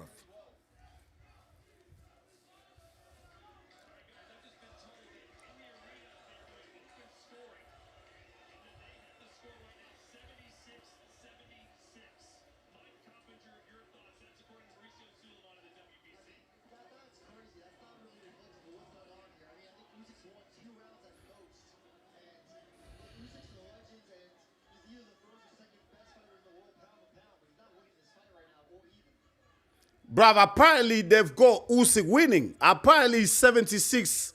Apparently Usyk's winning the fight. This if Usyk wins this fight on points, it's corruption, bruv. He has not won this fight, bruv. Rico is win. I'm giving even round 9. I'm giving it to Rico. Rico's winning round 9. I still can't believe this, bro. I just can't believe how good Rico looks. Shout out to Rico. Respect to Rico.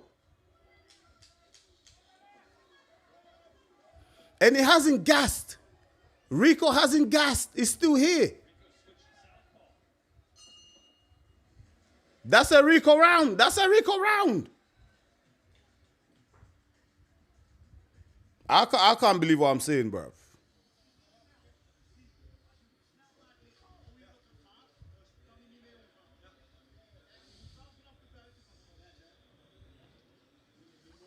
I can't believe what I'm seeing here, mate.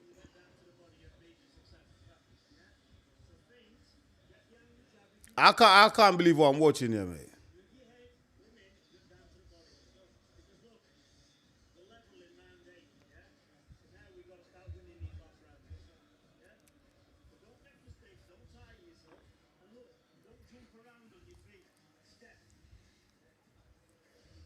I can't believe I'm watching this, mate. This is absolutely crazy.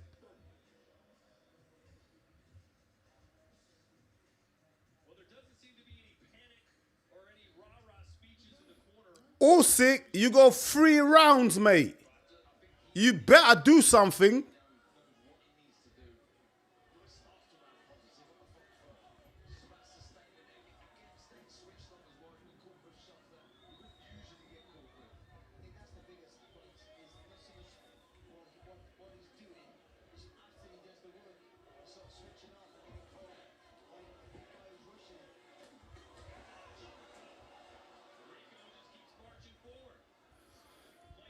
Nothing Usyk is doing right now is working.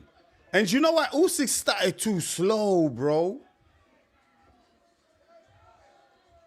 Rico now targeting the body of Usyk, using that strength, leaning on Usyk.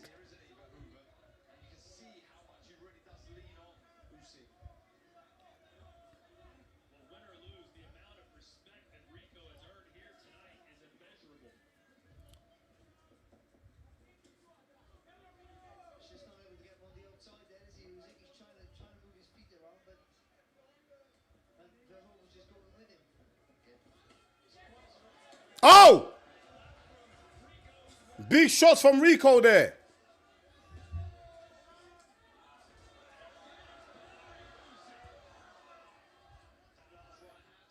Man, I don't know, bruv. Usyk must have felt a different power than he's ever felt.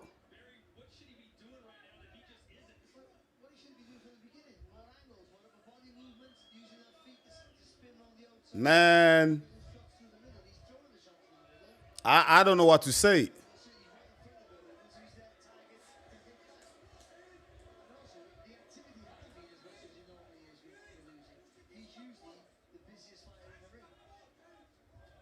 I don't know what to say. I can't even do a live commentary.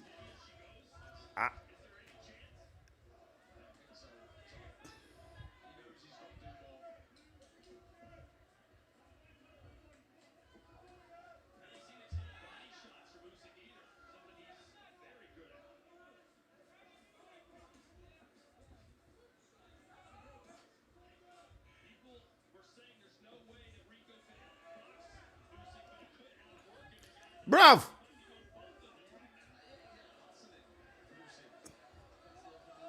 Oh, Rico's in trouble. Oh, where's Usyk? There goes Usyk. Rico's in trouble now. Usyk coming forward. Usyk coming forward. Usyk needs to do more of that. But Verhoeven is a strong boy, man. Oh, big shots from Rico.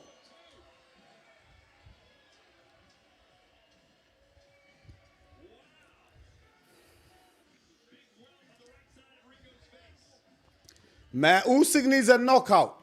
He needs at least a couple of knockdowns. Usyk needs a couple of knockdowns, man. I'm going to give Usyk that last round, but...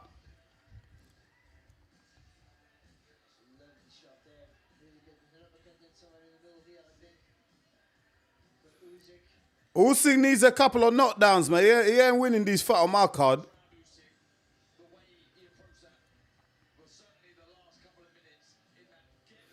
I think in that last minute there, Usyk just stole it. Just stole the round.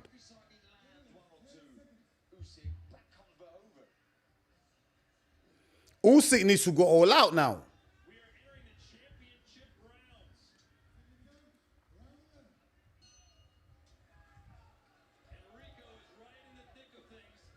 And Rico still has energy. Oh, good uppercut from Usyk. He needs more. Usyk needs more of that. He needs to go forward now.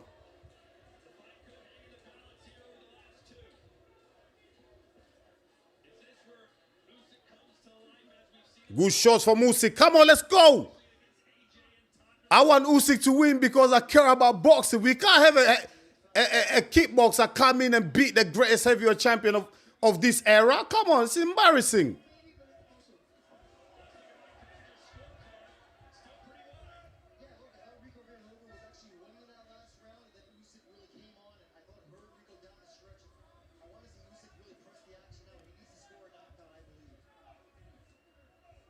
Come on, Usyk, man.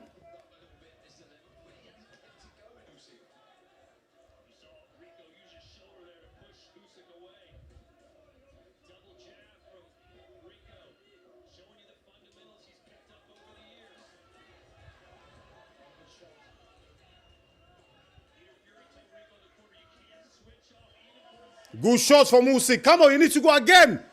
More pressure, Usyk. That's it. Go again, Usyk. Go again. Go again. Good uppercut. Go again, Usyk. But stiff jab from Rico.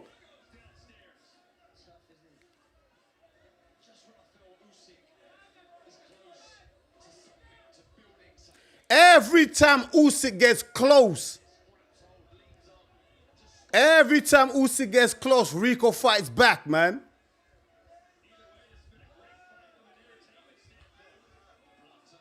Usyk ain't got shit left, bruv. Good uppercuts there from Usyk.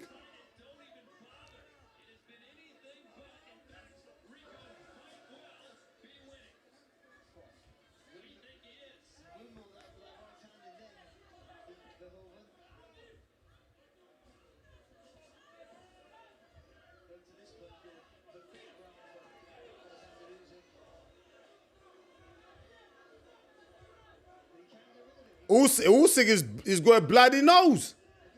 Usyk has a bloody nose. Oh, Usyk! Usyk knocked down. Knocked down from Usyk. Come on, Usyk. Oh, let him go. No, ref, let him go, man. Usyk knock him out now. Come on, Usyk, go. They're giving him too much time. No, they're giving him too much time. Come on. No, you're giving him too much time to recover.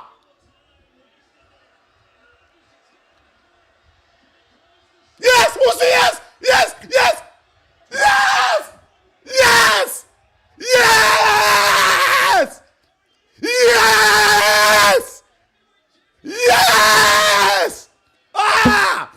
Boxing has been saved. God damn it. Yes. Oh, God. Yes. Oh, my God. Yes. Come on. Oh, God.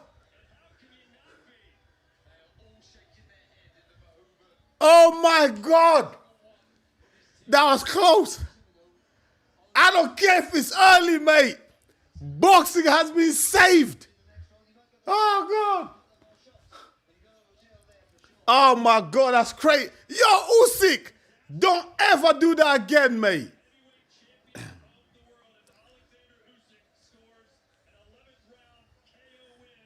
Oh man, that look. I'm sorry, that looks scripted. That looks scripted. Ah.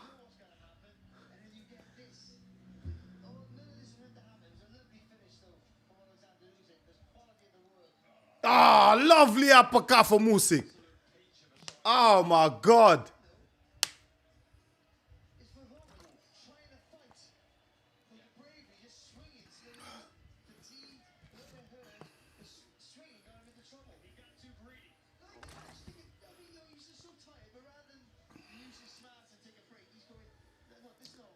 Oi, that was crazy. Listen. Oh, mate. Listen, if you're a boxing fan, you don't care, mate. You don't care how that win came. Boxing, boxing, mate. There's no way, bruv. Usyk, the greatest heavyweight of this era, could have lost against a kickboxer. Do you know what I mean? But also, after that knockdown, the first knockdown, Rico was done. Rico was done. The referee gave Rico like 30 seconds to recover, mate. If he got up and then Usyk went straight back in there, he would have got knocked out even worse. Whoo.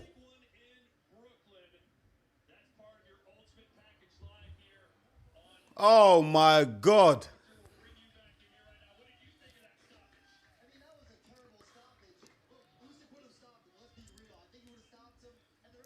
Mate, can you imagine Usyk versus Kabayao? Oh my God. That was close.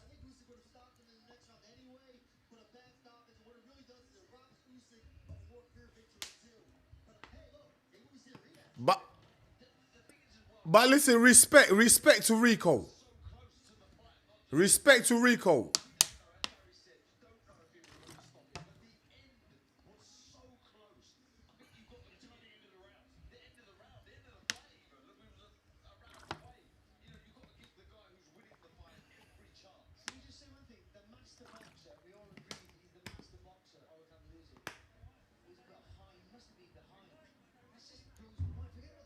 Mate, I had Usyk behind by 4 points. I had in 97-93 going into the 11th round.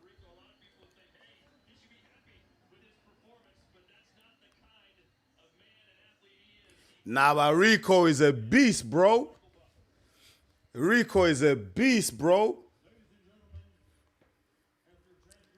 Listen, was there early stoppage? Yeah, it was. It was. Smash the likes, my people. If you're in a building, smash the likes, please. And if you're new to the channel, please go ahead and subscribe. I really appreciate it, my people. Thank you. We got 363 people in the building, my people. Smash the likes. Do me a favor before you all go away after this entertaining night of boxing, please go ahead, smash the likes. There's 365 people in the building. Let's get 100 likes. If you haven't liked the video yet, please like the video.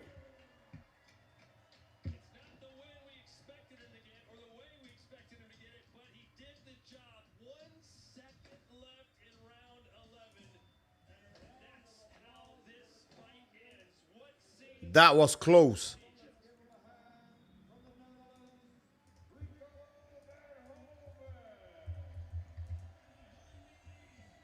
That was crazy. Let's get the video to 100 likes, my people. If you're in the building, smash the likes, please.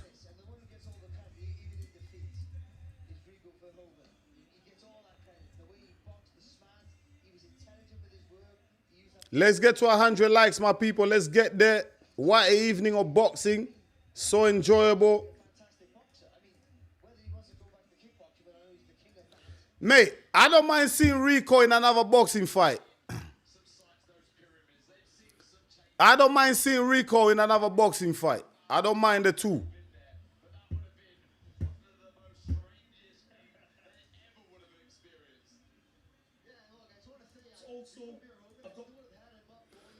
Pooh, that was crazy. Listen. I'll admit, yeah. Rico deserved the chance to. He deserved the chance for more time, but that was a premature stoppage, man. I have to keep it real. I have to keep it real. But boxing won. You know what I mean? I'm just happy. Boxing won. You know what I mean? Usyk he looked terrible in there. That was close. That was too close. God damn it.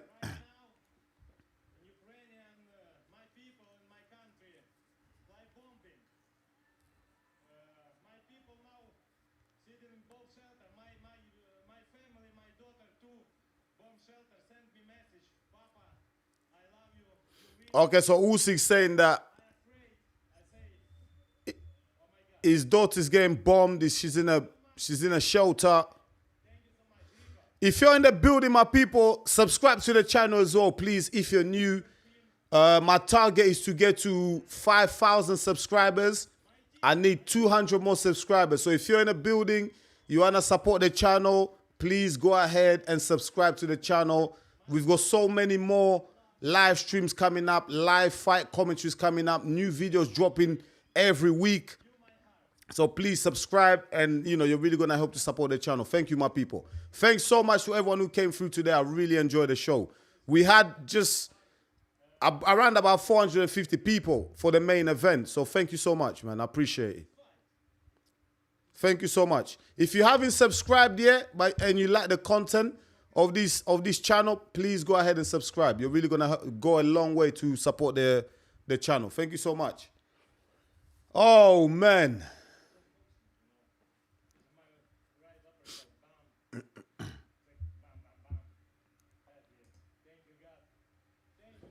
That was too close, man.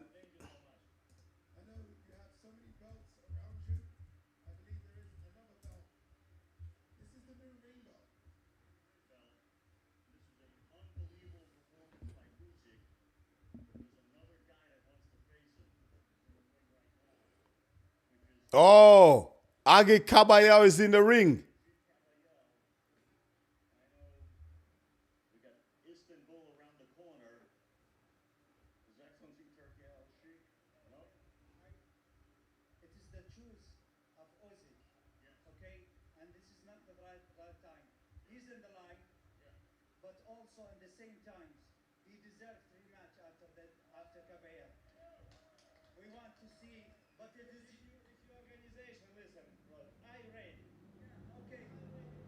What the hell is going on in the ring here?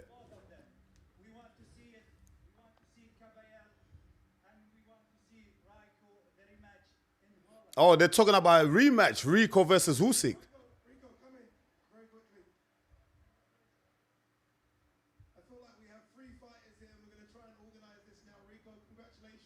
Caballero is in the ring. Rico is in there.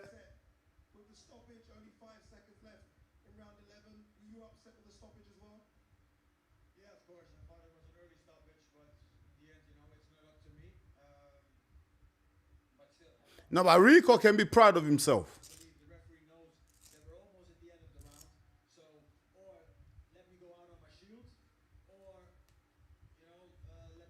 The referee should have let it go early. Should have let it go longer. It was the end of the round anyway.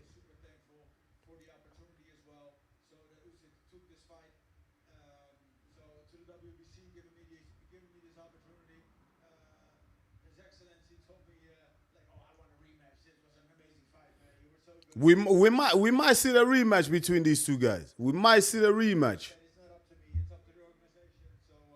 We might see the rematch, man.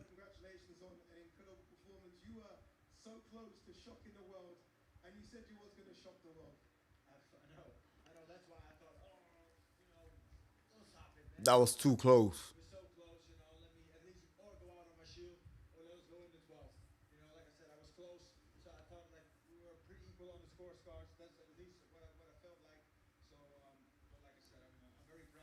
That was crazy, man. For everybody who came out. Oh my God, thank you guys. Look at that. We're at the pyramids, guys. Tonight, we all wrote history. So thank you so much. Thank you so much. Thank you so much, His Excellency. Of course, thank you so much to my brother Jason, who put my name out to His Excellency. Thank you to WBC. Thank you to Mr. Usyk for taking this fight. So I'm super proud with my performance of being here. That even the boxing world hopefully now embraces me as a boxer as well. Yeah, Rico, listen, he done well, man. He done well, man. I think he'll do decent in boxing.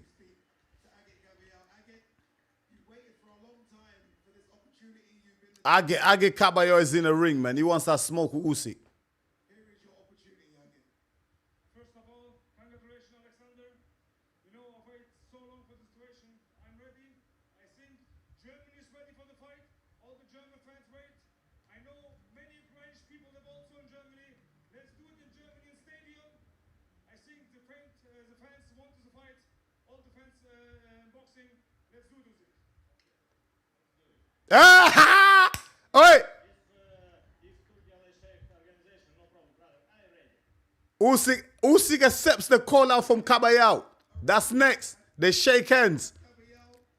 Caballero, you've waited so long. Oleksandr, it comes down to you.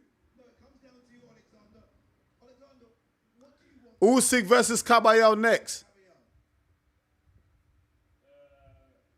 I can box him both.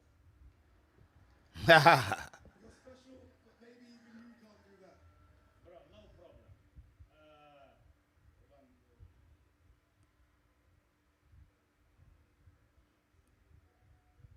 I want to dedicate this fight to Ukrainian people and Ukrainian soldiers. Slava Bogu za все, slava Ukraine.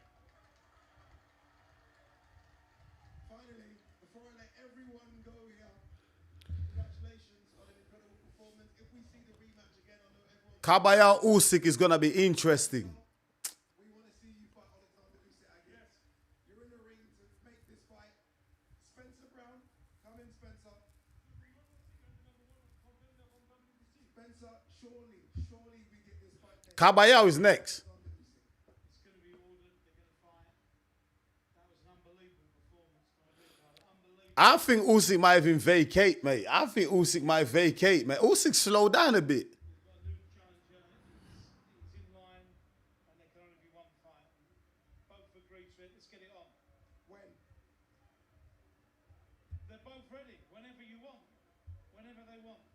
Turkey out of shape. He's got the checkbook. So I'm hoping end of September, October. Unbelievable. Hopefully we see that in Germany. In Germany. In Germany. Yeah, Usyk versus Caballero will be in Germany, man. But that was awkward, isn't it? I'm going to shock you. I'm going to surprise you. And you shocked me and you surprised me. That was awkward. That was awkward, man. That was awkward, man. That was awkward. But my people, listen up, man. Thank you so much. It was an incredible live stream, live commentary. Thank you so much to everyone who subscribed to the channel. Thank you to everyone who liked the video as well. We managed to get over 100 likes. I really appreciate that. Thank you so much. If you haven't liked the video yet, please go ahead, like the video. Keep liking it. Yeah, I really appreciate that. I'm off. I'm going to go record the post-fight reaction, and I'm going to post it in about 20 minutes. So look out for that. Go watch that, man. You know what I mean? Support the channel. Like it. Like the video, and also share the links as well to your family and friends and your enemies. I don't really care, but wow, that was super close. That was too close for comfort. Usyk left it late, but what do they say? Better late than never. Boxing lives on. Boxing has not been embarrassed tonight, but it came close, very close. Thank you so much to everyone who came through today, who contributed to the live stream. I really appreciate you. My people, I'm off. I'll be back with another live stream, live commentary, fight, live reactions, scorecards next weekend. Dimitri Bivol will be back in action. I'll see you next weekend, my people. Don't forget, I've got a show called The Ringside Replay every Monday, 10 p.m. UK time, where we are going to talk about this fight. We're going to talk about this card, my people. Make sure you're there 10 p.m. on a Monday. Come join me. It's going to be hell of a show. Trust me, it's going to be sick. But anyways, my people, thank you so much for coming through. I'm going to go off, record a post-fight reaction. I'm going to drop it. Please watch the video, man. Support it, like it, smash it. Let's get my post-fight reaction to 5,000 subscribers. Yeah? Let's do that. Thank you so much, my people. It's me, your boy Enzo, the realest in the game. I'll see you real soon with another one. Until then, stay blessed, my people. Peace out.